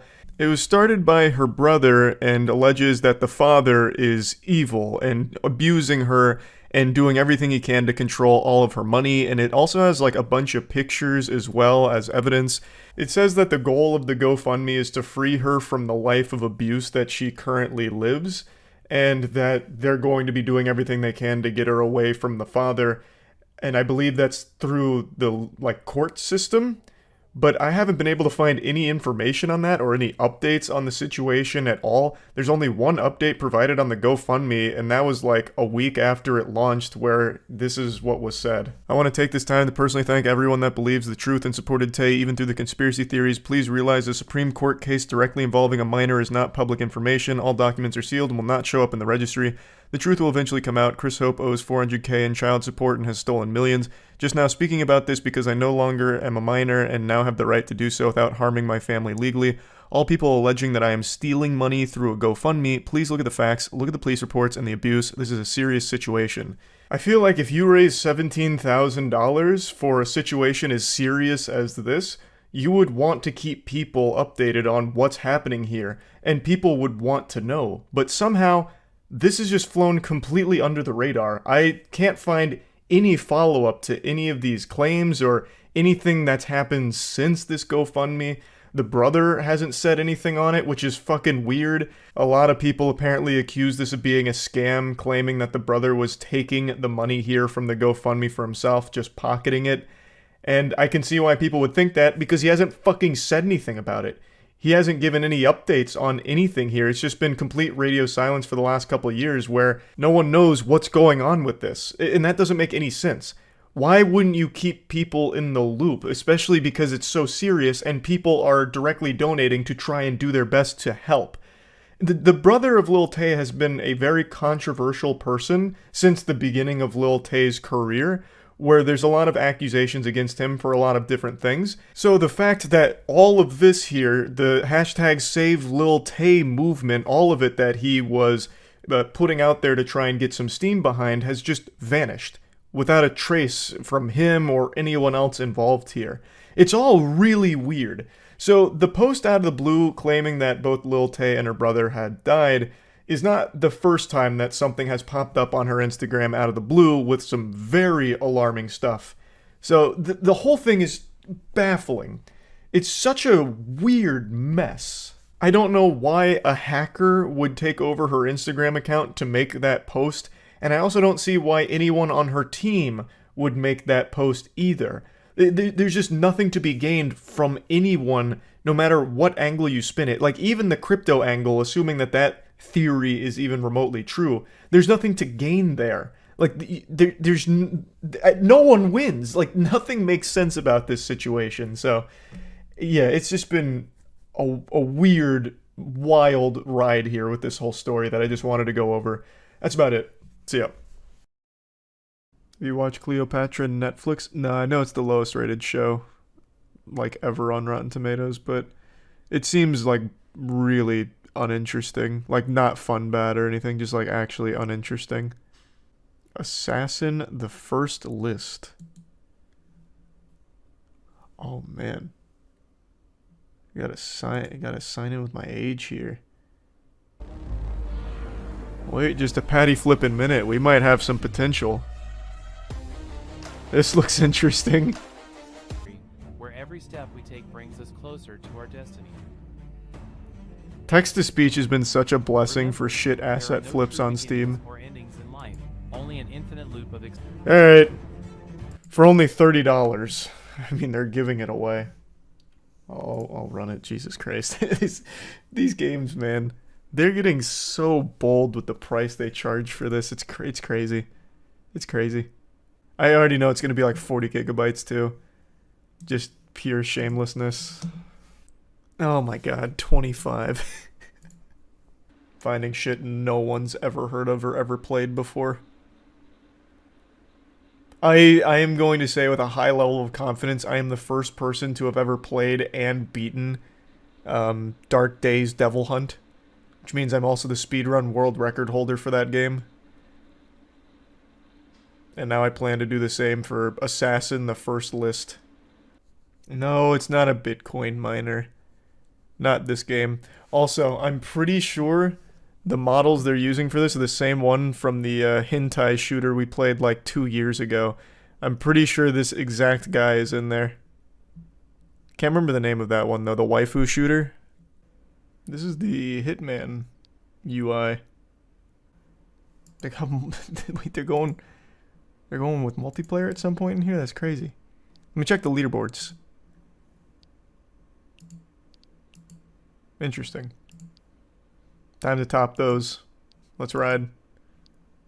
This is actually Hitman. Target name is Osama bin Laden. Oh, man. Okay, so we're on SEAL Team 6, I guess. Oh, okay. So we're playing historically accurate games. Well, someone's got to do it for the USA. It might as well be me. Let's ride. What a start. This is a very big first mission here. The stakes are high. Here I come.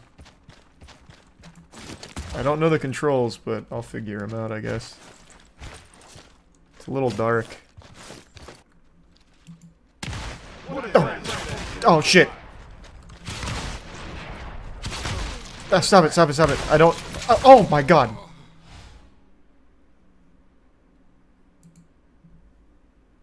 They're well trained. No, silly. The target name was Osama bin Laden. That's Osama's third cousin. Oh wait, you're right. It is Ozma. It's Osama bin Laden. My mistake. His name must have been trademarked.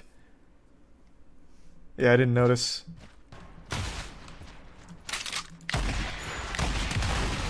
Okay, one down.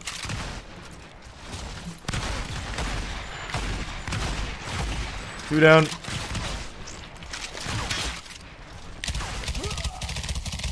Alright. No! Ooh, what? It's so dark I can't fucking see.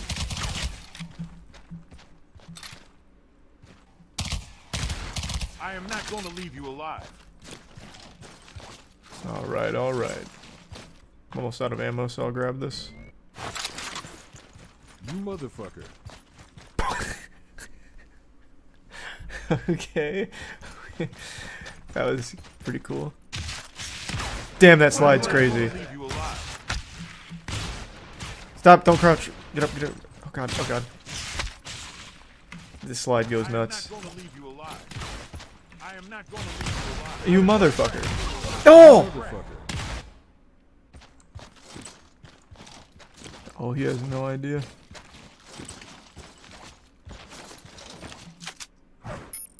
Why?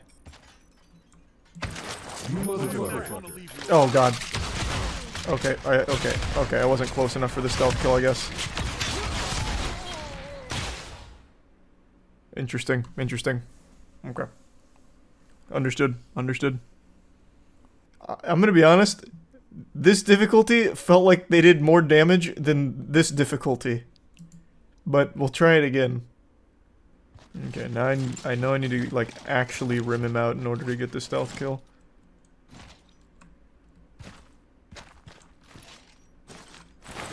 What the fuck? Okay. Oh my god.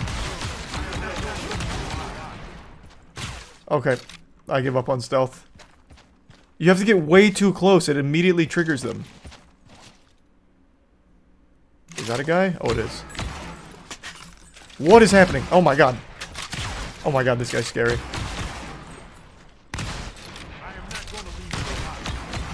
Oh my, what is this?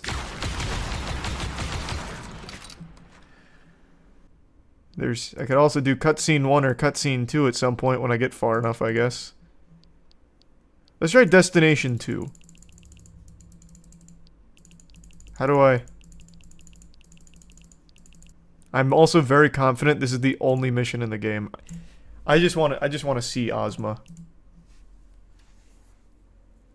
I don't see myself beating the mission, but I at least just want to look at Ozma.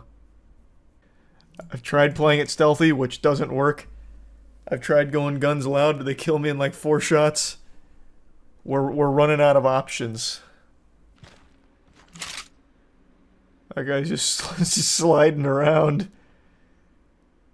Thought no one would notice. You motherfucker. Oh god, who saw me? Oh fuck, oh god. Oh no no no no no no, oh no no no no. There's so many. There is so many. Even if this...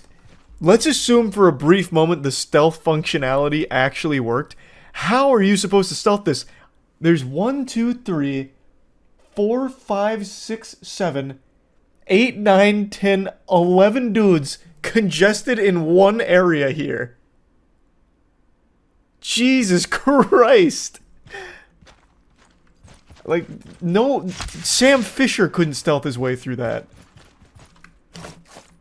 Oh my god, I can't go around any further. I'm gonna try and cut through this building. Oh. Sneak. That's worthless. That's I'm just fucked now. Oh my god.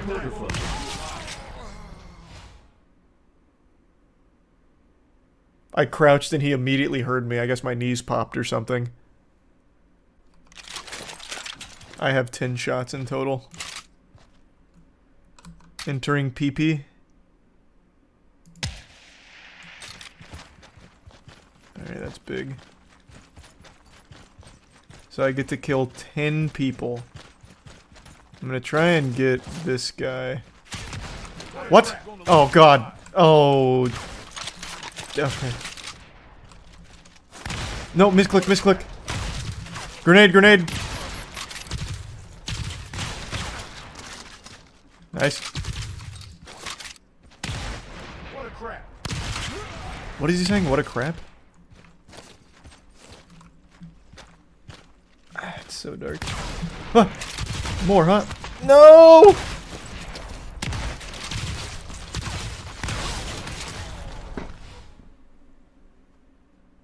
Okay.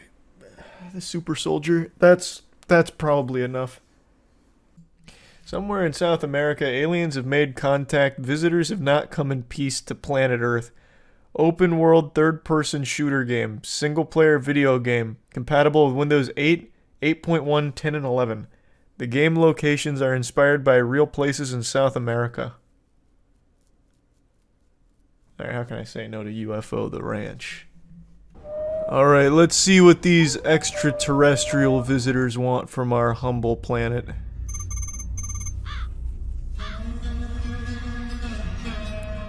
Bad Light County and a bad attitude. Yep.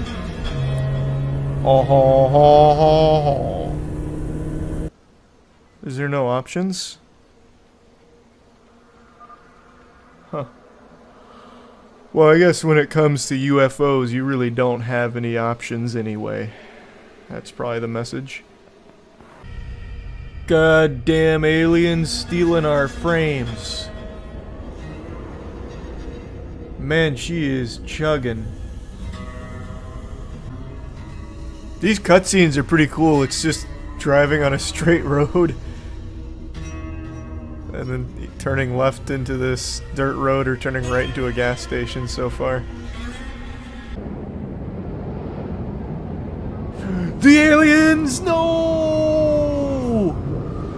Get off of our planet, scoundrels.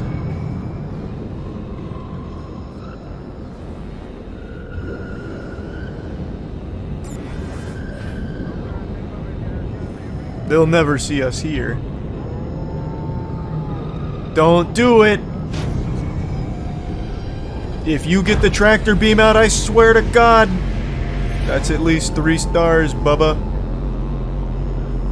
Wow, one of those is so fucking far away. That is despicable. 950? On foot? Oh god. You dirty what the fuck? You dirty bastards.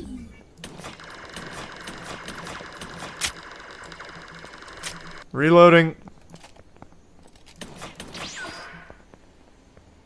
That was the instant transmission sound effect from Dragon Ball.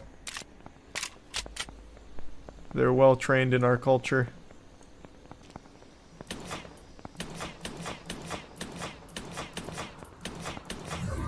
Damn, that poor guy actually did come in peace. He didn't shoot a single bullet at me. Or laser beam, rather, I guess. This is awesome. I like that they made the map as big as fucking possible. That way it takes extremely long to do even the most basic shit. So you can never refund it, because it'll take you 2 hours just to get to the first thing. But at least it's a non-stop thrill ride on the way there. I bet it's gonna make me run all the way back before going to get the next shit. Yep. Yep, it is. That's extraordinary. Well, I'm not doing that. That's probably enough of UFO Ranch. Wow. Well, yes, I actually did just finish playing pickup basketball on this sacred Thursday night. Thank you for asking. How did I play? Well, terribly, actually. I played horribly. I almost immediately pulled my shoulder, which at my age is very painful. And then my old man brittle bones started creaking a lot and a fly flew in my mouth. But that didn't stop me from putting on an absolute shooting nightmare. I went like 4 for 12 and 0 for 2 from the 3. It was bad. And also, the fly in my mouth paranoid me because I'm a hypochondriac. I couldn't stop imagining Ozzy and Drix inside of my body fighting against this fly in there. It wasn't my best showing. But can you stop talking about basketball so much, please? That's not what we're here for. Goodness gracious, you're a real chatty Cathy. What the fuck? What we're here to discuss is a really weird criminal I learned about on stream last night. And I've been thinking about him ever since. There's a case going around about a criminal in Essex who has done nothing but steal pacifiers from literal babies. Wait, what? Man, 23, charged with snatching dummies from babies in Essex. Dummies? You guys call pacifiers dummies? It just sounds like you're insulting your kid. Why not just call him a pacifier? A man will appear in court charged with snatching dummies out of the mouths of babies. What a cartoonishly evil plan.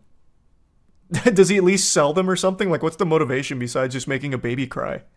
Josh Gilder was arrested on Monday on suspicion of theft from a person, robbery, and using threatening behavior to cause alarm and distress. This happened on 4 occasions, apparently. The serial pacifier robber, burglar. What does he do with them? Does he just take them out and run away, or does he take them out and put them back? Like, what does he do? Oh, here we go. We got some more information. All right. The story just took a really interesting twist. So according to this, well, according to her, he uses the dummy to soothe himself. So what he's doing, and this is a revolting thought, he is taking the pacifiers out of babies' mouths and then sucking on them himself. That is fucking gross. Holy shit. He said he would take the dummy and then go sit in a tent and use the dummy, describing the thefts as purely acquisition. So acquisitive. Gulder also admitted causing harassment, alarm, and distress to a police officer the day he was arrested. He told the officer, "If my stuff gets broken, I swear I'll kill you." He denied 3 charges of assault relating to 3 of the 5 children who he took dummies from. Still shouldn't be stealing them from babies. Bit of a hot take there from me, but, you know, I'll say it with my chest. Stealing from a baby is... well, that's pretty low. You know, I'm just gonna say, he's a jerk. He's a bit of a jerk. When police were initially looking for this guy, they released this photo hoping that someone recognized him, when it's just a photo of someone's back with a hoodie on. But I mean, I guess it worked out in the end because they did apprehend him. He was taking candy from literal babies, pretty much, and they eventually did arrest him for it. But I really like the idea that someone sees this and they're like, "Oh my god, that hoodie! Wait a minute, that frame! I know exactly who that is! That's my buddy Josh!" And who knows, maybe that's exactly how it happened. But yeah, they did apprehend him, and the whole story is very baffling. That's a odd crime, for sure. But I want to give you a little bonus crime that I learned about on stream last night. Actually, you know what? I'll give you 2, because we went down a little bit of a rabbit hole with weird crimes. So this next one is about a serial mannequin pisser who's still on the loose, so beware of any mannequins. They might be marked with urine somewhere out there. So, just sleep with one eye open. I work at Target, and one day we found that somebody had peed on a mannequin. Turns out he'd been hitting other Targets in Minnesota and peeing on mannequins. The guy has not yet been caught. Don't worry, I'm on the case. I just looked up urinating on mannequins, and the first thing that came up was a Wikipedia page called Mannequin Piss. Is this him? Does he have his own Wikipedia page? And here's a urinating mannequin, which is an art piece. I think I found the culprit for your phantom pisser that keeps coming in and urinating on the mannequins. I think it's this guy. Got him. And this next criminal is not some unknown menace. This is actually a very well-known criminal. Burger King. And the crime, horrible food. But this time around, what they were guilty of is a promotional marketing campaign that led to the death of a few children, infants, during their Pokemon promotion of 1999.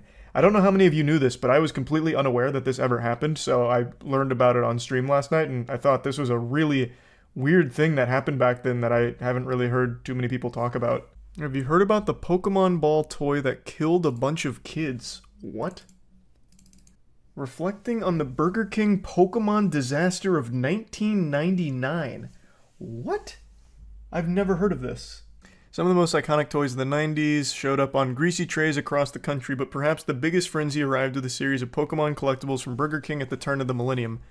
Pokemania hit a fever pitch in 1999, and the frenzy had a body count. Time magazine helped introduce the Japanese imported phenomenon known as Pokemon to the mainstream. Okay. At the very center of their page, a space normally occupied by heads of state, religious leaders, and business magnates, Poliworld leaped out at the reader.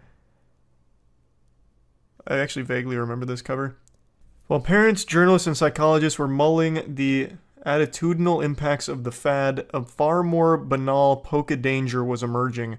On December 11th, 1999, 13-month-old Kira suffocated to death in Northern California. A Pokemon toy from Burger King Kids Meal was believed to be the cause. The company had begun a massive Pokemon promotion in connection with the Pokemon the first movie, which debuted on November 10th. The 56-day promotion, one of the largest in history, was intended to run from early November to end of December. The Kids Meal prize during that 2-month period was one of 57 different Pokemon toys. Making the promotion all the more exciting was the fact that the toys were encapsulated within the immediately familiar red and white orb of a Pokeball. Burger King had plans to distribute over 25 million toys in this clever format for free with any Kids Meal purchased. Enjoy. She's even in body armor. They knew this was dangerous. That's a huge promo. Did they have all 151? How? Damn, Burger King used to go hard. As far as Kira's death was concerned, the toy itself, as it turned out, wasn't the problem. She died after one half of the plastic Pokeball, measuring just under 3 inches in diameter, became attached to her face. She had somehow gotten it stuck over her nose and mouth, forming an airtight seal. Holy shit. Her mother took a shower for about 20 minutes, and when she emerged, her daughter was dead. Spokesperson for Equity Marketing, the toy maker that had partnered with Burger King, would later state that the toy meets or exceeds all federal safety guidelines, and Charles Nicholas, a spokesperson for Burger King, argued it was not concluded that the ball was the cause. I mean, it seems like a completely freak incident, but I mean, the ball was literally the cause. But it's not the design's fault, I don't think, right? Like that's truly a freak thing, from the sound of it. 10 days later, on December 23rd, it happened again. An 18-month-old girl in Kansas almost suffocated. By the time her father pried the half of a Pokeball from her face, the girl's lips had turned blue. When we found out about the first death, there was a realization that this could be a huge national concern. This was the worst-case scenario. A major fast food chain, not just a toy store, distributing these toys by the millions. How is it happening, though? It doesn't look like that'd be a really easy situation to find yourself in. And also, who's letting 13-month-old and 18-month-old babies eat Burger King alone? Also, what do they eat from Burger King? Aren't you still basically on mush? Maybe not at 18 months, but 13 months? When do you stop having, like, mush? When's the cutoff period?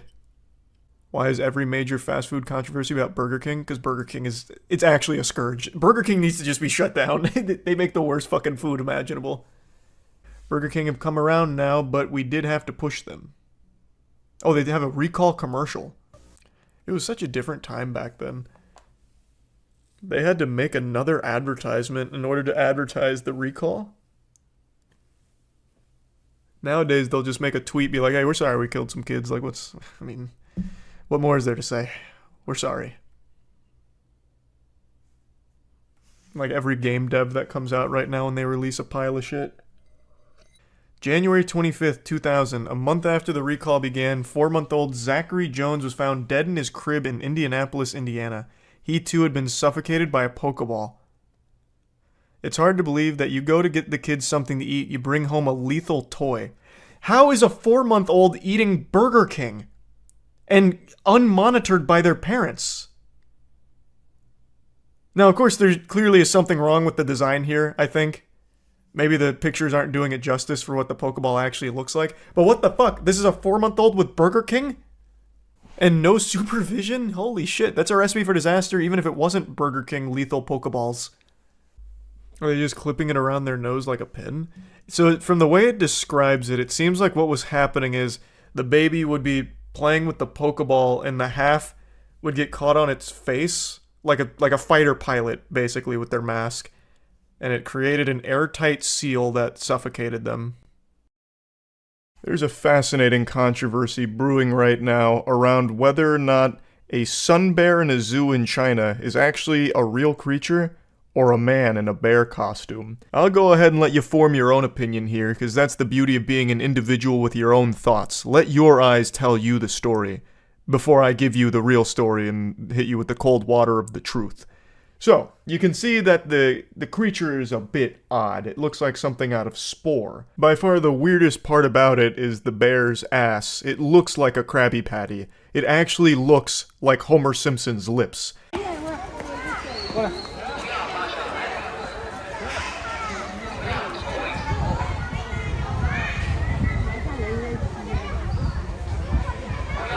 So this is the video that popped off. You can see him standing up, kind of sizing up the crowd, looking at everybody like he's about to go shake them down for their lunch money here. He's looking kind of menacing. He's got his mouth open, but he also just looks super sweet. Even gives like a little wave with its flippers, because it doesn't even really look like it has paws. It has like these tiny little fucking flipper things. It's adorable. Like, seeing the video, I think, makes it a little more clear that it's probably not a man in a bear costume. It's just a really weird bear. So when I first saw this story, I actually thought this was an older case, because I do remember something like this happening about a year ago, but it turns out that was just for a comedy sketch. That wasn't a real thing. This is pretty new from what I can tell, where people really thought that it was a man in a bear costume, myself included. Those pictures really do look like something that you'd find at like a furry convention, like some kind of costume somebody made. It doesn't look like a real animal. It's got more loose skin than like my elbow. Like it is a wild creature. Apparently sun bears are just the smallest bear species, so when it's standing up, it looks like just like a person. It's not, you know, some kind of hulking bear that you're used to seeing. Like, this looks like some shit out of the Berenstain Bears, right? Like, it doesn't seem like a real bear. So when I saw this, I was like, it's a cut and dry case of a man in a bear costume. This must have been a joke. But it turns out, no, this is like actually what sun bears look like and how they act. So I'm going to go ahead and play you the stream clips where I tackled this case head on, and I learned a lot about sun bears. You hear about the Chinese zoo denying the claim that one of their bears is a man in a bear costume? That's not a new story. I remember that from like a year ago. Because I've definitely seen this before. And I think it's pretty obvious that this is a man in a bear costume. Like, this is like Hank Hill level ass. Shit looks like a pack of hot dogs. No bear has a tuchus like this. That's definitely a man in a bear costume. Apparently sun bears look like that. What the fuck is a sun bear? Sounds like some kind of mythical creature out of Dark Souls. Maybe a sun bear costume. Well, okay. Because it looks like they do pack the same ass. Shit's out here looking like grill marks. It's just the same guy. There's no such thing as a sun bear. It's just a couple of guys that have a costume, and it fooled the zoologist into thinking it was a real animal. They got weird tongues. Weird, well, really weird everything. But I don't know, even still, this face doesn't look natural. I mean, we just looked at its tongue, and the tongue, like, was, like, hanging way out to here, basically. I don't know. I'm not convinced. This is convincing. This angle. Why would they lie? I don't know. Just to see if they could... Just see if they could, I guess. Sun bears, the smallest bear species in the world, are generally the size of a large dog. Oh, wow. The folds help protect the bears from predators as the looseness allows the bear to turn around in their skin and fight back if a large animal like a tiger were to get a hold of them. You're telling me there's an evolutionary purpose to all these fucking ass folds? That's wild. And it's got like sea lion flippers.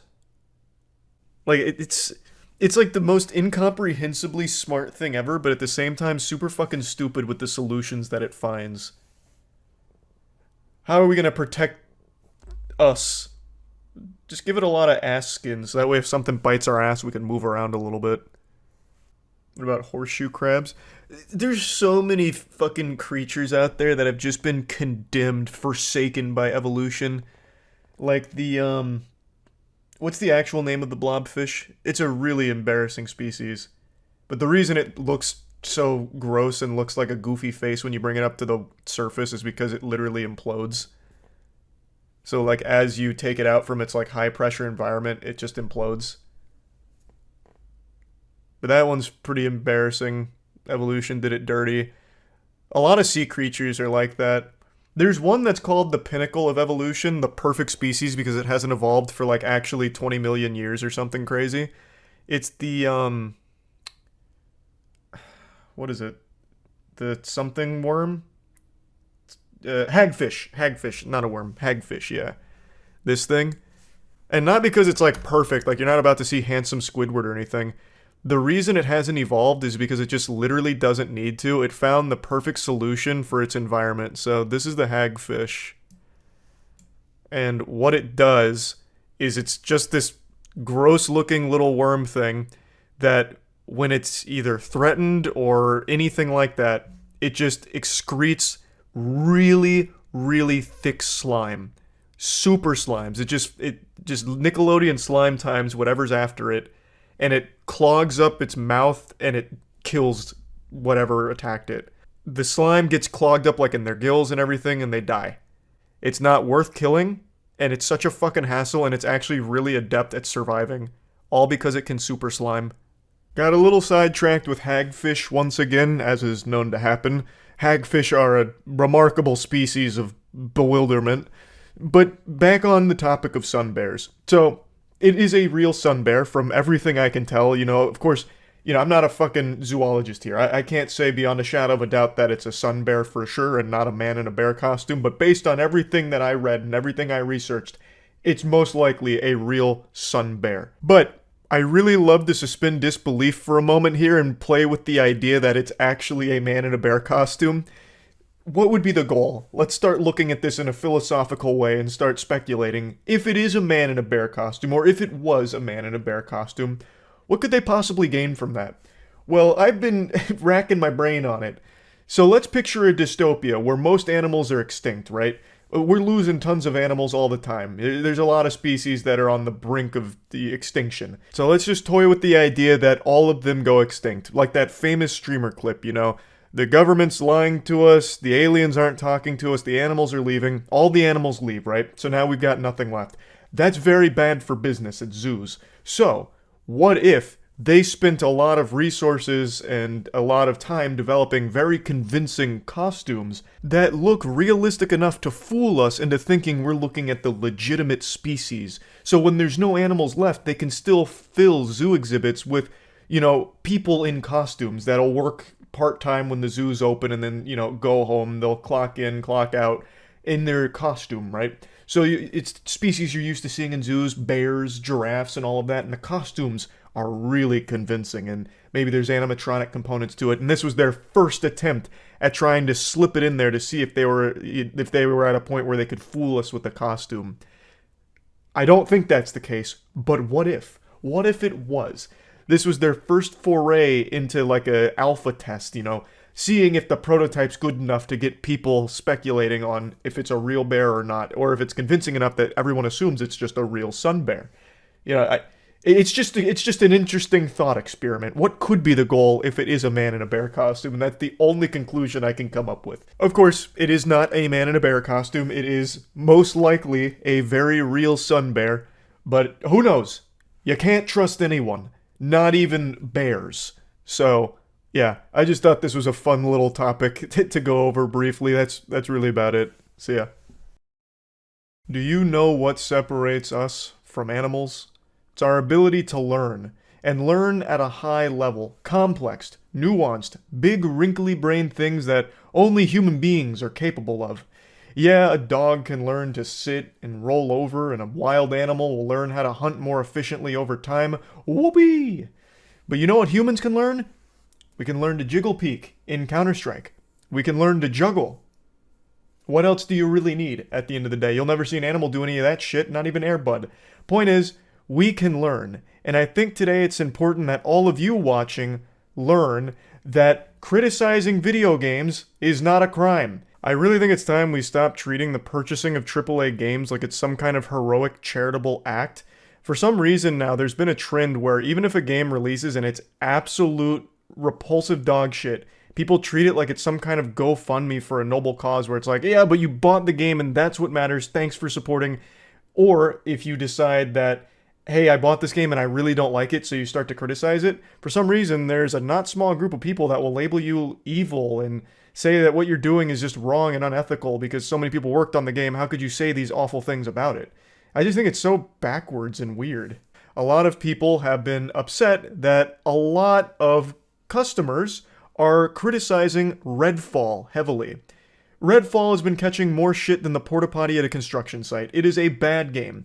And of course, I am guilty of shitting on it pretty ruthlessly, and it's because I expect more out of the studio behind it, which is Arcane, a fantastic studio. But what they've released here is nothing shy of a dirty hemorrhoid that is an absolute blemish on the butthole of the entire gaming industry. So I made a whole video just kind of going over all of its weakest parts and being pretty harsh on it. And that's because it's a $70 game, and it doesn't even deliver on the most bare bones quality standards you would expect in AAA gaming.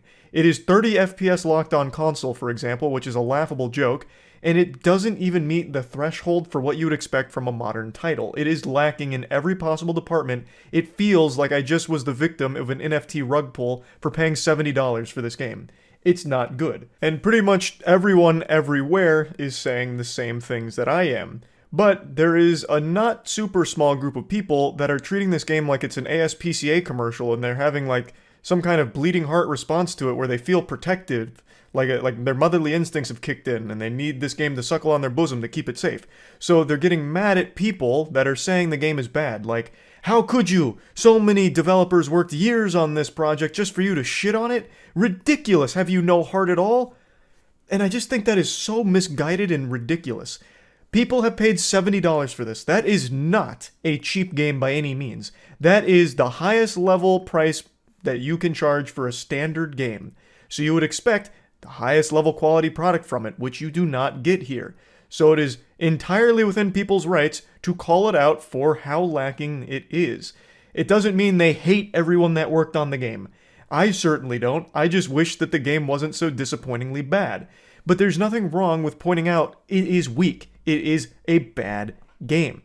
I hope that Arcane's next venture is a successful one. A lot of people are pretending that there's a lot of angry customers that are wiggling their fingers celebrating that the game is shitty, which I haven't seen. I don't know why anyone would celebrate a game being shitty after they've wasted $70 on it. I'm certainly not happy that I spent $70 on a stinker. I would have much preferred that it was a fun game that I really got into, but I didn't. Somewhere in the deep multiverse right now, there is a Charles White that is playing the fuck out of Redfall, and it's a Game of the Year contender because it was an amazing product. But that's not the reality we live in. We got a little Weenie Hut Jr. Happy Meal shovelware game with Redfall, and they charge 70 doubloons for it, which sucks. There's nothing wrong with people saying that it's bad. So stop labeling people with these harsh, mean labels because they insulted the game. I don't see a lot of celebration that the game is bad. That wouldn't make any sense. No one likes wasting money. So I just wanted to get that out of the way immediately because it ties into the bigger topic of the video, which is Phil Spencer himself, the head of Xbox, recently did an interview where he talked about his personal disappointment in Redfall and all of its shortcomings. It's a brutally honest and very interesting look into Xbox itself.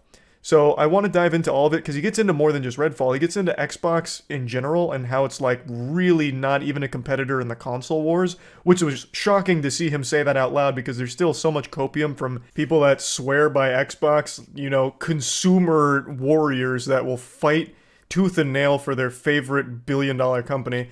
They still believe Xbox is a very worthwhile console, even though there's no real exclusives, no real reason to own it. I'm not here to really get into the weeds of it, but it's something Phil Spencer also recognizes. You know what, I will get into it real quick. Xbox has a laughable catalog of games. They have absorbed so many heavy hitters like Bethesda, but have nothing to show for it on Xbox that makes picking up the console worth it. There is no reason to own an Xbox, unless it's just what your friends are on already and you want to play with them. That's the only real reason. There's no other incentive to buy an Xbox, because the games go to PC anyway. Game Pass is an amazing deal, but no one's getting Game Pass for the first-party exclusives on Xbox or anything, because there are none. There's Halo Infinite, which was treading water for a long time and only just now starting to find its footing with some actual content, and that's about it. There's really nothing else on Xbox that would make it worthwhile other than just playing with your friends. It's a joke in the grand scheme of the console wars with Sony and the PlayStation 5 and the Nintendo Switch. But even the PlayStation 5 is lacking in exclusives. It's just... It was refreshing to see that even Phil Spencer sees this. Now anyway, let's jump in. So first and foremost, this article kind of sets the stage for Microsoft's blunders and their, rocky, rough patch that they're going through. They recently had their acquisition of Activision Blizzard blocked, which was a $68 billion acquisition, by the way. And there's also been a 30% drop in the Xbox hardware revenue, which honestly is a lot better than I thought. I figured that'd be like a fucking 50 to 60% drop because no one that I've heard of recently is buying Xboxes because, again, there's not a real reason to.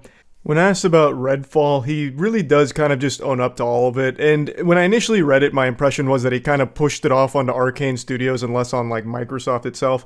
But when I really went back and watched the interview, the impression I get is that it was pretty somber. He truly does feel like there's a big weight on the shoulder of Microsoft to deliver quality, and they're missing the mark. So it doesn't. I no longer feel like he's trying to pass the blame off anywhere. It seems like he's just trying to take it all head on. So he said, "There's nothing more difficult for me than disappointing the Xbox community and just kind of watch the community lose confidence and be disappointed. Disappointed, I'm upset with myself. I kind of revisit our process. I think back to the announcement of 60 frames per second. Then we weren't shipping 60 frames per second. That was our punch in the chin, rightfully, a couple weeks ago." This is him talking about how Redfall isn't even 60 frames on Xbox. Again, a fucking joke. But they are committed to getting it there eventually. Though I think it's inexcusable to release the game knowing that it's not 60 frames or even at the most baseline quality you'd expect for $70. He then goes on to sing the praises of the studio behind Redfall, Arcane, which is a studio I also like, and their pedigree really does speak for itself. They've made banger after banger, and now they haven't. I also wasn't a huge fan of Deathloop either, but at least the game had ambition and it did have interesting ideas. I just don't think it was executed super well. But now, I think Redfall, there is no way of explaining anything about it that could have even been remotely construed as good or well put together. He also said something that I found particularly interesting. He said, "We do mock reviews for every game that we launch, and this is double digits lower than where we thought we would be with this game through those. That's one of the disappointing things. We would never strive to launch a game that we thought was going to review in the low 60s. It's not part of our goals. This game does not deserve to be in the low 60s. It shouldn't even be cracking the mid 40s. It is not a good game by any metric at all. The only reason why it even might be even flirting with the low 60s is because people feel so bad for it and are remembering the good old days of Arcane and don't want to accept that this is a bad game and there's nothing wrong with calling it out for being such. In fact, I would argue that it's actually healthier for the developers so they can see where to improve and what not to do again." But yeah, anyway, what I found interesting though is the mock reviews. What fucking benefit is there to doing mock reviews if the reviews come from internal teams?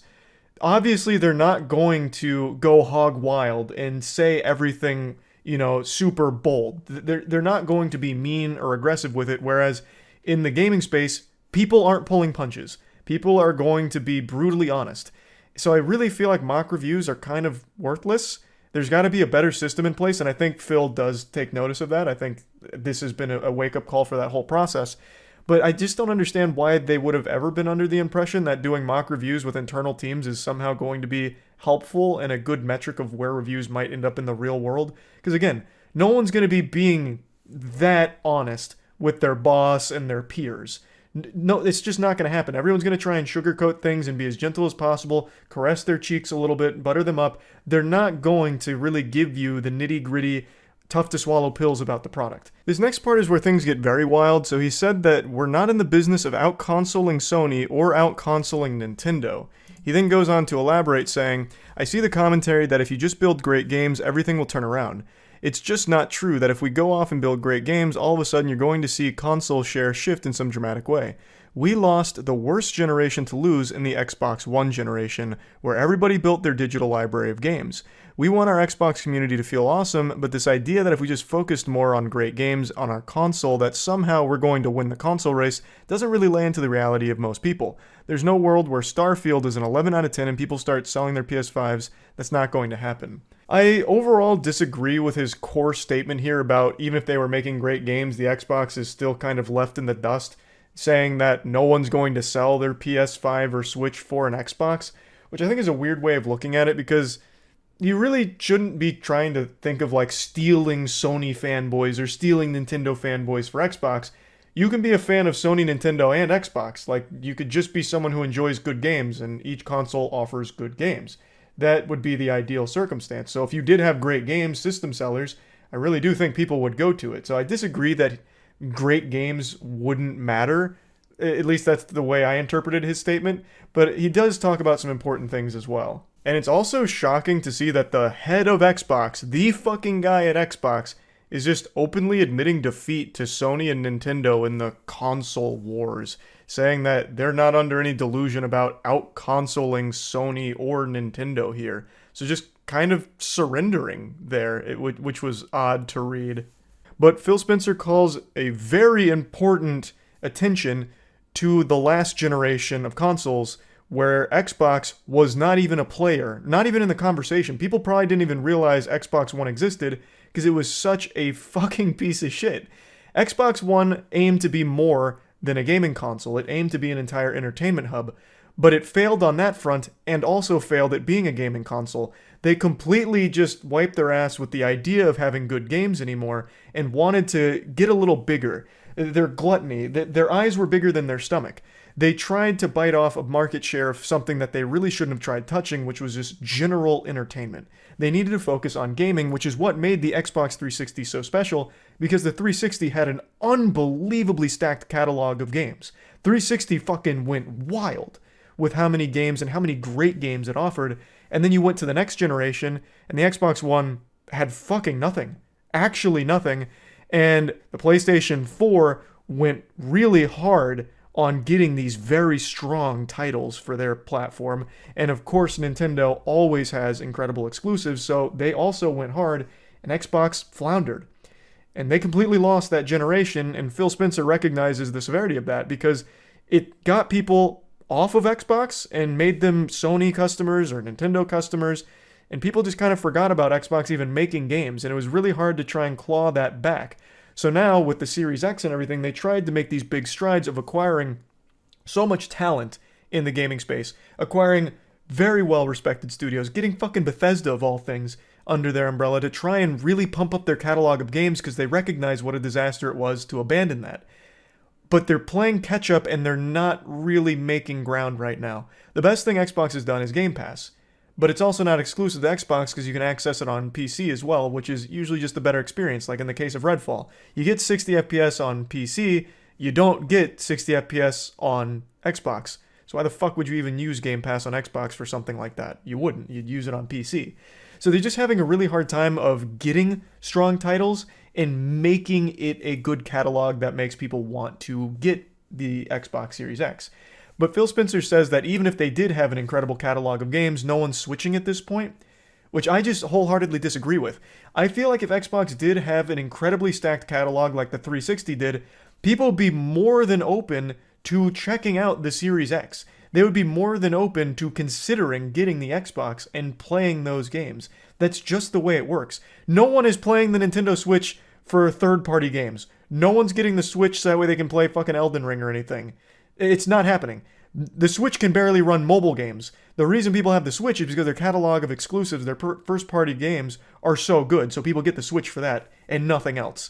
So if the Xbox had incredible games, just like the Switch does, that are exclusive to the Xbox, I don't see why people wouldn't get it for it.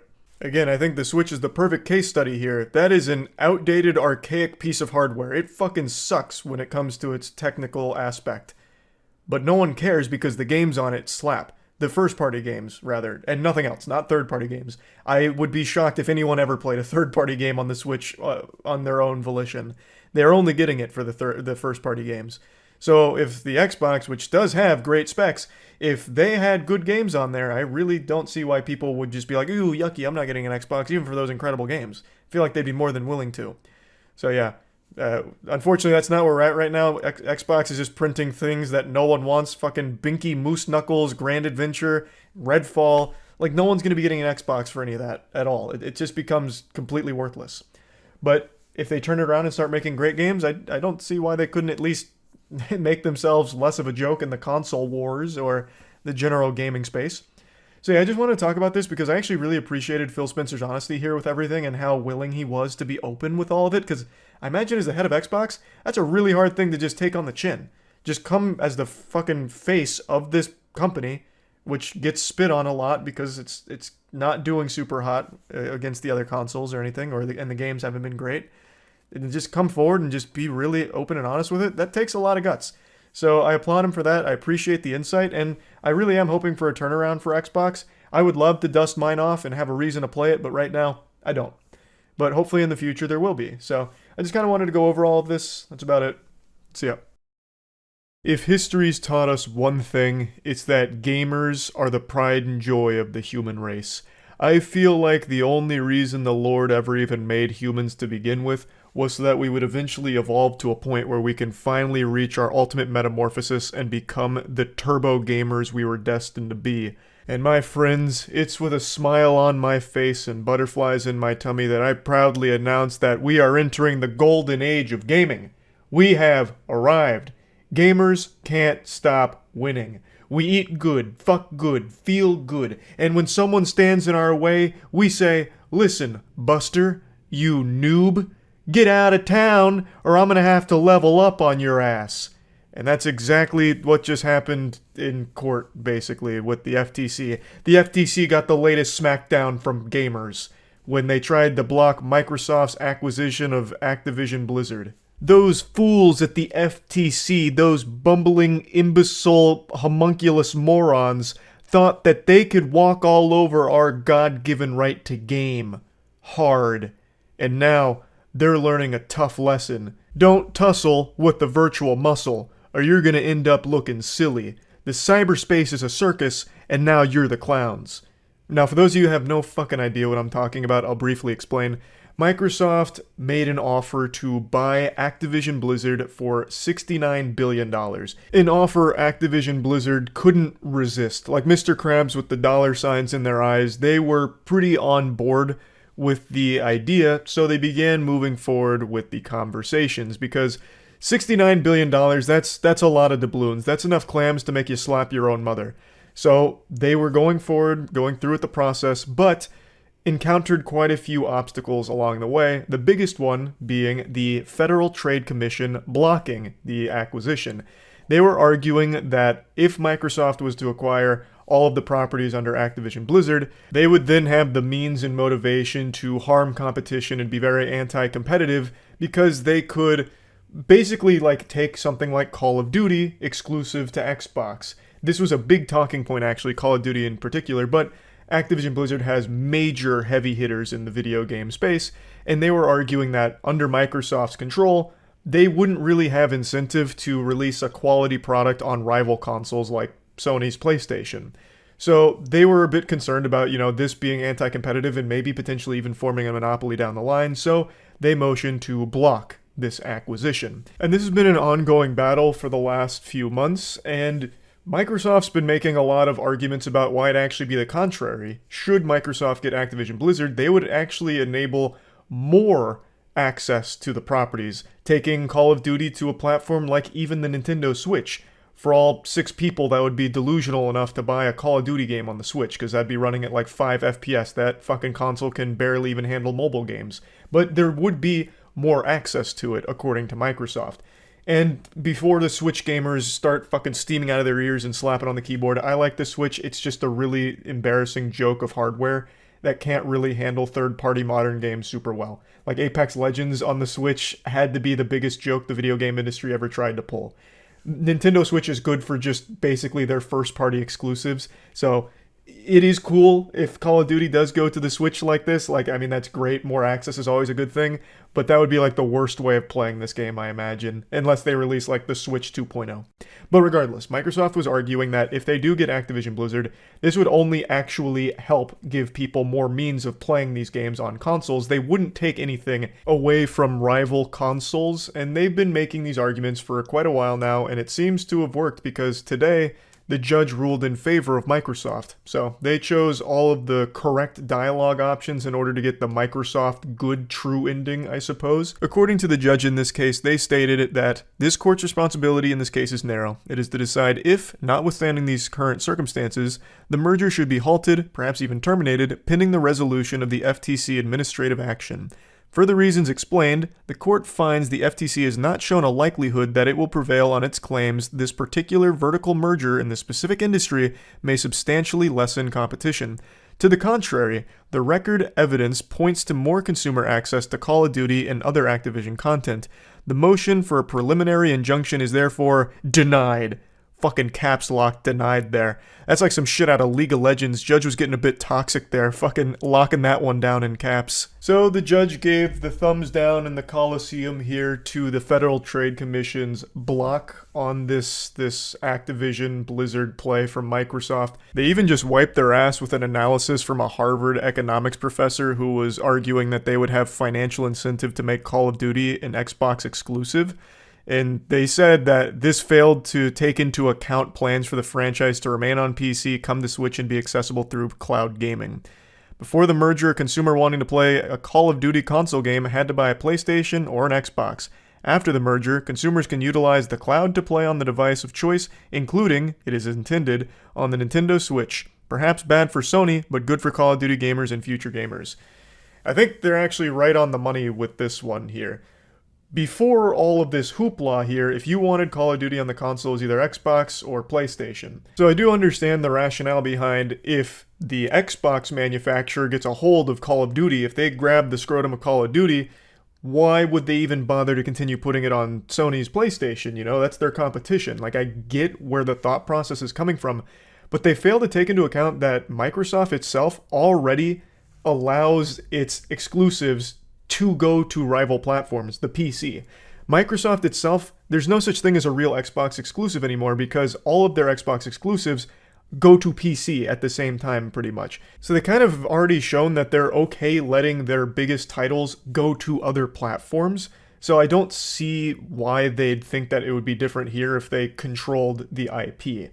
Like, they would still benefit from it going to PlayStation, and they'd benefit from allowing even more access, like going to the Switch. And they've already allowed all of their exclusives right now to not be locked down to the Xbox because they already go to PC too. So I do think under Microsoft there is going to be more access to things like Call of Duty. This was a huge talking point in this case because Call of Duty is such a fucking power franchise. And I do think that they're correct that under Microsoft, I don't see it being exclusive to Xbox or anything. It'll probably just be more accessible. Sony, on the other hand, has shown many times in its past that it wants to have its cake and eat it too. It wants to be like your only option. I've already gone over this in previous videos, but there have been times in the past where Sony has legitimately tried to do anti-competitive practices because they have a very strong market share in the video gaming space. And they don't budge on fucking anything mostly. And I think Sony recognized this, which is why they'd be looking out for their own selfish interests to continue to have that stranglehold on the market share. They realize that under Microsoft, Activision Blizzard properties being more accessible hurts their position because now you no longer just have the choice of Xbox and PlayStation. Now Nintendo Switch could enter the conversation, cloud gaming where you could play on other devices as well. So Sony, I think, really only cares about itself, not like the good of the gaming space. So I overall do think it's a good thing here. I'm not exactly a Microsoft fan. I think pretty much every studio they touch turns to shit. And I really think the Xbox has nothing on it at all. It's just kind of a fucking brick. I have not got my Xbox out of this drawer in front of me in over a year and a half. And the only reason I brought it out a year and a half ago was to replay an old Xbox 360 game called Bayonetta. Love Bayonetta, by the way. So there's just, I think the Xbox Series X and all that is a fucking flop right now. Phil Spencer recognizes that. He even had that statement not long ago about how they've completely lost the video game industry race right now. But I'm still optimistic for the future. Like, with this deal going through, should it go through, again, it's not a done deal. I do think having more access to titles is a good thing. So I'm always for that. Though I'm not super optimistic about the quality of titles coming forward because, like I said, Microsoft has like the fucking cheese touch here. They curse everything under their umbrella in the video game space, and every studio kind of goes tits up. Now, like I said, it's not a done deal. There still is another big block right now, and this one comes from the Competition and Markets Authority. This is in the UK. So the CMA also blocked the deal in April, argued that it would hamper growth in cloud gaming. But it seems like this is starting to weaken a little bit, like they're starting to be more open to proposals from Microsoft. So it feels like that's only a matter of time before that's no longer an obstacle for this acquisition. But yeah, anyway, just wanted to give you this update because this is a very big deal in gaming. This is by far the biggest fucking deal like ever done in gaming. Probably just one of like the biggest purchases in general. A $69 billion buy here is fucking massive. And Activision Blizzard has some huge properties, so there is a lot of potential ramifications for the future of gaming. Could be good. I imagine it probably will be good, but it also could be bad. There's really no telling right now. So I just wanted to give you a little update on everything that's been going on here, and yeah, that's about it. See ya.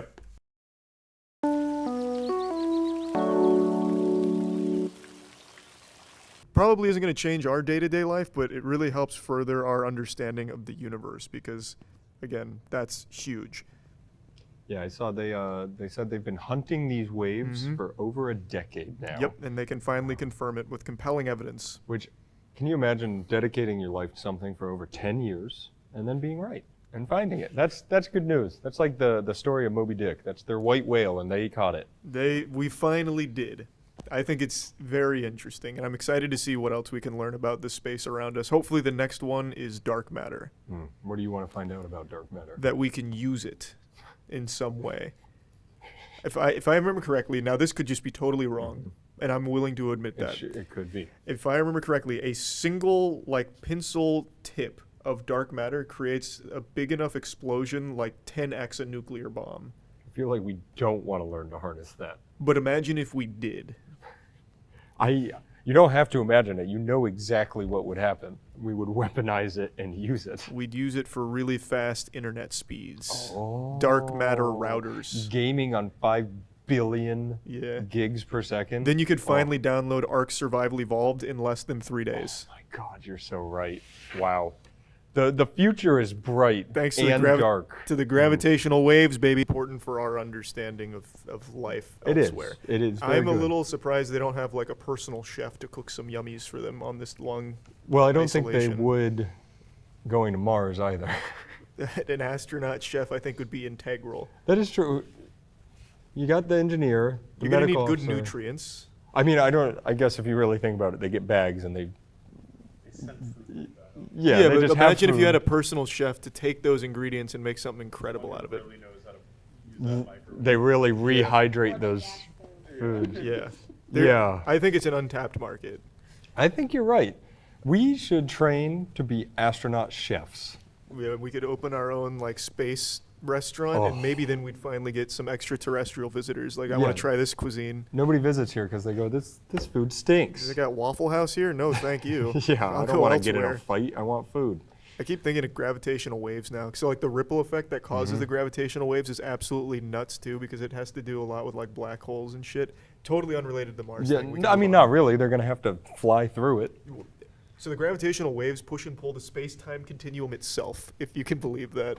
Oh, like, all right, we're going real deep. Yeah, I was reading about that, and I was like, this sounds like actually out of a movie, and I don't know how much of it I believe anymore. Yeah, that level of science, Mars is great. We're moving on. Mars That- no gravitational waves. Yeah, that level of science is where I get to where I'm like, you start blurring the lines of science fiction and reality, and it's like, it makes no sense. Did you read about how they read the waves?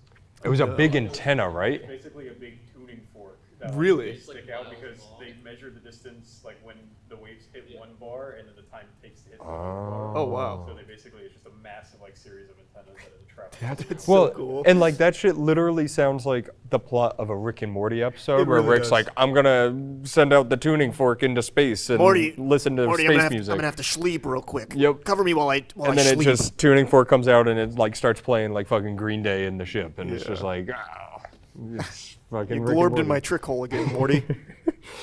Never mind. I'll do the sound for you. Yeah, you're a mama dolphin and you see your little baby. You wanna go swim in the ocean?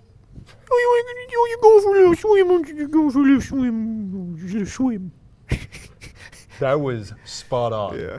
If I was your baby dolphin, I'd be so hyped up. Yeah, you'd be really excited. Yeah, that was really good, and you can hear. Oh, Oh, there it is. Oh, I thought that was just me I was like, again. oh my god, they're answering. Yeah, that's what I sound like. I legit. You translate that to English? It's just Charlie. It's what I was saying, probably. Wow. You want to grab a little puffer fish? Get a little smoky puffer fish. Do you think dolphins like pufferfish? Oh, they do. They get high off of them. Oh, yeah, I no, forgot about that's right. that. They like bite on pufferfish because it's like Mhm. like a hit, like some kind of neurotoxin, and they just like get high. That's Yeah. crazy. As a mother dolphin, you're encouraging your baby dolphin to go do drugs. Yeah, now. but they don't have Ocean drugs. they don't have like laws in the ocean. That's true. You're in survival of the fittest maritime down there. Law at that point. International water. International waters. You can smoke pufferfish all day and night. We should try smoking a pufferfish. I would for never. everyone. No, it Yeah. legitimately would just kill us. It would die. You just die. I was gonna say I didn't think we were on that list. Yeah, it's they are also one of 3 in 2023 to get it. It's Azerbaijan and Tajikistan. So really, what the hell are we doing that we are not malaria free yet? That's baffling. We've had so many cool experiments to try and kill mosquitoes off entirely. I remember Yes. a cool one was we were turning mosquitoes in celibate. Oh. Or, sorry, incel. Like we were turning them celibate. Like they wouldn't reproduce anymore, so that way in a few generations they'd die off. But I guess that we haven't seen the fruits of those labors yet. I love once a year you'll see the signs up around here, well around everywhere with the little fish with the ninja mask on. They call them ninja fish. And you can go get one for free. I'm not making this up. This is not an Aaron story. You go get the fish and you put them in like water near your house and they eat mosquitoes. That's awesome. I didn't know that. Dragonflies also. Mosquito that has malaria. There's only one type that has it? It's the That sick bastard. Yeah. Anopheles. Anopheles. Anopheles. Wow. And yeah, it was found in Sarasota County. It was in Sarasota. That's where the dolphins were baby talking. Oh, boy. I'm not saying I'm positive, but I think there's a correlation. We don't have enough data yet. Yeah, we'll get on that. We'll send Aaron. But anyways, yeah, congrats to Belize. You're killing it. Keep doing what you're doing, and we'll try to catch up. It's that happy time of year again, and no, it's not Christmas. It's time to tell you about moistglobal.com. Tell them what I've got here, Chuck. You've got a great Moist Esports jersey right there, Matt. Comfortable fit, knows how to breathe, and knows how to look good. Breathable, comfy, perfect. You go to moistglobal.com, you pick up this bad boy, you pick up a hoodie, you pick up sweatpants, slides, headbands, we've got it all. So That is right. Yeah, go to moistglobal.com. That's great news. 155 discs, it would take me a day, like an entire day. Yeah, but with a dog, you have to keep in mind, doesn't have 2 hands, only True. 1 mouth, has to go there and back, very inefficient. This probably took a couple months. The story makes it sound like it was in like a short period of time in a day. No, it seems like a mission. I think like she brings the dog. Okay. when she walks her dog, often Daisy will then go into the woods, get maybe 2 or 3 frisbee golf discs, and then I was much more thinking like the way it sounded was like Daisy went into the woods and then came out with a fuck ton of discs, and her owner was like, "Holy shit! Like that's 155." She'd need to rent a U-Haul for that. True. Well, great job, Daisy, Good and work, I hope Daisy. all of those discs sell. Amen. Oh, that's so sweet.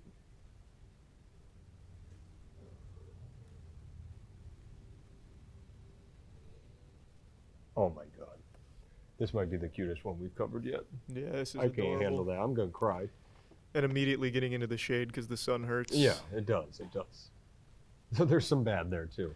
So yeah, well, somebody look real quick. I think you're right. I was like, why would it leave an LA? Yeah, why would it leave a Why would it sanctuary? outside?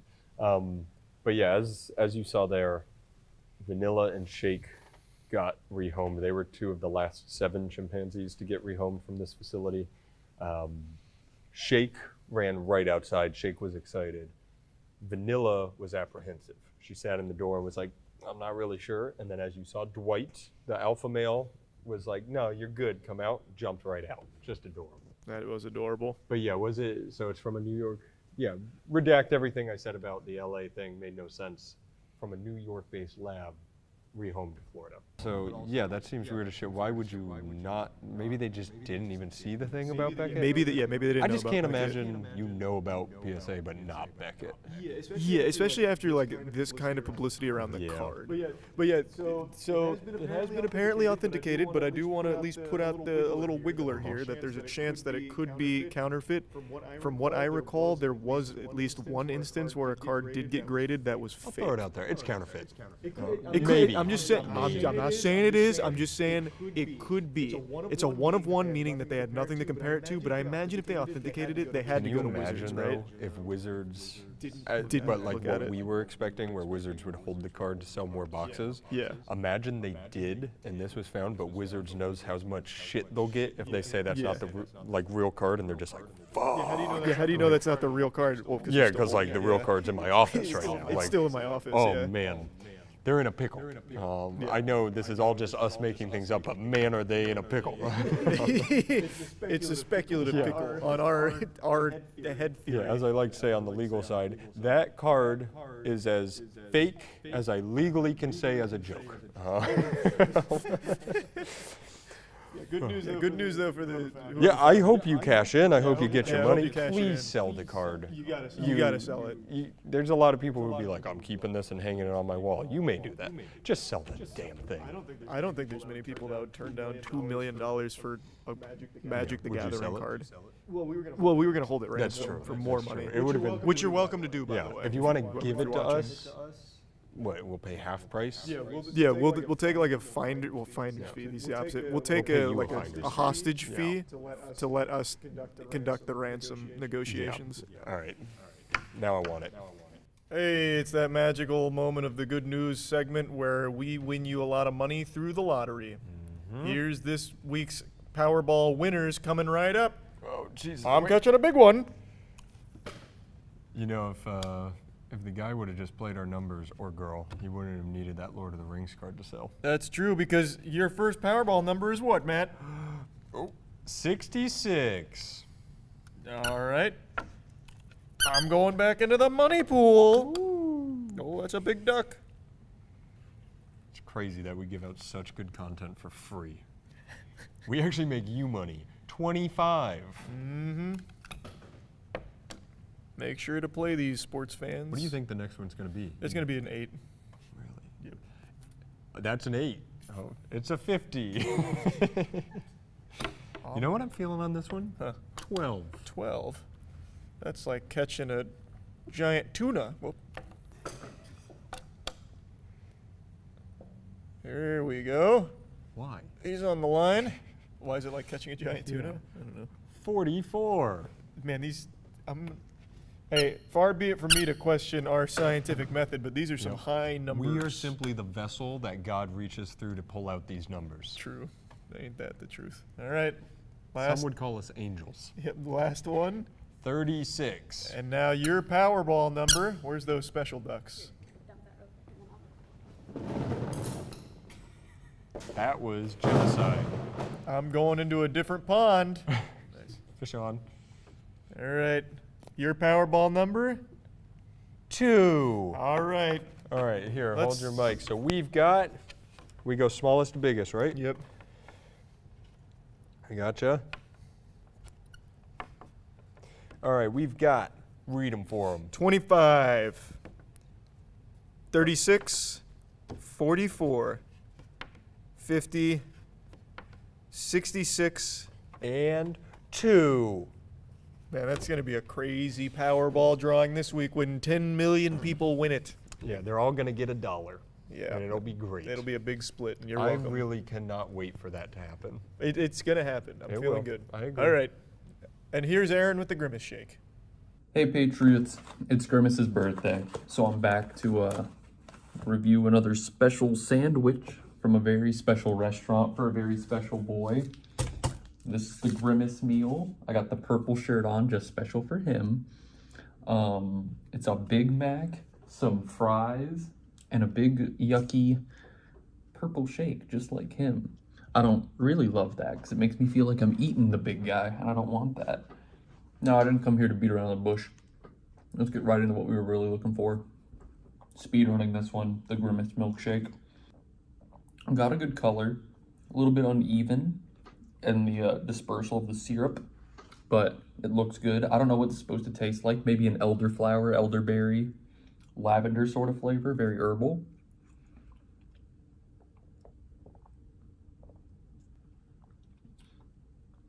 Now, what are you doing in there, Flavor? Now, what's that? What are you doing in there, Flavor? You're acting up a little bit. What are you doing in there? It's supposed to be reminiscent of cereal milk or frosting. That's definitely true. Well, that's remarkable. That's actually a really fucking good milkshake. It's probably going to give you like 2,000 calories and like fart cancer, but not bad. Good job. I don't know if Grimace made that himself, but I like to think so. 2 thumbs up. Good birthday. Happy birthday, Grimace. It really takes a lot to surprise me with stupidity in this day and age, because we have easy, unlimited access to the loony bin called Twitter 24 hours a day. It's like a zoo, like a little SCP containment facility for all of the dumbest and weirdest creatures that evolution and inbreeding has ever produced. And yet today, I watched a video that left me stunned by an evil imbecile. I'm sure a lot of you have already seen this because it went viral earlier this week, so I'm definitely tardy to the party, but I'm just seeing it now. It's a drunk driver from Illinois. She killed 2 people and couldn't stop giggling about it and couldn't register that she wasn't going to be able to go to school the following day or get her car back. So there's body cam footage that has now just come out, even though this incident took place last year. She received 14 years for this, which I think is just not enough. I've been very vocal about my disdain for drunk drivers. I hate drunk drivers more than Garfield hates Mondays. It is a purely unforgivable act. It is selfish, dangerous, and there's no excuse for it ever. Especially in today's society where there's Uber, Lyft, a taxi, calling a friend. You can easily find transportation to get home that doesn't involve putting everyone's life at risk on the road.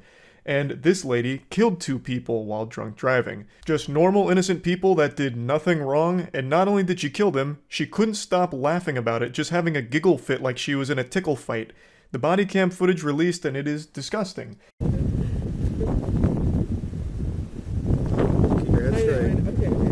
Head straight. I told you it's hard. I'd rather do the walking. Okay, go up.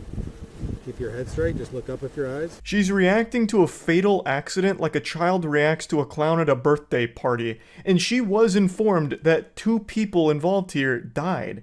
And she truly just couldn't give less of a fuck about any of that. Oh, hey, you never answered me about my car. Like, I have school tomorrow, so how do I get my car for tomorrow? Well, your car is totaled. It's what? Your car is totaled. Totaled? Totaled, wrecked.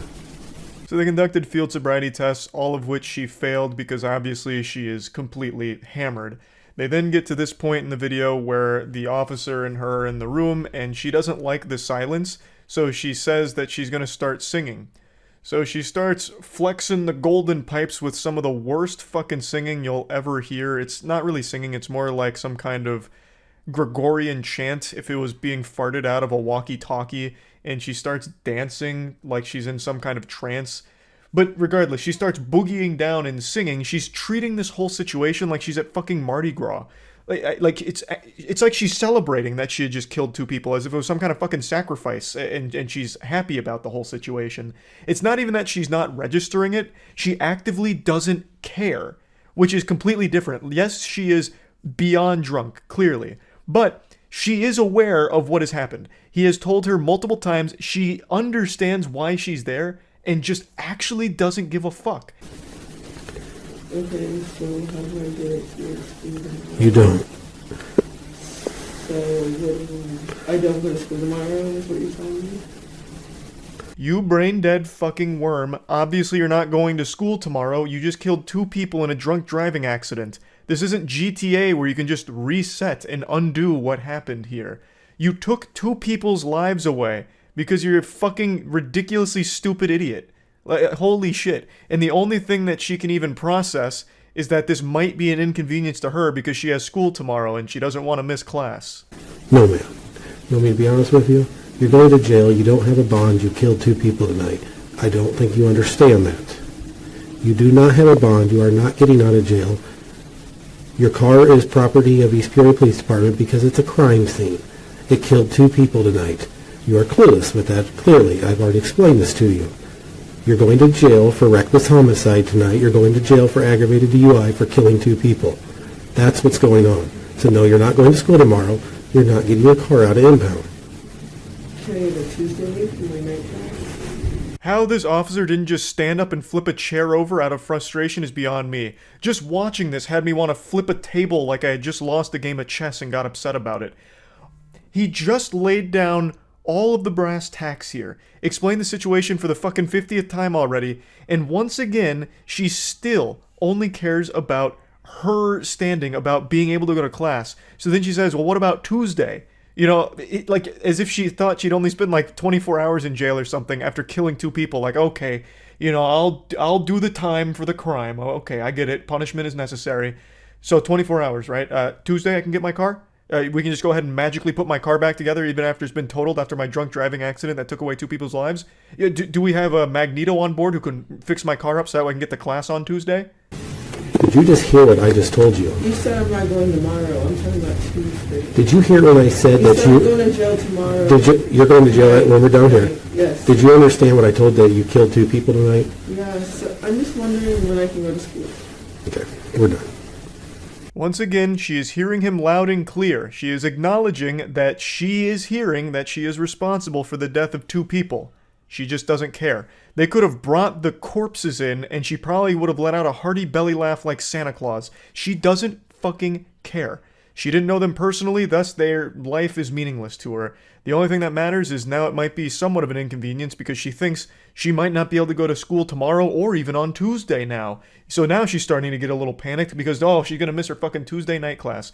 Not because she just killed 2 people, it's just she's going to miss her Tuesday night class.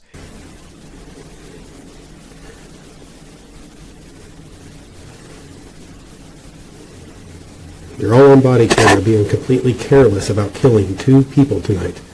You could care less. That's sad and pathetic and horrible all at the same time. Can you say that as a cop?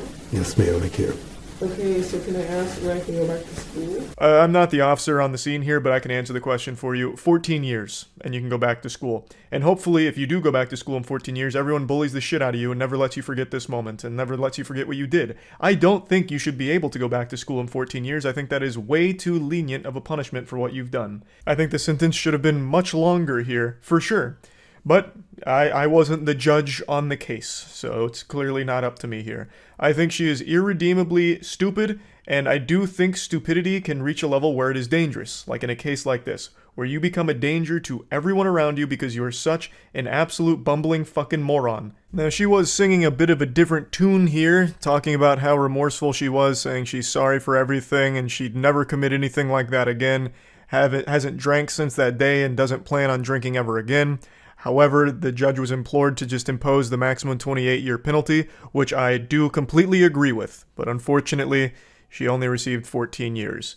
I also find it very hard to believe that now she's starting to feel remorseful, only now that she realizes she's not only going to miss school for those couple of days, she's going to miss school for 14 years.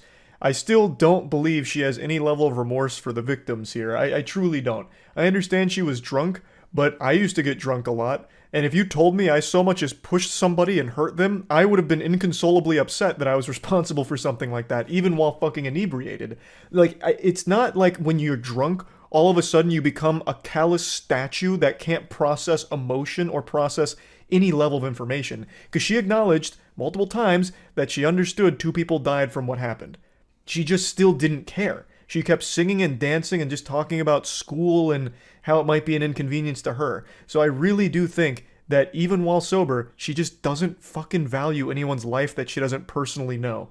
I know this is me getting very like armchair psychologist about all of it, but it's just the impression I get from the body cam footage as well as reading the rest of the story. I think she is irredeemably stupid and evil and dangerous. So just wanted to talk about this story a little bit. That's about it. So yeah. Woo! Oh, Chick-fil-A goes hard. Oh yeah. Chocolate, no, it's chocolate. That's very good.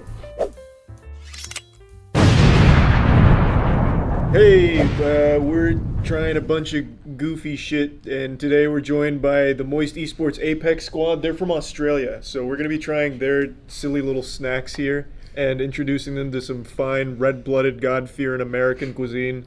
Why don't you introduce yeah, yourselves go down the for line and us. introduce yourselves. I'm MT. I'm Pricey.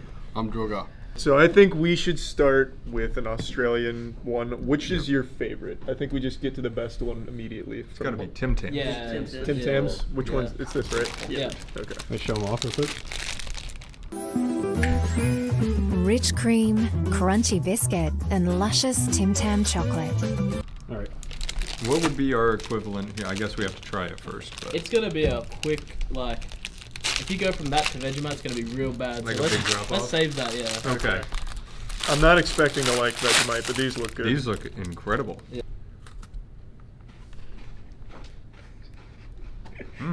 Oh, really good. Good? That is Here, good. you guys want some?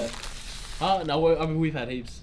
I don't think we have anything up here that's like that, but those are really good. It kind of reminds me of like a Nutter Butter. The best thing to do with them as well is you like bite each end off and you like drink milk through it. Turns into like chocolate milk. Oh my god, they got like the life hacks for it. That's Jesus crazy. Christ. What did you say? A Nutty Buddy's kind of the equivalent? Yeah, give them a Nutty Buddy. All right, try a Nutty Buddy. This is from our own little Bebby, God rest her soul. I haven't had those in a while, but I remember liking I them. used to really Are we like these. cheersing? Are we cheersing? You got to. Alright. Take yours. Oh, we have these. No, we don't have like these, but we have similar. Is it chops that are like this? Sort of like a chop.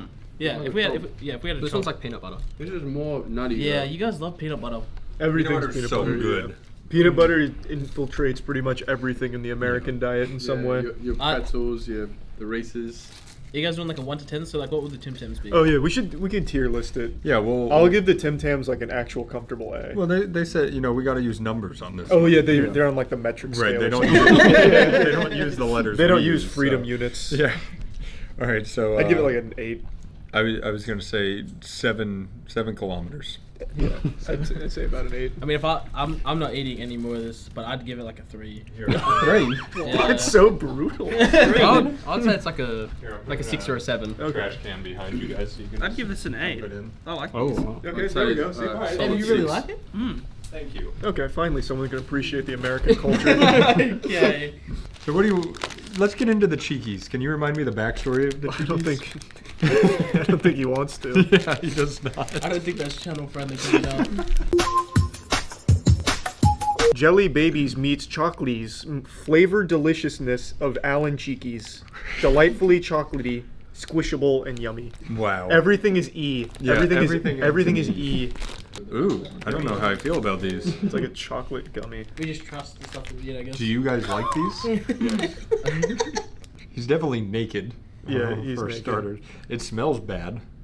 It smells bad? It smells like fake chocolate. Ooh. No? no. I think, if I'm honest, I feel like they taste better when you have like a couple of them. No, shut up. Just grab a full handful and shovel it in. I would actually puke. That is revolting. Oh, damn, you don't like it that much? No, I hate it. I don't. I think it tastes like a wax candle that's made to smell like chocolate. No. What? But you've scooped it and eaten it. You know what I think it is? They probably use real ingredients. In America, we don't deal with that. Well, I will say that I think that's why I like Tim Tam so much, because you can tell it's like a real chocolate, as opposed to like Hershey's chocolate down here tastes like puke. Almost anybody I know that comes from overseas, they say it tastes like throw up. Yeah. I'm gonna give them a 1. This is absolutely a comfortable 1. Wow, that was. You said I was harsh. Yeah, that was dog shit though. That was fucking horrible. Just give him the pork rinds because I love the pork rinds is about as American as it gets. Oh, damn, I was struggling to get one of those. It smells like a dog treat. Oh. It smells Bro, like why do they smell like that? It's pork. It's literally pork. Dude. I'm not gonna lie, your food makes me nervous to eat. Did you see what we just ate? We ate a cheeky. No, Kind of just tastes like nothing. Ours is better. It's like solid dog Ours food. is for sure better. I honestly believe you because, like you said, dog food before I ate that again. Yeah, I like, will say that pork rind was the only one available at the store. Oh, okay. Usually they come in a couple different kinds, but that's the only one I found. okay. Have you tried these? Yeah, these are fine. These are just normal pork rinds. I'm not even gonna eat it. No, that's our food. I don't eat our food. 1 to 10. Yeah. We'll start with you, Carl. Yeah, solid 1. Probably like a 4. We'll trade back. 4. Yeah, like, I'll be honest, I'd give it a 1 too. Yeah, I'll give it 1 as well. Hey, you do not make these. You can shit all over it. This is kind of similar, right? These Ooh, are yeah. these are burger rings. rings.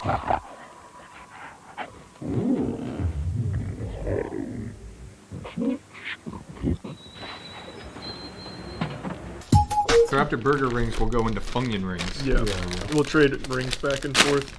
Well, I was excited I'm really to try happy these. you like these because I love them. That smells very good. Ooh. That smells delightful. 90 grams net flavored snacks. Okay. Now we're cooking. Those are good. Mmm. Yeah? Mm. Okay. It's like if you took a Funyun and you added everything else of a burger. Well, it tastes nothing like a I don't know what burger. that means, but yes. Crazy how that works. It's very Funyun-y. It is very much taste. like a Funyun. It's like a barbecue Funyun. That's it. That's a 10 so far. Damn. Yeah, it's I easy. really like these two. I like crunchy things, so I'm gonna go 9. Ooh. Okay. So wait, the Tim Tams were an 8. Those are a 10. Yeah. These even. These look like the pork what rinds? Yeah, everything kind of looks like a pork rind in America. I mean that doesn't smell as bad as. You're goddamn right. Yeah.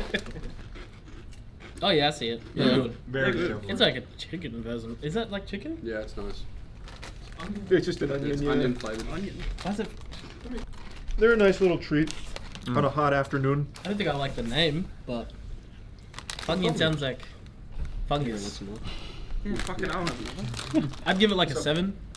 Yeah, I'd give it a 7 as well. Yeah. 8.5. Where's your Teddy Grahams at? Here they are. Tiny Teddy. Tiny Teddies. Arnott's new Tiny Teddy biscuits are so full of flavor, they're ready to pop. What'd you call them? Teddy Grahams? Teddy Yeah, Grahams. we have them here. They're called Teddy Grahams. I don't think we brought We any. didn't get any. We yet. didn't. These look like they're going to be identical. They are. I can already tell. Their mascot even. FaZe? Yeah, they're exactly the same. Oh Hey, yeah, I mean same. Cheeky cleverly clutched a paintbrush and painted chalk chip spots all over herself. Man, what I don't like is you guys don't use nearly enough artificial sweetener. That's like really bland. Really? Yeah. Dude. There's like a chocolate one and a honey one as well. Sorry, I got ahead of myself. I really like those. You don't like them? They're just kind of bland compared to Teddy Grahams. They taste more like our animal crackers than Teddy Grahams. Smell the chocolate. I would give these a 5 I'd give or it like 6. I'd give it like a 6. Yeah. Yeah. Okay, They're good. That's not bad. Yeah, they're fine. That's not bad. Let's do the Twinkies. Save one for Charlie. Well, I've seen, especially how you described him before about the cream-filled stuff? apocalypse. Yeah. That's just made me like not want to touch him. No, that's I good don't for you. know, I'm going to be honest with you, that I've ever had a Twinkie in my entire I life. haven't either. That's what I was saying. I've had the Ho-Hos, Yeah. but never a Twinkies. This is actually concerning how hard it is to get this off.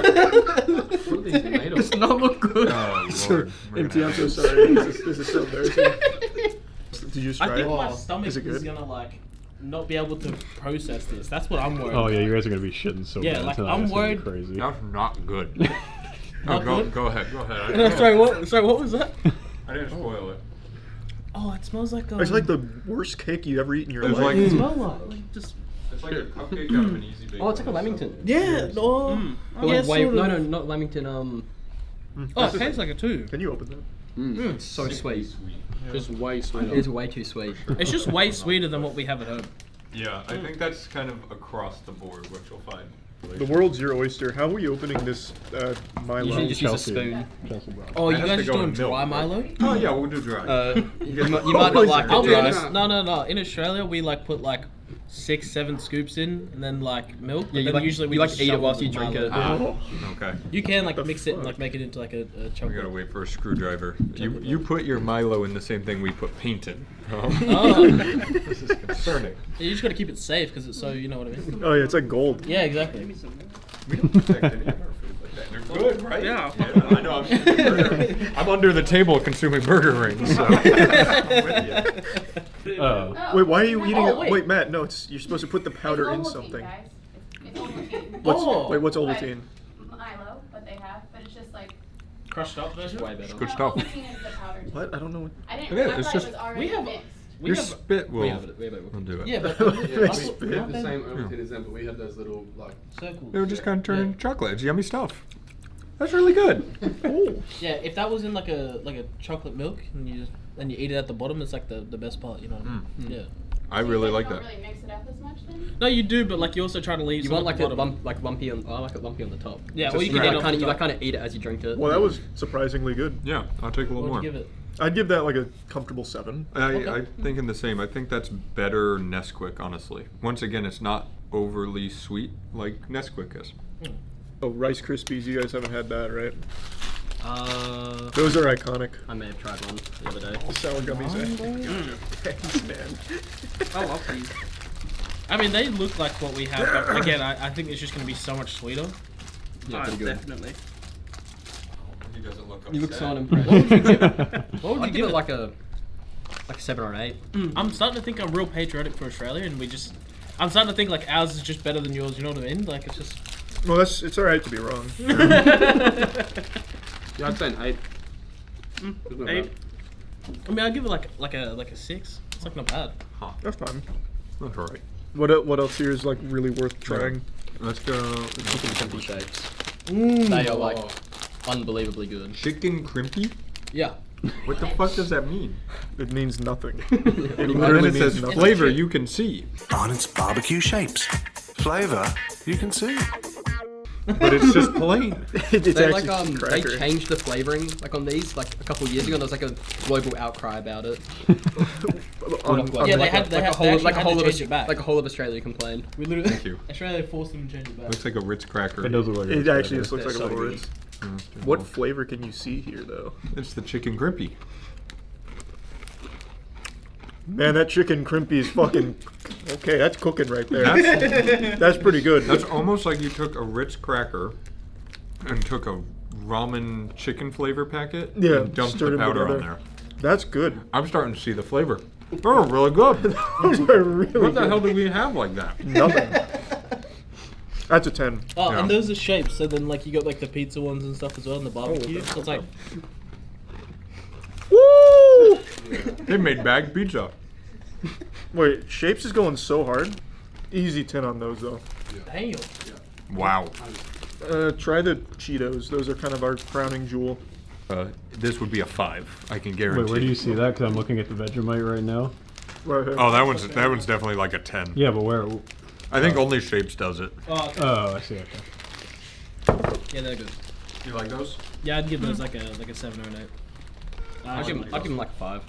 Yeah. Alright. 5. That's Yeah. a 7. I'd say 5 as well. I actually like those. They're actually pretty good. We're torn. Australia's snacks are kind of like actually packing, though. Twisties cheese. Yeah, this sounds really good. I feel like These will be kind of similar. I was gonna say they seem similar. Yeah. Wait, I like reading the slogan. Those are soft though. Life's pretty straight without twisties. Okay. you guys might be doing well on the food. Your marketing department needs a huge help. Yeah, you definitely need some help. So far, you've had like 4 foods with controversies that had to change something because of it. Yeah. Ours are just human rights This violations. this is actually just a copy and paste of Cheetos.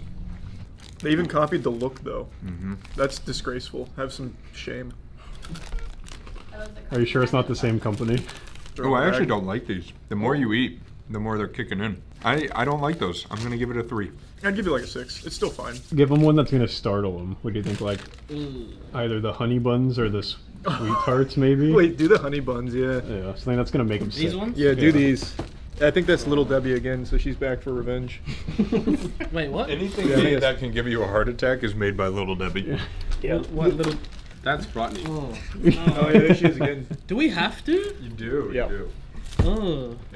Like, do I don't want to explain what that looks like, but it's just like, It you know looks what I like mean? shit. You're absolutely right. For a couple Oh, seconds, that smells like. It smells like the straight Rice sugar. Krispy Kreme. Yeah. Yeah, but like way Like sweeter. way more processed. Yeah. Wow, I forgot just how They're like aggressive they are. Oh. Yeah. Yeah, nah. Nope. Nah. Nope. Nope. Nah. Nope. Straight to the I'm good on trash. that one. I'm good on that one.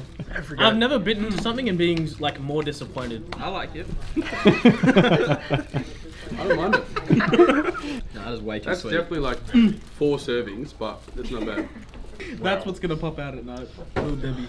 Little Debbie's been waging war on the hearts of Americans for like 60 years. I love shapes.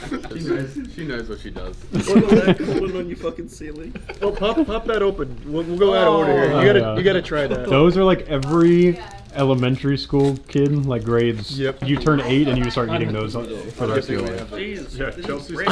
I don't even know where they. I never even knew where they came from. They just be at elementary school cafeterias. They just be there. You're sending your kids to school with these? Wait. Oh, do you know what it smells like? It's like a mud cake from like Woolworths. Yeah. Oh, don't tell me that. It smells exactly like it. I heard mud cake. Yeah. I can't open it. Now you guys have mud cake, right? No. You don't have a mud cake? Well, we have. There's a dessert called a mud cake, but Mud yeah, pie, mud pie. but it's definitely not what they're talking about. Definitely not what you're talking about. That's terrible. Yeah. Yeah. Yeah. It's like the fakest dessert you can possibly have. Nah. It's like a 3D printed idea of a dessert. What are these? Show These me. are the caramello koala.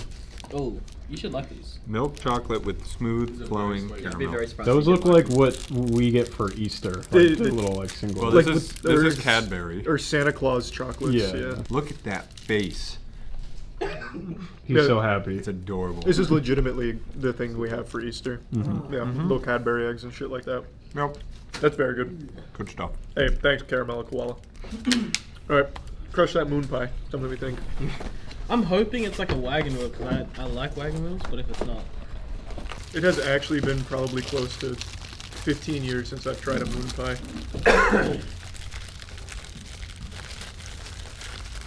Wow, that's fucking revolting. Oh, that's right. I remember. That is so bad. That's the worst thing yet. It smells. I almost passed out. I'm not even gonna lie. That actually caught me off guard so bad. Yeah, that is so fucking bad. Wow. Oh my god. Oh my god, wow. Do we have any shapes left? Wait, I have to try it now because I don't remember it being that bad. No, it's very. That was. No, you have to have a bite. You Right, have that to have, was- no, you have to have a bite. Take You have to. Come on. This is a punishment. Did they? Yeah, They what had. did we do wrong to deserve this? Wait, did you take first at the last line? Oh, okay. Chelsea, have they always tasted like that? That's a 1. Yeah, I agree That's that's bad. That's a 0 one. is allowed. Yeah. Wait, you That like is it? 0. That's a firm. Move. Oh my god. No shot. Except you're single-handedly keeping them alive. Just know that. I love them. All right, they just did their worst. It's your turn. Oh, that's fine, yeah. Oh, yes. It tastes better if you have like heaps in one go. Like a whole, like... Yeah, on the straw. Okay, yeah. You doing the straw again? Yeah, we'll do the straw. Is I the don't straw- have any is the other straw- option. Is it strong enough to actually get some? Yeah, you actually might not be able to. Oh, You might God. just finger it. You might just like Oh. Yeah, finger it. finger it. Finger it is crazy. That's not as viscous as It's Marmite not. This is a was. lot more solid. This is like chocolate. Yeah, it's chocolate. No, it's chocolate. No, it's chocolate. It's chocolate. Oh my god, that smells so bad. So, And what do you like? What's your favorite meal with Vegemite? I don't eat well, no, it. he doesn't eat it. Oh, you don't yeah, eat 'cause it. he- I yeah. hate it. We have like we have Vegemite shapes. Oh, no, you Yeah. don't. Ew. No, I wouldn't even go that Vegemite, far. don't They were ruin mid them. though. Yeah, they're not great. Vegemite on the shape to help with it. Well, I'm gonna Do it raw Yeah, I'll do it first, raw yeah. first. It's like a lollipop. It's like. I will say this is not as bad as the Marmite. Yeah, this was. is a little bit better than This the is Marmite. toned down. I think it's because it's not as oily. Ooh. It's so strong. I bit into that And one. what is the sodium in this? It's like a salt lick, like that horses use. I know I've told this story, at least to Danny. I don't know if I've ever told you. At Home Depot, behind the cash registers, they used to have salt licks for cows, big cubes of salt for cows to lick. And whenever my mom would check out at Home Depot till I was like 10, while she was paying, I'd go up and I'd just lick it. That's so fun. all the time. That's all so the fucking time. Alright, I'm done with I would take that to the grave. I wouldn't tell anybody that. What? Oh, you having that whole thing? Go crazy. Oh, wait, is that like a That's lot? a That's good. That's good. Did you not just taste it?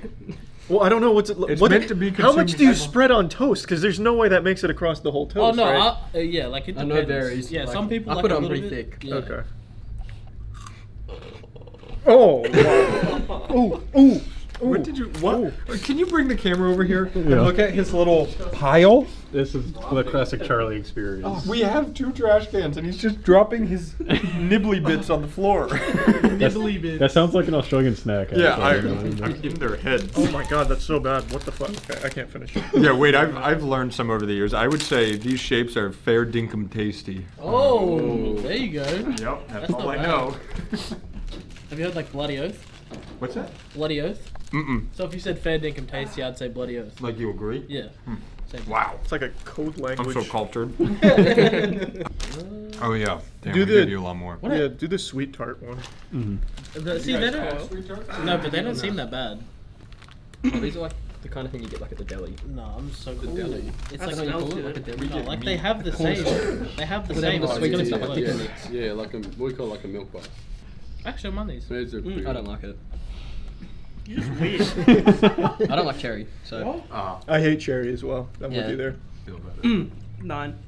Oh, wow. I'd go 7. 7. I got 6. It's like not bad. I feel like a 2. What's It's your better hate? than some of the other things. Yeah, that went straight down. Are these, Cheezels. are these not the same thing as the twisties? No, that was These ones you gotta put in your fingers whilst you eat them. Oh, there you go. It doesn't matter. Oh yeah, you can. Okay. Yeah, you like put them all on your fingers and you just like eat them all. Can you please do all 5 fingers? And Oh, then- they're like what are the ones? Bugles. Bugles. They're like Bugles. bugles. Bugle Yeah. fingers. Wait, what if your fingers are too big? Wait, actually, here. Yeah, well, What? Put them on your finger. put it on your little finger. Oh, there you go. Please be good. Please be good. Those are good. This is much more like Cheeto Puffs. Yeah, this is very Cheeto Puffs. They're good. I like those. I give that like a solid 9. I'd say actually. They're way less orange though. Yeah. I was gonna go 7. We got the cream pies. We What are got the chips. Airheads? We've got airheads. What are they? Oh, you guys don't have Airheads? Yeah, do Oh, it. those were also iconic in elementary school. Are they sour? No, no, no. Not really. Warheads. Yeah, that's what I was thinking. I'd like to go back and change this to an 8. They get better every one you eat. What's the best flavor? The white white, yeah, the white one's cherry? very good. White is mystery, so everybody loves I that. used to like the I wanna try the blue mystery ones. Blue It's is mystery. Watermelon. Hey, throw Yeah, me I want one a real mystery quick. one as I'll well. show you. What does that even mean? I'll show you that. Yeah, the secrets of warheads when you were You a gotta kid. slap 'em. Yeah, you take it like this, and if you do this for long enough, your It'll knuckles will shrink. really hurt, but it'll squish up into a little ball. Yeah, it'll like keep shrinking. Yeah, You just guys keep doing eat it. them, and I'll keep going. No, I I see what you mean by They your hurt. knuckles will start hurting. Yeah. Hold that hard, they crack. Oh, you do it, Red doing Skis? Yeah, sort of like a red Jesus No, Christ. They're different. Well, like, Through it. Oh yeah. Let me Yeah, see. you're really Give me an cooking it. update. Let me see a length update. Yep. Nice. All right, keep going. You guys can eat. Yeah, eat them Yeah, whenever. you guys, don't you worry about me. I feel like that's a bad flavor. Well, we don't know what. Did you eat mystery? Yeah. Yeah, so we don't know what you got. What? Wait, so Could've this been is anything. Is mystery Also, just it's the any one of flavors these. out of here?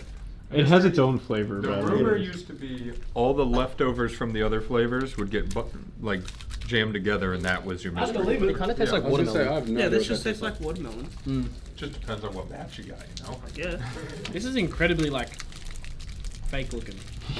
Yeah, that's Hard to about maintain. right. That's that red dye 40 for you. Enjoy the carcinogens. Makes sense. Oh, it tastes like a Starburst, These kind of taste like Zappos. but like worse. Oh, That's what they taste like.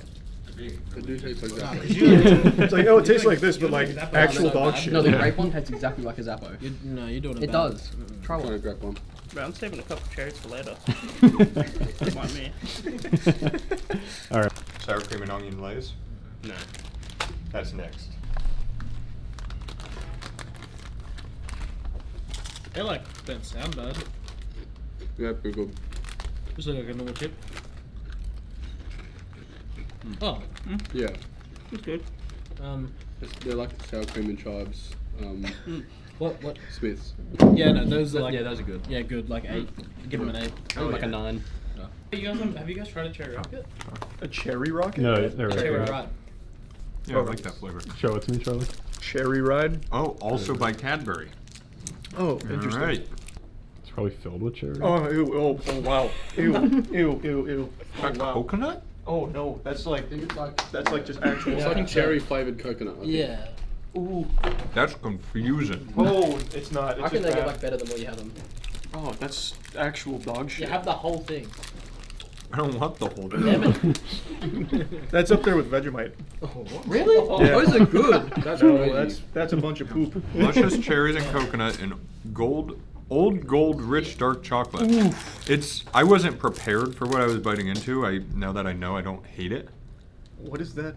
It looked like a raw, like it was now very. that I have the knowledge of what this is supposed to be. It's like if you take a sip of water and it's actually Sprite and your brain didn't know and you're like, what the fuck is this? Doesn't mean you hate Sprite. You were just shocked. Yeah, I wasn't confused. It looks like raw meat. That was just bad. I'd rather lick the toilet seats clean. Oh my god. That's insulting. Strong cherry. Sorry. It's a 6 from me. That's a 0. Well, what did I give Vegemite? Is that gummy one? Whatever I gave Vegemite, a little less. the oatmeal cream pies, I think, What? is a good one to end on. Oh, That's a good one to end on. The what? oh my god, Bryce. That's crazy. And yes. That's a crazy I don't really want that. That is a crazy name though. I will not Little Debbie's back. Oh, is it actually Little Debbie? It's Little Debbie. Fuck. Oh, that doesn't These look smell so good, bad. bro. Like, Yeah, love. It's hope, shiny. Yep. diabetes. Yep. Oh, That's gross. going. That's straight adipose right there, baby. That's filthy. I don't want to take a bite. I'm waiting for you No, to it tastes tell kind of, me. it tastes kind of like a Twinkie. It's bad. oh. It's a bit better, but it tastes I kind was of gonna like say, I it. remember them being better than Twinkies. But I They're love just them. less, they taste less sugary. Yeah, It's just oatmeal. less aggressive. What does it taste like? You reckon it tastes similar? He said it's bad. It must be real bad. That's a good, healthy breakfast in America. But you have these for breakfast. I was gonna say. I would believe it. Dude. I did believe But it. not that bad. I've Well, seen some of your cereals are just straight up like you may as well put sugar in a That's bowl. that is all of our cereals Yeah, actually. the first time I came to America, I had like Lucky Charms, and I was just hooked on them. Yeah, it's just They were actual, so good. actual sugar. You guys should have brought a bunch up. Yeah, you have Raisin brand over there called Sultana brand. And Yeah. I hear it's great. What's happening? What's happening? That's fair. They're all trying their best not to like spit it back up. Yeah. Yeah. I love shapes though, let me tell ya. These are really good. I'm good on that. Yeah, I feel like that's we got a worse trade-off. I feel like you won. You guys had the much better food on the whole, I'd actually say. But we also just tried to give you like the most American? Well, not only Just most say, like the common ones. Yeah, like common ones, and even like comparable ones to what you had. So like there are better snacks out there. These are just like the most known ones, I'd say.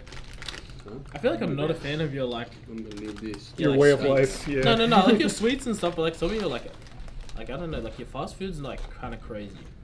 Good I don't crazy mind, or bad yeah, like crazy? good, like Yeah, Chick-fil-A good. goes hard. Oh yeah. Can't beat Chick-fil-A. No, yeah. Well, this was fun. This was fun. Thanks for the snacks. Hope you thanks, guys. Yeah, Well, I'm not gonna say thank you for yours, but Yeah, I know you didn't like Little Debbie that much, but she appreciated you trying it anyway. I'm sure. Thanks for the shapes, really. That is good. Little Debbie is actually like gonna be like my nightmare from It's like now my on. sleep paralysis. Yeah, even I'd now. love to see It's not even a good picture too. Like if I showed like my kid that, I'd expect him to be scared. Well, most people are when they see Little Debbie. That's like that is like actually heart attack stuff. That's like my sleep paralysis demon for the next like. All right, Charlie, wrap it up for us. That's about it. The Moist Meter is a proud partner of our comic book series Godslap and Plague Seeker. Both are available at badegg.co. Link in the description. Welcome to the Moist Meter. Today we're looking at the Flash movie. I just got back from basketball. The air conditioning in my house broke. It's over 80 degrees in this room right now. I can't catch a break. So I'm out here having a fucking heat flash. But I saw the Flash before basketball. Now, let's get the obvious out of the way. I'm not a big Ezra Miller fan. I think it is despicable that all of the crimes committed by Ezra Miller resulted in no real consequences. I think that is ridiculous. But I can't factor that into the review for this movie. So, setting all of that aside, how is The Flash? Because people were going full-blown gushing grannies for this film with all of the early screenings and everything. You had, like, actual huge celebrities come out and be like, this is what superhero movies are about. This just changed everything. This is the perfect superhero film. I left the theater crying I'd never seen something so powerful. Wild reviews. So I went into this movie expecting a goddamn masterpiece. So does it live up to the hype? In my opinion, No, but it is a pretty good movie. Like, I enjoyed it. It's a good film. So let's dive in. I want to start with by far the most glaringly obvious thing wrong with the film. This is by far my biggest complaint, and I just want to come out of the gate with it so that way we're all on the same page. There is a lot of moments in this film where the CGI is laughably bad, so much so that the audience laughed at some scenes for how terrible they looked. Scenes where there were no joke other than how bad the CGI looked. Now, I've already seen the cope from some of the staff on the film, as well as a lot of very passionate, enthusiastic fans saying that the reason there's a lot of scenes that look shitty is because Barry moves so fast that it distorts lights and it makes things look cartoonish. And I think that's a really silly explanation, because it's not just when Barry's moving fast that the CGI falls apart at times. It's pretty often, like, even without him doing his back to the past shit. So it's not exactly a great excuse. Plus, I feel like you still wouldn't want your blockbuster film to look like it's straight out of a fucking video game cutscene. And that's a disservice to video game cutscenes. Like, there are times in this film where I thought Injustice 2 had better looking cinematics than what I was watching on screen. I don't understand how it shipped in that state for some of those scenes. I don't know why DC struggles so much in the CGI department when that is such an integral part of these superhero films. So it flounders a bit in quite a few cases with the visuals. But now let's move on to the things I liked. I like the narrative here. I am a sucker for multiverse stuff when it's done well, and I think they do a good job with this. I think it was a smart play having Barry interact with a younger alternate Barry. So you have an obnoxious character versus an even more obnoxious character, and they both become self-aware of it. And it actually works really well having Barry bounce off Barry. I thought that dynamic actually hit. But I really feel like the best part of the film was Batman. Both Batmen, really. Ben Affleck's Batman in Barry's, original timeline, and then Michael Keaton in the alternate timeline that Barry creates.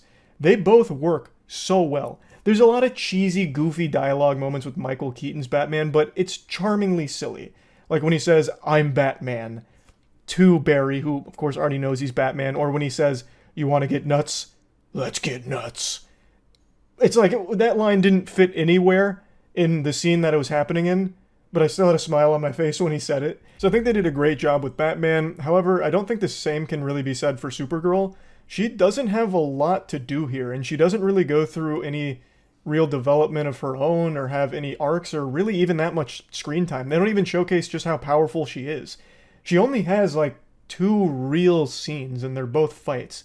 She's kind of just used as a tool to really highlight some of the powerful, immutable facts about the multiverse that need to be conveyed to the audience. So she unfortunately just really didn't have much to do here. The very core of this film focuses on an emotional weight of Barry's decisions in trying to change the past and how it affects everything. Not just the future, but the entire multiverse and every other world. And I do think they do a good job with the emotional impact of that and what he's gone through and how desperate he is to make these changes in order to save people he cares about. I do think they capture that very well.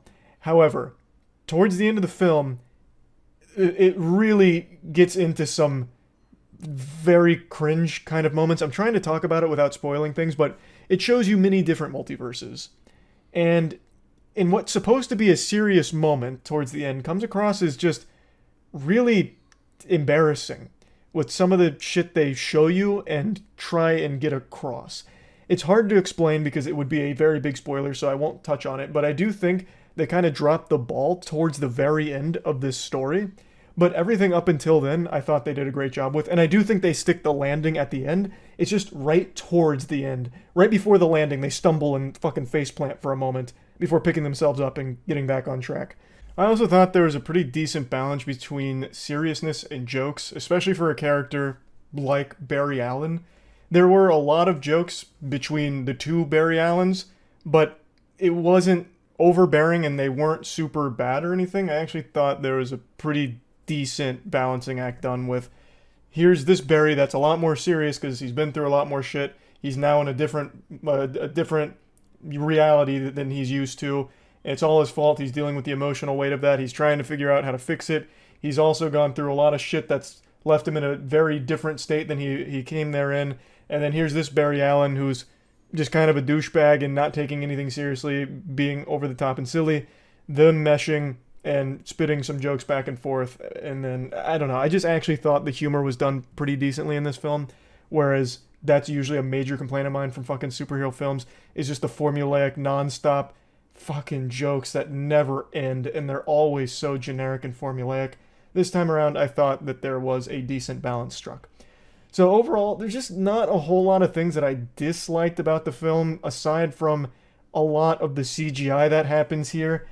I just really wish they would polish that up, because the films would be elevated substantially, because that is just, it is noticeably bad in a lot of places.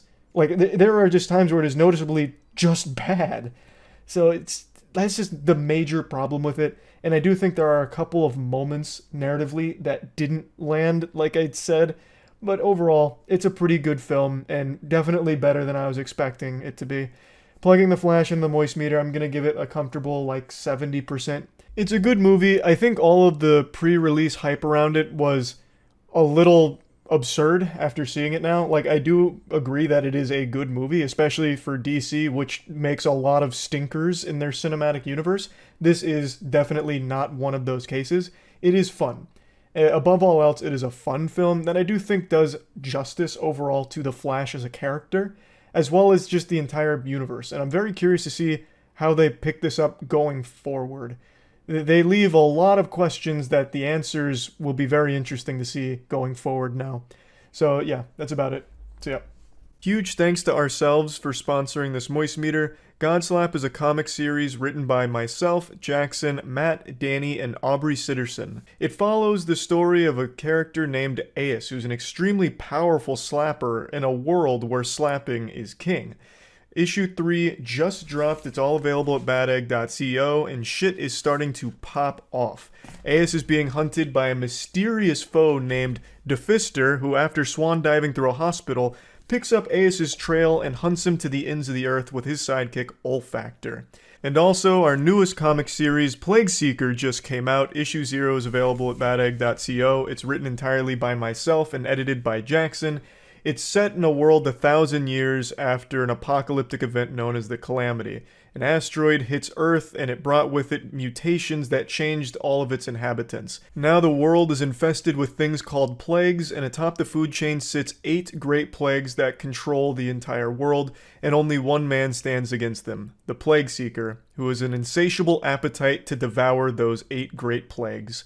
So all of this is available at badegg.co, so please check it out. So yeah. I'm sure a lot of you have seen all of the FaZe drama that's been going on Twitter over the last couple days, and FaZe is something I've talked about quite a bit over the last year because it's been an absolute circus. From their stock absolutely flatlining to the point now where it's basically just a sad joke. Just look at this graph, it puts a tear in your eyes. It's more tragic than the ending to Marley and Me.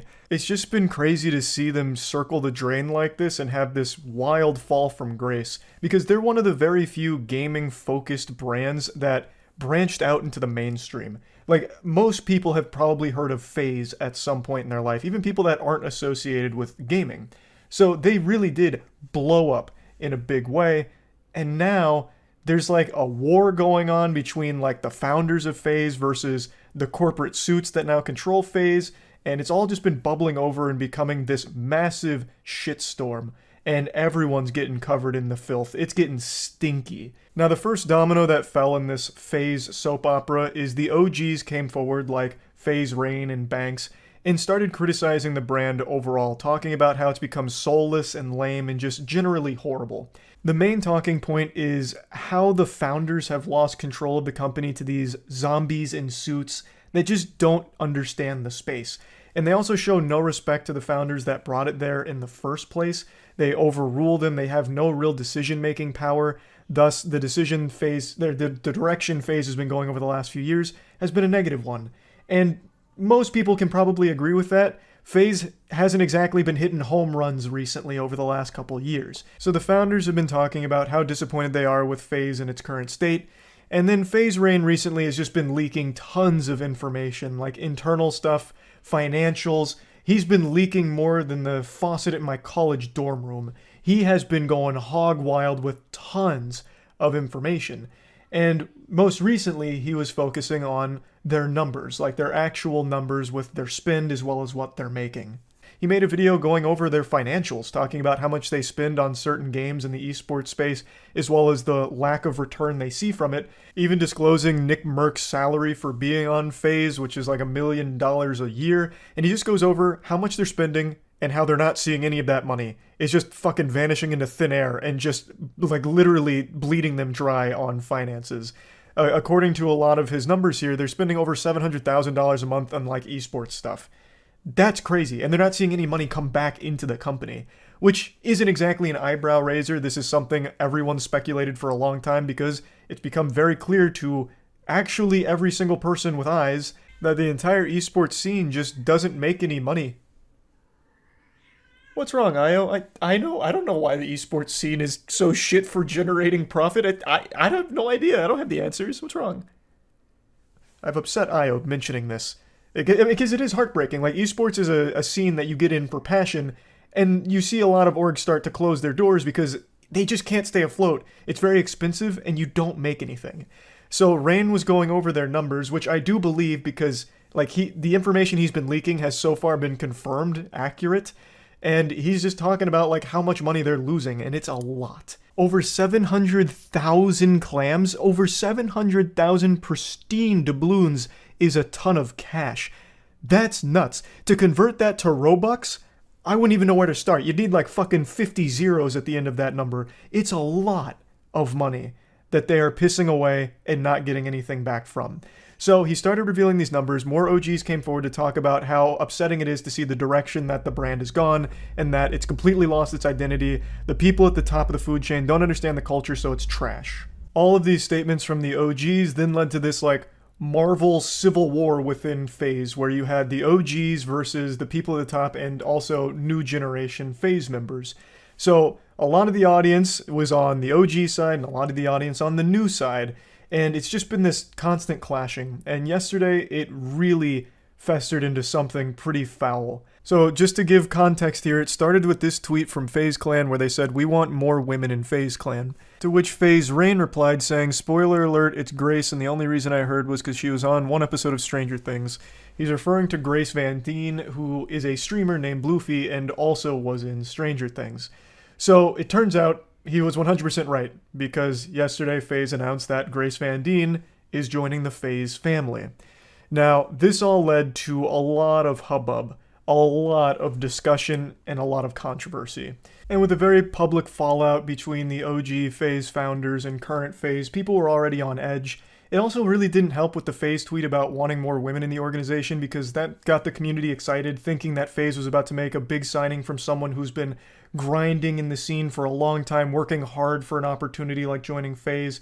And then turns out they had already made their decision when they had made that tweet. So that was kind of a bad look, and it didn't do anything good for Grace because it put her in an uncomfortable position where the community was upset that she got the opportunity being a relatively new streamer. They thought that they had signed her just because she's a celebrity.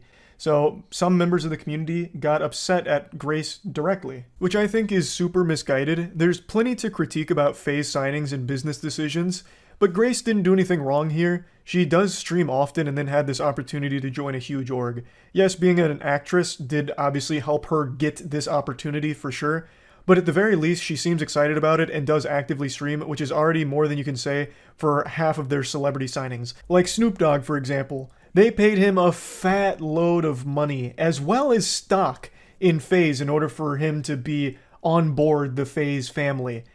And all he ever did was take a single photo with them, and then the word FaZe never left his lips again. He must have been hit by a Men in Black neuralizer that erased his memory of FaZe Clan entirely, because he never did anything with them, in spite of getting all of this money and this stock. And it wasn't just him. They've done this for multiple other celebrities too. Like Kyler Murray, who I'm pretty sure all of you watching didn't even know was part of FaZe Clan at any point. I didn't until I watched Ludwig's Mogul Mail on it. I had no idea Kyler Murray signed with FaZe, but he did.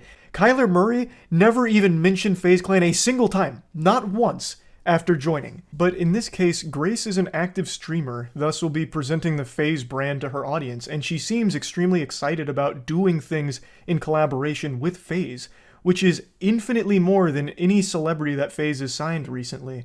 So I really feel that the anger directed towards Grace is just a little weird.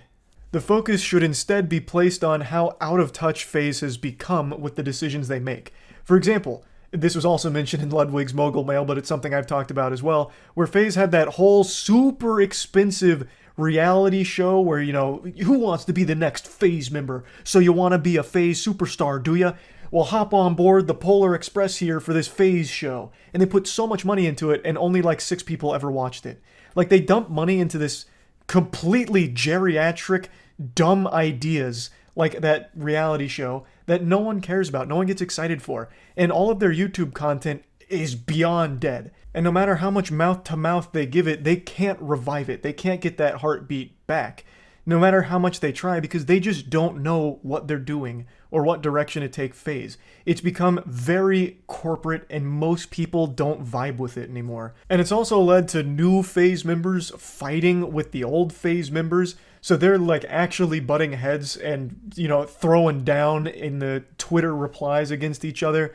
So it's just been so much fighting and drama with FaZe because the founders lost control of the company, and the direction it's gone has only further decayed the brand to the point where it's at, 55-cent stock price and kind of just like a joke in the industry outside of some of their esports teams. Like, they are still doing really well in the games they're in for the most part. Not entirely all of them, but a large chunk of them, their esports teams are still top of the line. So it's just a shame to see how bad things are behind closed doors at FaZe. And now those doors aren't even fucking closed anymore. Those doors have been kicked open. The entire public is being exposed to all of the dirty laundry of FaZe, and all of it's happening publicly. I am still shocked FaZe Rain was even able to release all of the information he has without getting sued. I would have thought they would have had so many NDAs out the wazoo on FaZe Rain, but he's just been revealing everything. So I'm starting to believe they probably just forgot about him and all of the founders, so they never even bothered to NDA them.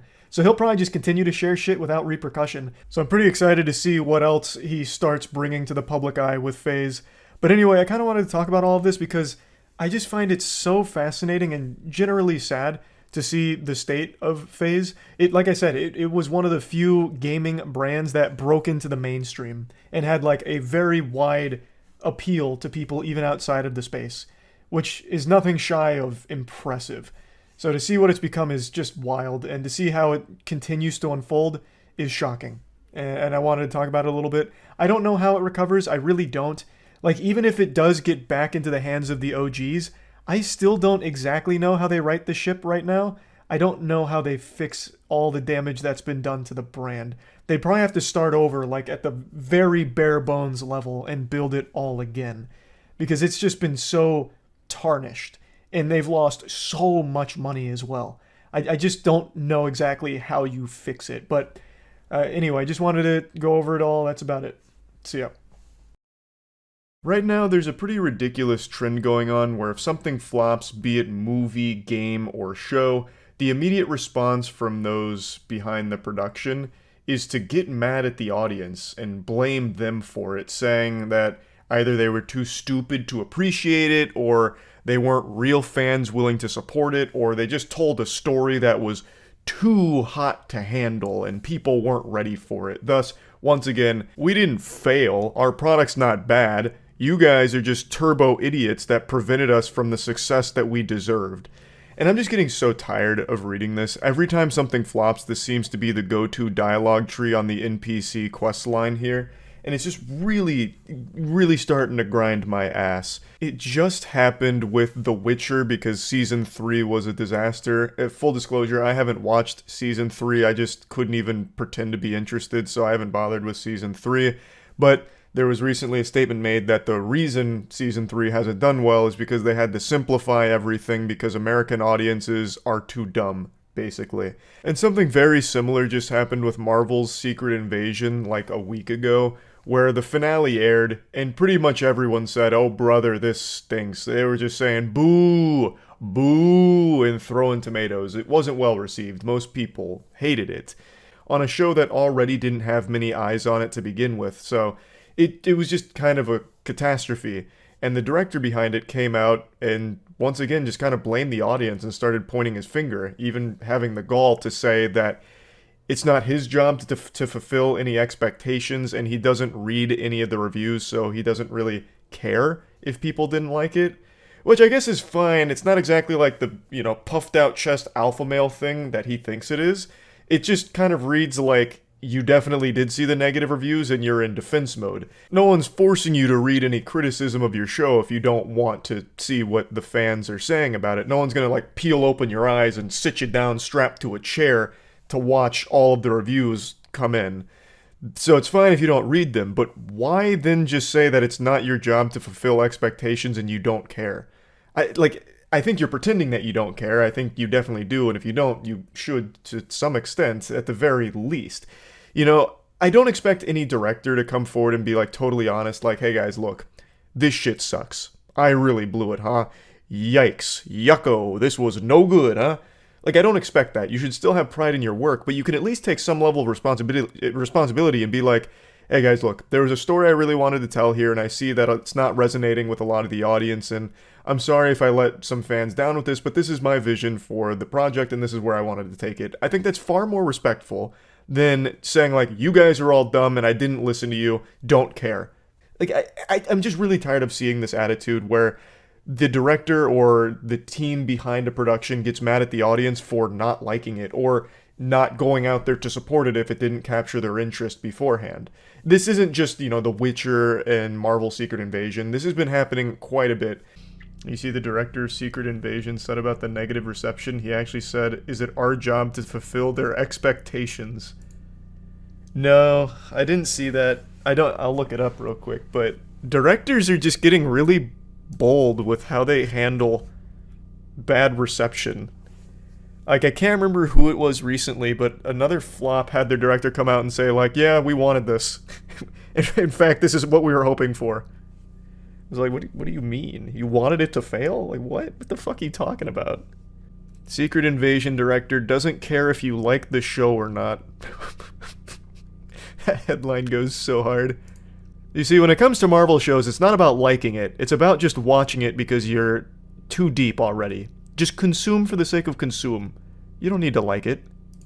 Despite the resoundingly negative response to the scroll-based series, Marvel Secret Invasion director Ali Salim has admitted that he does not feel bad about the show's poor reception, particularly as he believes the devoted, even rabid nature of the franchise's fanbase does not lend itself to productive discussion around its various entries.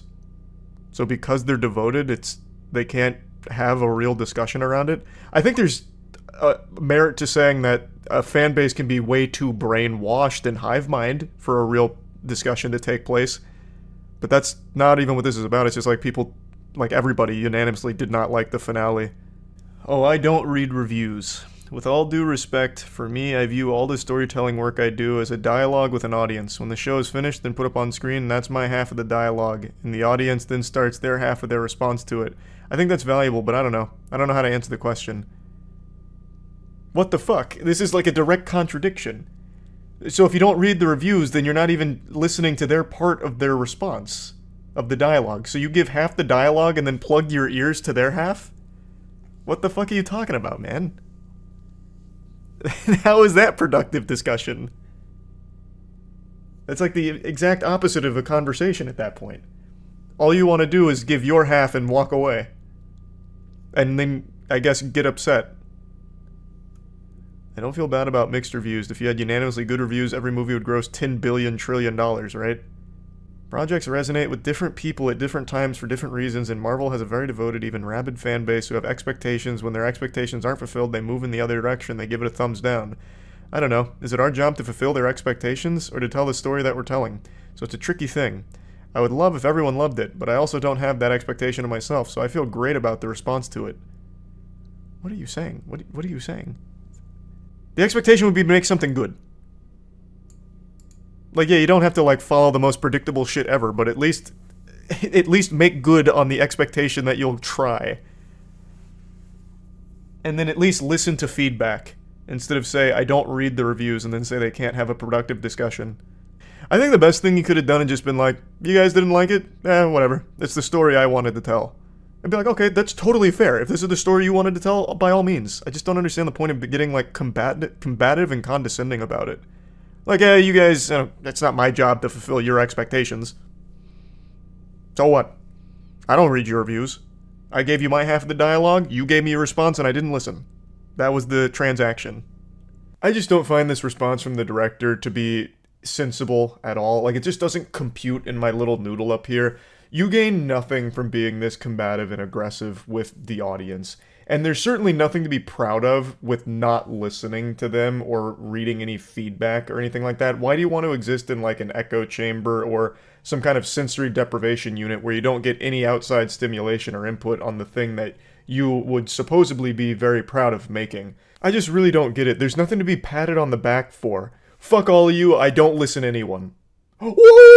Wow! Yahoo! Wee! That's so strong! He doesn't listen to anybody! Whoa!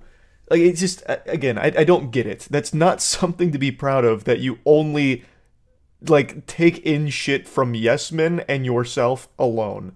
But anyway, I won't linger on this for too much longer. Let's talk about The Witcher now, because like I said, a very similar situation just happened. A producer on The Witcher came forward and explained why the plot was simplified, and their explanation is once again just kind of the blame game. So they said, a series is made for a huge mass of viewers with different experiences from different parts of the world, and a large part of them are Americans.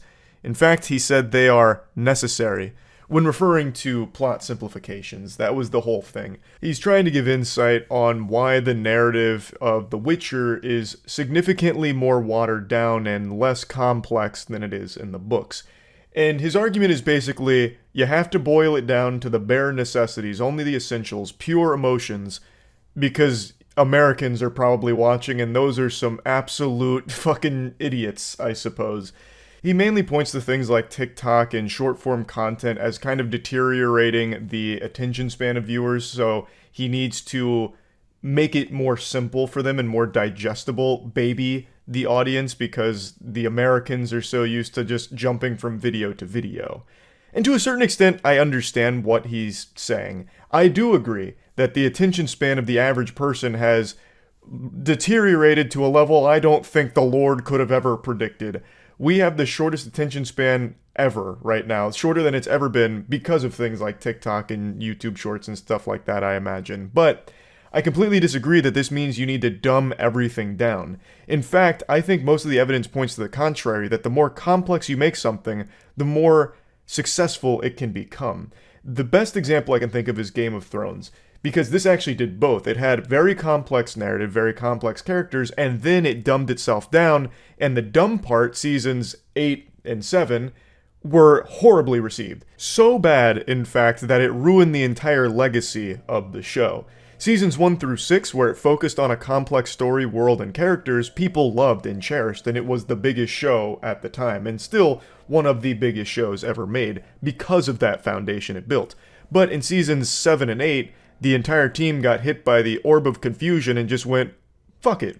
We'll make everything super dumb and super simple so we can wash our hands with this and move on. And the rest is history. Everybody hated it. Point is, I disagree that you have to boil everything down to appeal to the dummies in the world, and that's like the only way for success. I think the opposite is true. The more nuanced and complex you make a show, the better chance it has of succeeding, because I think that's what the majority of people want to watch. They're not here looking for someone to just collide action figures together and make loud noises. I don't think those are the most popular productions. So to me, this feels like cope from the Witcher producer here, like saying that you find it painful to have to simplify the plot and that showrunners have to make these decisions and accept them because the higher level of nuance and complexity will have a smaller range and it won't reach people, is just wrong. Like, I don't think you're correct in that assumption there. I think most of the evidence points to the contrary, that the more nuanced and more complex you make a show, the more successful and more appreciated it is. Some of the best shows of all time and most successful shows of all time are the ones that are complex and nuanced with really interesting, deep characters and a narrative that is very intriguing and complex. So I don't understand exactly why he thought that this was a necessary and painful decision that they had to make for the success of the show, when clearly it didn't work and wasn't working anyway. Like, you could have still just stuck with the complex narrative of the book, and I think you would have stood a much better chance. I don't understand why we've reached this point where all of it's everyone else's fault. You ultimately were the ones that made the decision to say, let's simplify this and make it silly. That's on you. You made a gamble that people would prefer something really simple. Good guy, good. Bad guy, bad. Nothing else? Okay, I clap now. You made that decision expecting that possible response, and you didn't get it. It's not anyone else's fault but your own. I don't know why you're putting the blame on Americans and their attention span not being conducive to a significant narrative full of nuance and complexity. It's just a matter of just taking responsibility, just be like, hey guys, look, honestly, we thought by simplifying this we'd reach a broader audience, and it didn't work. It seems like we simplified it too much, and it didn't convey the artistic vision that we were hoping for. Like, I just don't think you need to then say things like, it's those damn Americans and their lack of ability to comprehend complexity, which is why we were forced to make the painful decision, the necessary evil, to dumb everything down. Like, it's just silly. It's just silly to once again start pointing the finger at the audience, like, you guys are dumb, you made us do this. And now we failed because you guys are so dumb. Again, not anyone's fault but your own. If you had just stuck with the complex narrative of the books that it's all based on, even if it didn't succeed in the biggest way that you'd imagine, you could at least hold your head up high knowing that you delivered the artistic vision that you set out to do, because the way you talk about it now makes it feel like even you dislike the final product by calling it painful that you had to simplify it and that it was necessary to make such a difficult decision. So it seems like you are also not happy with the state of The Witcher. So why not just deliver the creative vision that was set out in the books that it's based on, instead of try to play the numbers game and appeal to dumb people or whatever the thought process was with the oversimplification of everything. Again, stop pointing the finger. Just take responsibility. You made a bad call, and the product is subpar for it. It is what it is. So yeah, I just wanted to talk about this a little bit because this is only increasing in frequency. Again, The Witcher and Marvel Secret Invasion are not the only two that have done this recently. This is becoming pretty common for the teams behind productions to get angry at audience reception or any kind of like criticism around their products. And it's just getting kind of tiresome how aggressive that landscape has become. So I just wanted to talk about it a little bit. That's it. See ya.